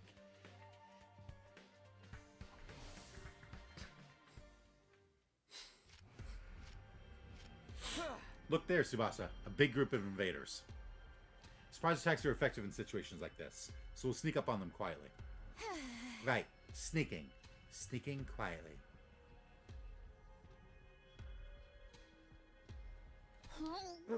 How do you walk without making too much noise again? She seems pretty nervous. And again, she's always been the type to get stressed out easily. Are you scared? It's okay. Just close your eyes and stay next to me. Here, give me your hand. Okay. I held Tsubasa's hand as we snuck closer to the invaders. And then we struck. Detach yourself. It's just work. Detach yourself. It's just work. Detach yourself. It's just work. Nice. Seems like I'm in pretty good form today. If I kept mowing down invaders like this, Tsubasa was bound to get some of the points I earned. Wow, Takumi, you're amazing. I knew you were strong, but that was something else. You're all just a little something Yugamu taught me. The double dose of Ato's Cryptoglobin helps too. But still, you were awesome. So strong, so manly. It seems like only yesterday you were an awkward little half pint. Pretty soon you'll be all grown up. What are you, my mom? Also, half pint? Really? Let's get moving. Can't waste time talking when there's invaders to hunt. I started walking again, pulling Tsubasa along behind me. We need to make every kill count. Sheesh, what's with the alpha male act all of a sudden? Being so forceful with a girl? Don't get too big for your Takumi-sized boots. I ignored Tsubasa's grumbling and let it fade into the background. I didn't have time to be delicate with her right now. We spent the rest of the day, that day, walking around the ruins hunting invaders. We killed a lot of them. Oh, alright, that should do it for today. You should be safe from falling to last place now, Tsubasa. Great. Thanks for this, Takumi. I can't believe we took out this many invaders just in one day. I say we, but really all I did was watch. Don't sweat it. It's a leader's job to help out his allies when they're in trouble. I'm glad we have a dependable leader like you around. You're really growing into the role. It's weird though. I never imagined I'd be spending time with you like this, just the two of us. Not after I alienated you like everyone else did at the start of the game. Tsubasa's expression suddenly clouded over, like she was about to cry. I'm really sorry for back then. You're such a great guy and we treated you like trash. Every time you do something nice for me, I get reminded of that. You're too good to me. Forget about it. It's all in the past. And it made sense at the time.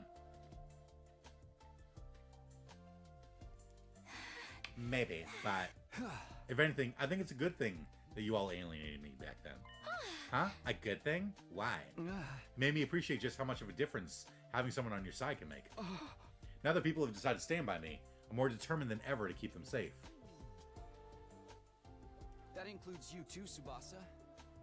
I'll protect you. For all the rest of our lives. The rest of our lives? Yes, I'll always be here for you. That's great and all. When you put it like that, it almost sounds like... Tsubasa? Hey, what's wrong? Are you not feeling well? Ah, jeez, Takumi, you big dummy. I look away for a minute and suddenly you turn into a total Casanova. Where did I go wrong? Why do you keep talking about me like I'm some wayward soul? Whatever. That's all for today. I'm going back to the school. Hey, don't run off by yourself. It's not safe. I ran after Tsubasa as she stormed her way back to the Last Defense Academy.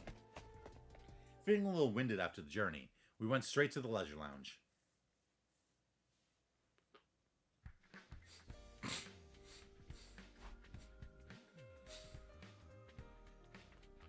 Once there, we checked the ratings. The rankings. Nice! It went up a place. What a relief. And I owe it all to you, Takumi. Don't get comfy yet. It won't take much for Takemaru and the others to overtake you. We'll have to keep it up and get you some more points tomorrow. I had to keep the members of the Anti-Sponsor Alliance out of last place. As their leader, that was my responsibility. Of course, that also meant we'd be forcing someone from Takemaru's team into last place instead. Tried not to think about that side of things too much. I wasn't some omnipotent savior. No matter what I did, I couldn't save everyone. Having checked on the rankings, Tsubasa and I went back to our rooms to rest. Then, when night fell... At ease, soldiers. It's time to hit the hay. You never know when the invaders might attack, so rest up while you still can.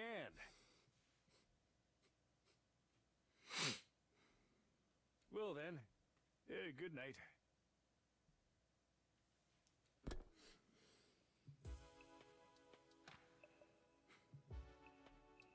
After the announcement played, everyone from the Alliance got together in my room.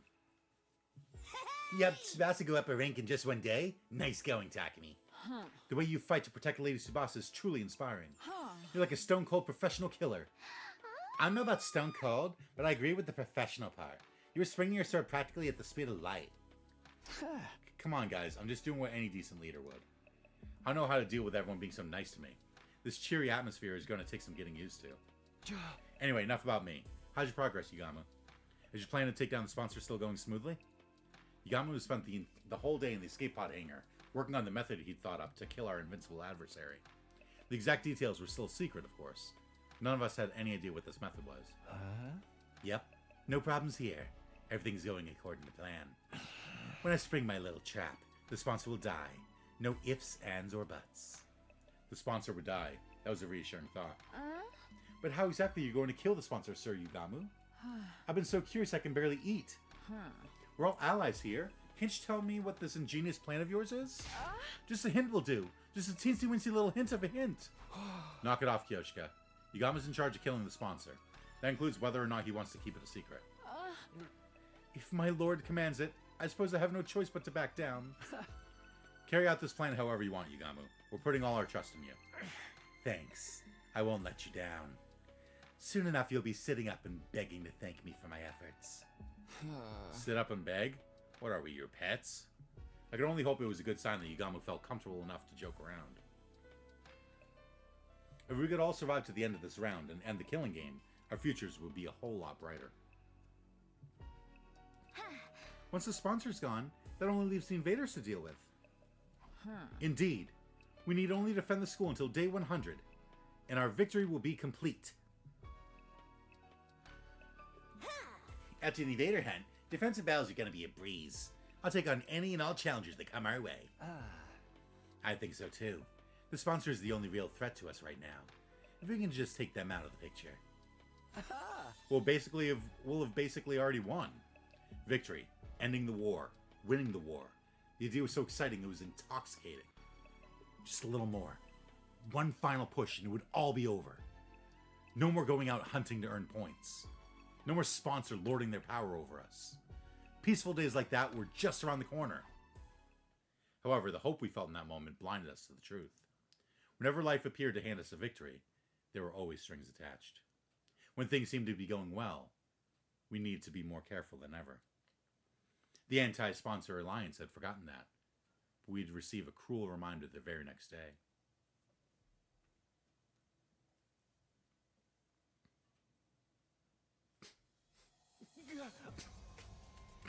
I choked wordlessly, unable to comprehend the scene playing out in front of me. Nozomi! Nozomi on the ground, covered in blood. My other friends barely standing, ragged from exhaustion. And in the middle of all this carnage, the one responsible for it. I recognized that monstrous form. The Squad 10 commander! Why do we have to run into him now of all times? If we could just have made it through the second round, everything would have been fine. So why? Why now? What is the commander even doing here? This morning, Tsubasa and I went out hunting like the day before. Wanted to keep earning points for her just in case. For the first few hours, everything had gone well. We killed a ton of invaders. Just before noon, we switched gears and headed to a meetup with the other Alliance members. We'd all decided to have a picnic lunch together. The two of us made our way to the rendezvous point, feeling pretty good about everything. But when we got there, it wasn't a nice laid-back picnic that greeted us. It was this. The commander must have attacked Moko and the others while they were out on the hunt. A battle had ensued, Nozomi was wounded, and I guess that's when we showed up. Damn it! How dare you do this to my friends! The full implications of the situation were becoming clearer to me. If I didn't do something quick, they would all die, and there'd be no bringing them back. But before that, Tsubasa, get out of here. Go back to the academy. The whole reason I was hunting with Tsubasa was that she wasn't used to fighting outside school grounds. I couldn't let her take on a commander. I just have to cover her until she could safely escape. Or so I thought. No, I won't run away this time. Tsubasa? I ran when Hirako and Darmi needed help. I ignored them and left them to die. She must be talking about that time we ran into the Squad 3 commander.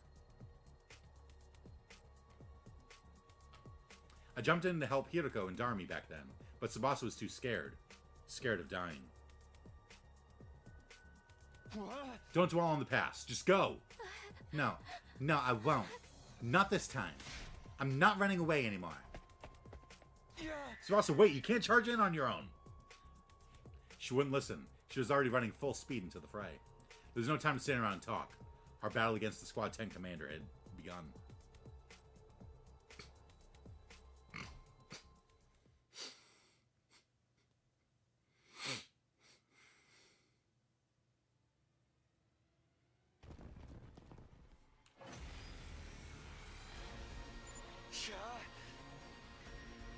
Everyone, are you okay? Takumi, am I glad to see you? Sir Takumi, Lady Nozomi, she's been grievously injured. She's still breathing, but she won't last much longer. She's going to die. Calm down, Kyoshika. We need to do something about the commander before we can help her. Moko, what happened here? The commander's not all that strong. Whenever we beat him, he comes right back. We've had to fight him over and over again. During one of those battles, Nozomi went down for the count. I was afraid of that. This commander has the power to control time. Little attacks won't count against him. You can just turn back the clock and make it like his injuries never happened. Then how the heck are we supposed to beat him? We have to all attack at once and inflict more damage than he can handle. Let's do this, guys. Don't give him a chance to recover.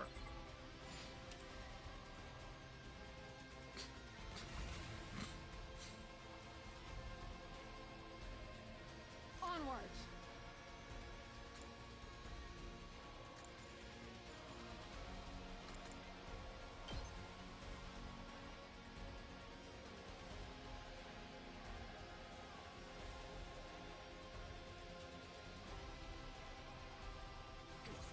Two on. Let's put this to use. Onwards. Banzai.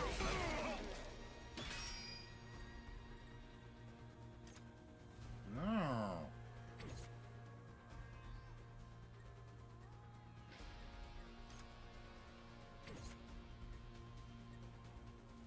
Ready when you are. I'm taking this should slow them down. You say leave it to me.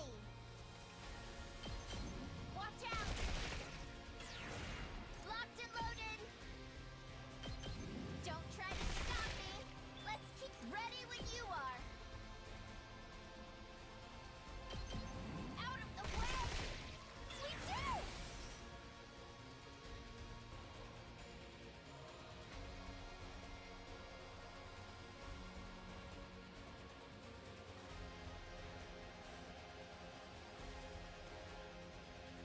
I'm good whenever.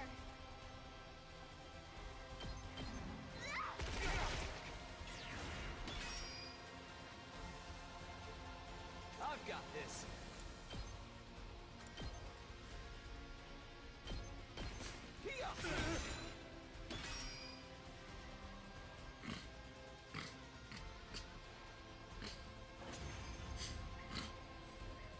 Oh.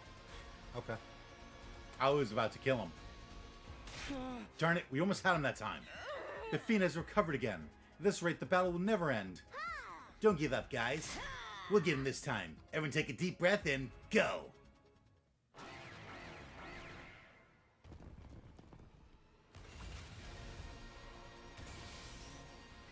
Let's do this.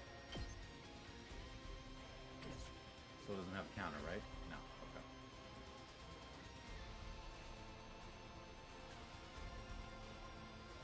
Here we go. Say when. This should do it. Here we go.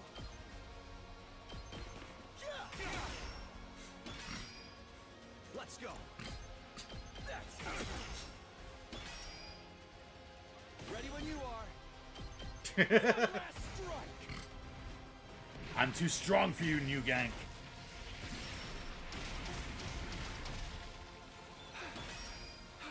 What?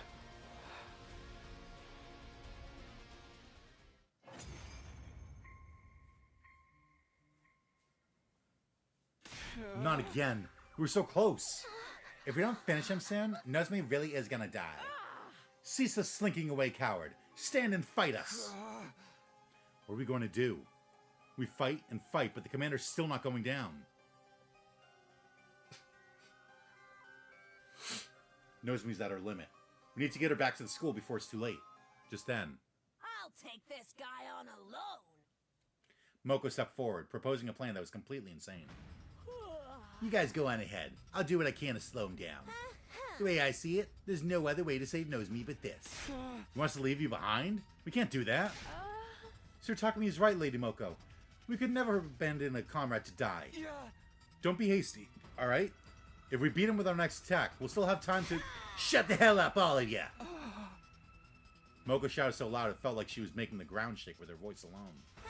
Listen, guys. The day Karada died, I stood at her grave, and I made her a promise. I promised to protect the girls, to make sure not a single one of them died. If Nozomi dies on my watch, Karada will never forgive me. So let me do this. Let me protect my friend. If one person stayed to distract the commander, the rest of us could escape and get Nozomi back to safety. That much was true. But could I really do this to Moko? Could I sacrifice one of our own? Leave Moko here and take Nozomi back to the school. Or stay here and all fight the commander together. As the Alliance's leader, that was the choice I needed to make. Shit.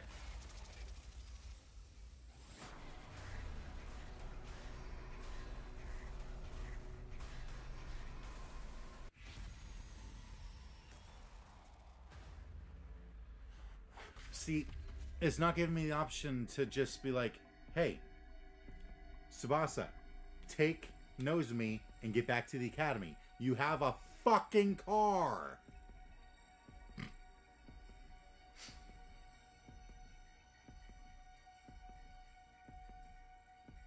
But no.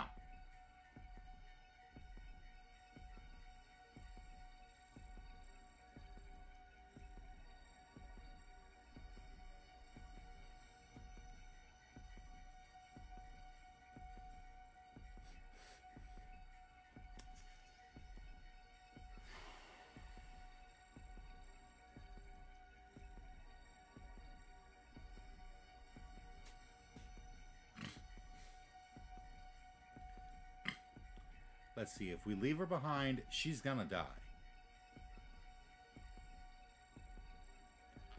But everyone else will live. If we don't leave her behind, like, I don't know why we can't just be like, Takumi stays with Moko, and everyone else runs.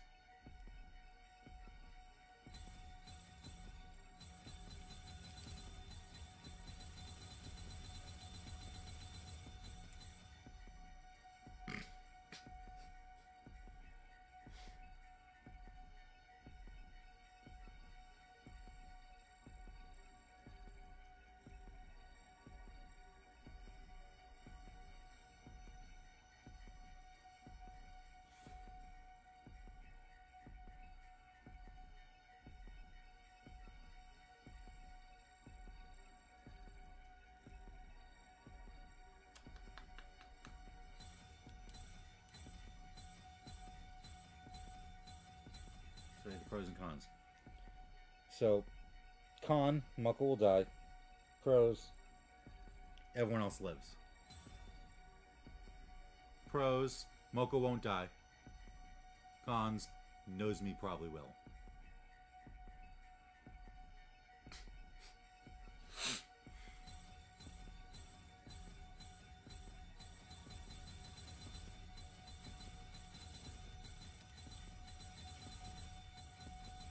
So either way, I'm sacrificing someone. It's just a matter of if I'm sacrificing Moko or Nozomi.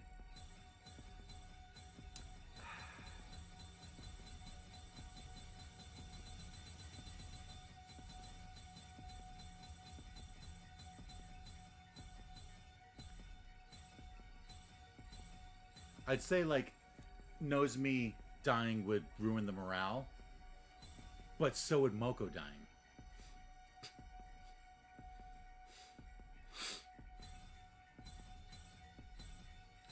We just saved Nozomi's life. We gotta let Moko do this.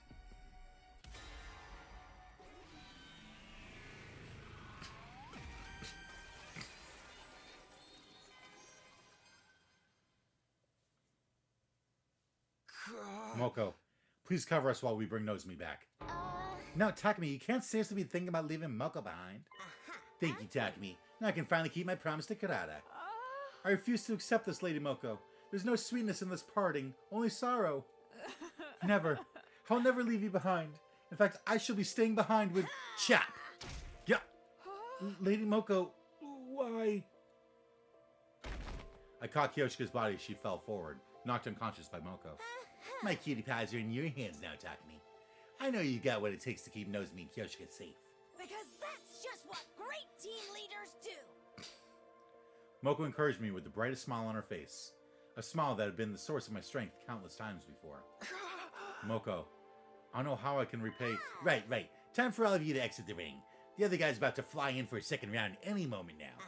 Tsubasa, be a darling and send everyone back, alright? Love you, honey. Yeah. See you later, Moko. Moko tossed her golden headphones over to us. She must have meant for us to hold on to them as keepsake. We loaded the unconscious Nozomi and Kyoshika into Tsubasa's vehicle and drove off without delay. Why couldn't we just do that before? As we pulled away, I looked back to see how Moko was faring. Feast your eyes upon Moko Majiro, the apocalyptic maiden of destruction! And you'll be crossing this line over my dead body. Get ready for the match of your life, Commander! Moko was standing in the way of the commander, determined to buy us enough time to escape. We're in a car! We're already far enough away. I burned the sight of that stirring scene into my mind so that I would never forget it. As rushing back to school, we called Yugamu out from the underground hangar, and then...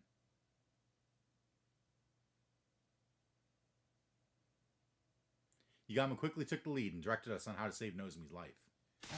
Tsubasa, grab as many packs of saline and antibiotics as you can from the infirmary. Now. Right. Takumi, use antiseptic to sterilize the room, then cover everything in sterile sheets. All right. I'll start suturing the wounds.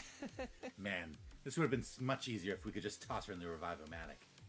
He began treating Nozomi's wounds with practiced ease, using his assassination skills to heal instead of kill. Relax. The wounds are not as deep as they seem. Her internal organs are fine. None of her injuries are fatal. So she's gonna live? Thing is, she's lost a lot of blood. A transfusion would undoubtedly save her life. We don't have any packs of blood on hand. Not that transfusing ordinary blood has any curative effect on us. Just as I was processing what Yugamu just told me. Oh. Intruder, defect. Invaders at a time like this? The sadistic cretins are clearly out to torture us. No way. On the other hand, they just shone a ray of light on this deadly hellscape we're in. What ray of light? We need to focus on treating Nozomi. We don't have time to take on invaders too. Because we now have a chance to get our hands on what we need to help her. By spilling some Commander blood. What we need. Oh! You mean... After defeating Commander, the top 3 hunters on the leaderboard will receive a Cryptoglobe-filled syringe as a reward. Yugamu and I were in 2nd and 3rd place respectively, so we would have 2 syringes. We'd be able to use those syringes on Nozomi to replenish her lost Cryptoglobin. With that in mind, we stopped treating Nozomi, shook Kyoshika awake, and headed for the war room to prepare for battle.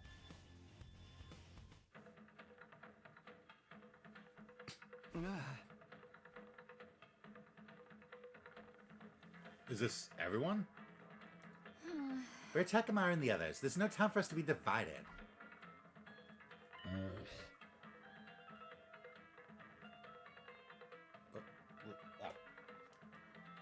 Most people are frolicking around in Dreamland, dead to the waking world. Sponsor, what are you doing here? You're not trying to interfere with the battle, I hope. The sponsor ignored our questions, choosing to stare intently at the war room monitor instead. Oh, this commander appears to be a skilled illusionist. They create illusions by blasting superpowered music through a sound truck that confuses all who hear it. Sound-based solutions. That has to be the Squad 11 commander Takumi was talking about the other day. We're fine since we have our noise-canceling headphones, but Takamaru and the others took the full brunt of the attack and are wandering around in a dream world right now, aren't they? Wait, that doesn't explain why Darmi's alright. She hasn't done anything to block out the sound. He was right. Darmi didn't seem affected at all. Yeah, my head's a little fuzzy and I'm seeing things I know aren't real. But other than that, everything's great. You can't make someone already stoner than stoned even stonier. Yeah. As crazy as always, that's Darmi for you. Albeit her brand of insanity was strangely comforting for the situation we were facing at the moment. I fail to see why you all seem so upbeat when the enemy is rapidly advancing on the academy, even as you speak. Look at the monitor.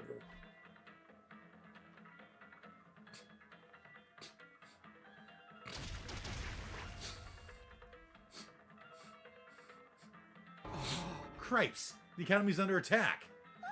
Oh no. No. We have to get out there and fight now. Indeed.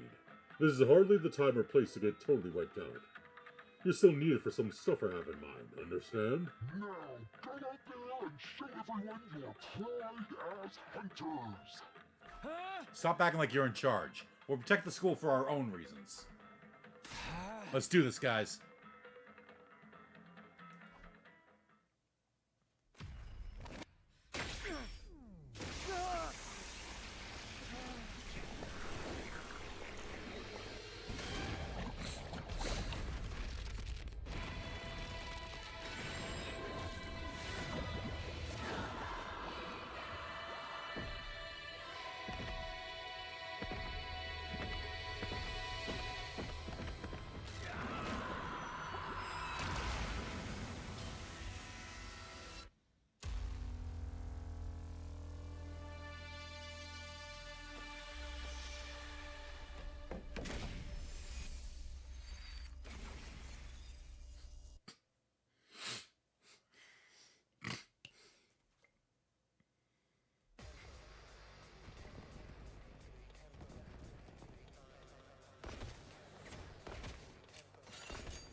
All the sound trucks have been destroyed.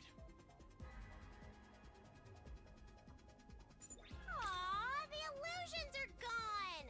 I'm already starting to miss them. Maybe miss them after we take out the commander headed this way?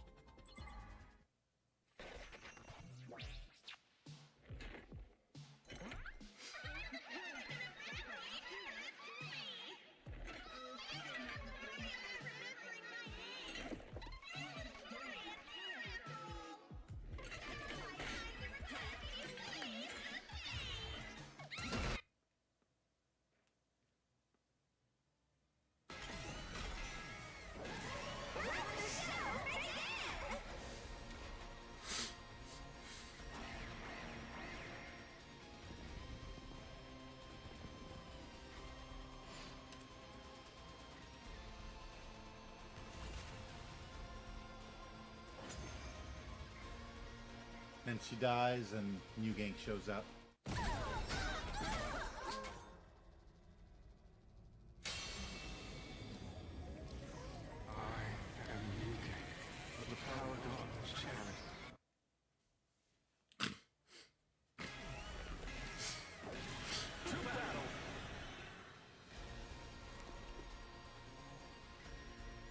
It's the commander who can reverse time. He chased us all the way here? Does that mean Moko's been? The commander who wounded Nozomi and killed Moko. Let us slay this accursed commander to avenge our fallen Lady Moko and appease her spirit. Wow! Hate is in the air today, and I am all for it! This is my specialty! A show especially for you! Here I go!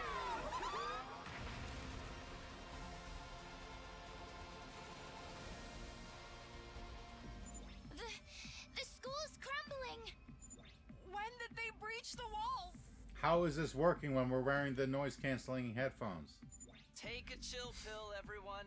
It's all just an illusion. What? That's a shame. I feel a lot chiller when I'm surrounded by death and destruction.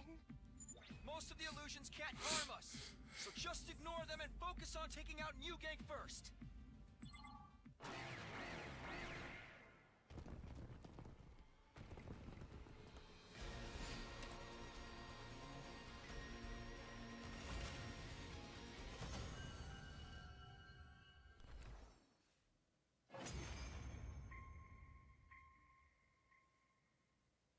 The school is back to normal. The illusion was gone, which meant we had defeated the enemies for good this time. Those tricky commanders. The enemy commanders have been put to rest. Moko, we've avenged your death. New Gang is finally defeated. We couldn't have taken out 2 commanders at once if Moko hadn't sacrificed herself. She deserves full credit for this. Unfortunately, our rejoicing was soon cut short. Well done taking out those formidable enemies, my Special Defense Unit hunters. I praise you for distinguishing yourselves in battle. The sponsor's sudden appearance out of thin air dampened our celebratory mood. Allow me to process the commanders that you've defeated. Every last drop of cryptoglobin shall be drained and concentrated. They signaled toward the sky, and at the very next moment, a swarm of bees that had been hovering above us made a beeline for the fallen commanders. They sucked them completely dry of cryptoglobin. As usual, the top 3 hunters on the leaderboard will receive a cryptoglobin-filled syringe as reward. That means Dorumi, Takumi, and Yugami. Takumi. Be thankful.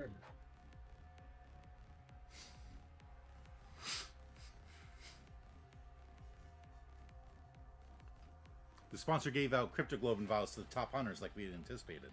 Now we could save Nozomi.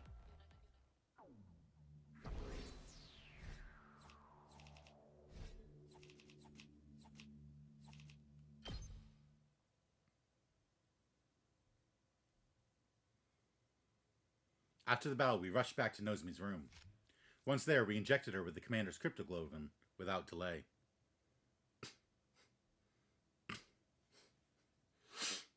The concentrated blood of 2 commanders took effect immediately. Look, everyone. Nozomi's regaining color in her face. Her wounds are starting to scab over. I had no idea we could use concentrated cryptoglobin as an analeptic, too. The deathly pale Nozomi slowly but surely became healthier right in front of our eyes.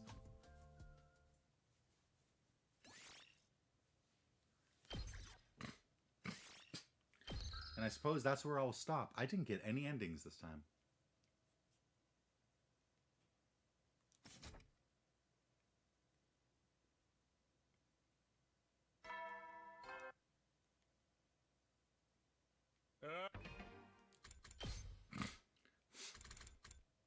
I mean, there's plenty of space. This one looks like it would be a fast ending, because it's completely lined up with this. And that could be a longer ending, but it's gonna end before this.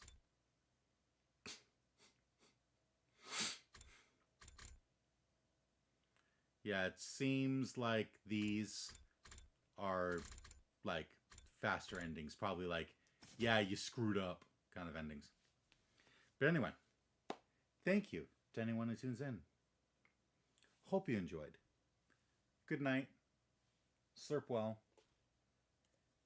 And happy hunting.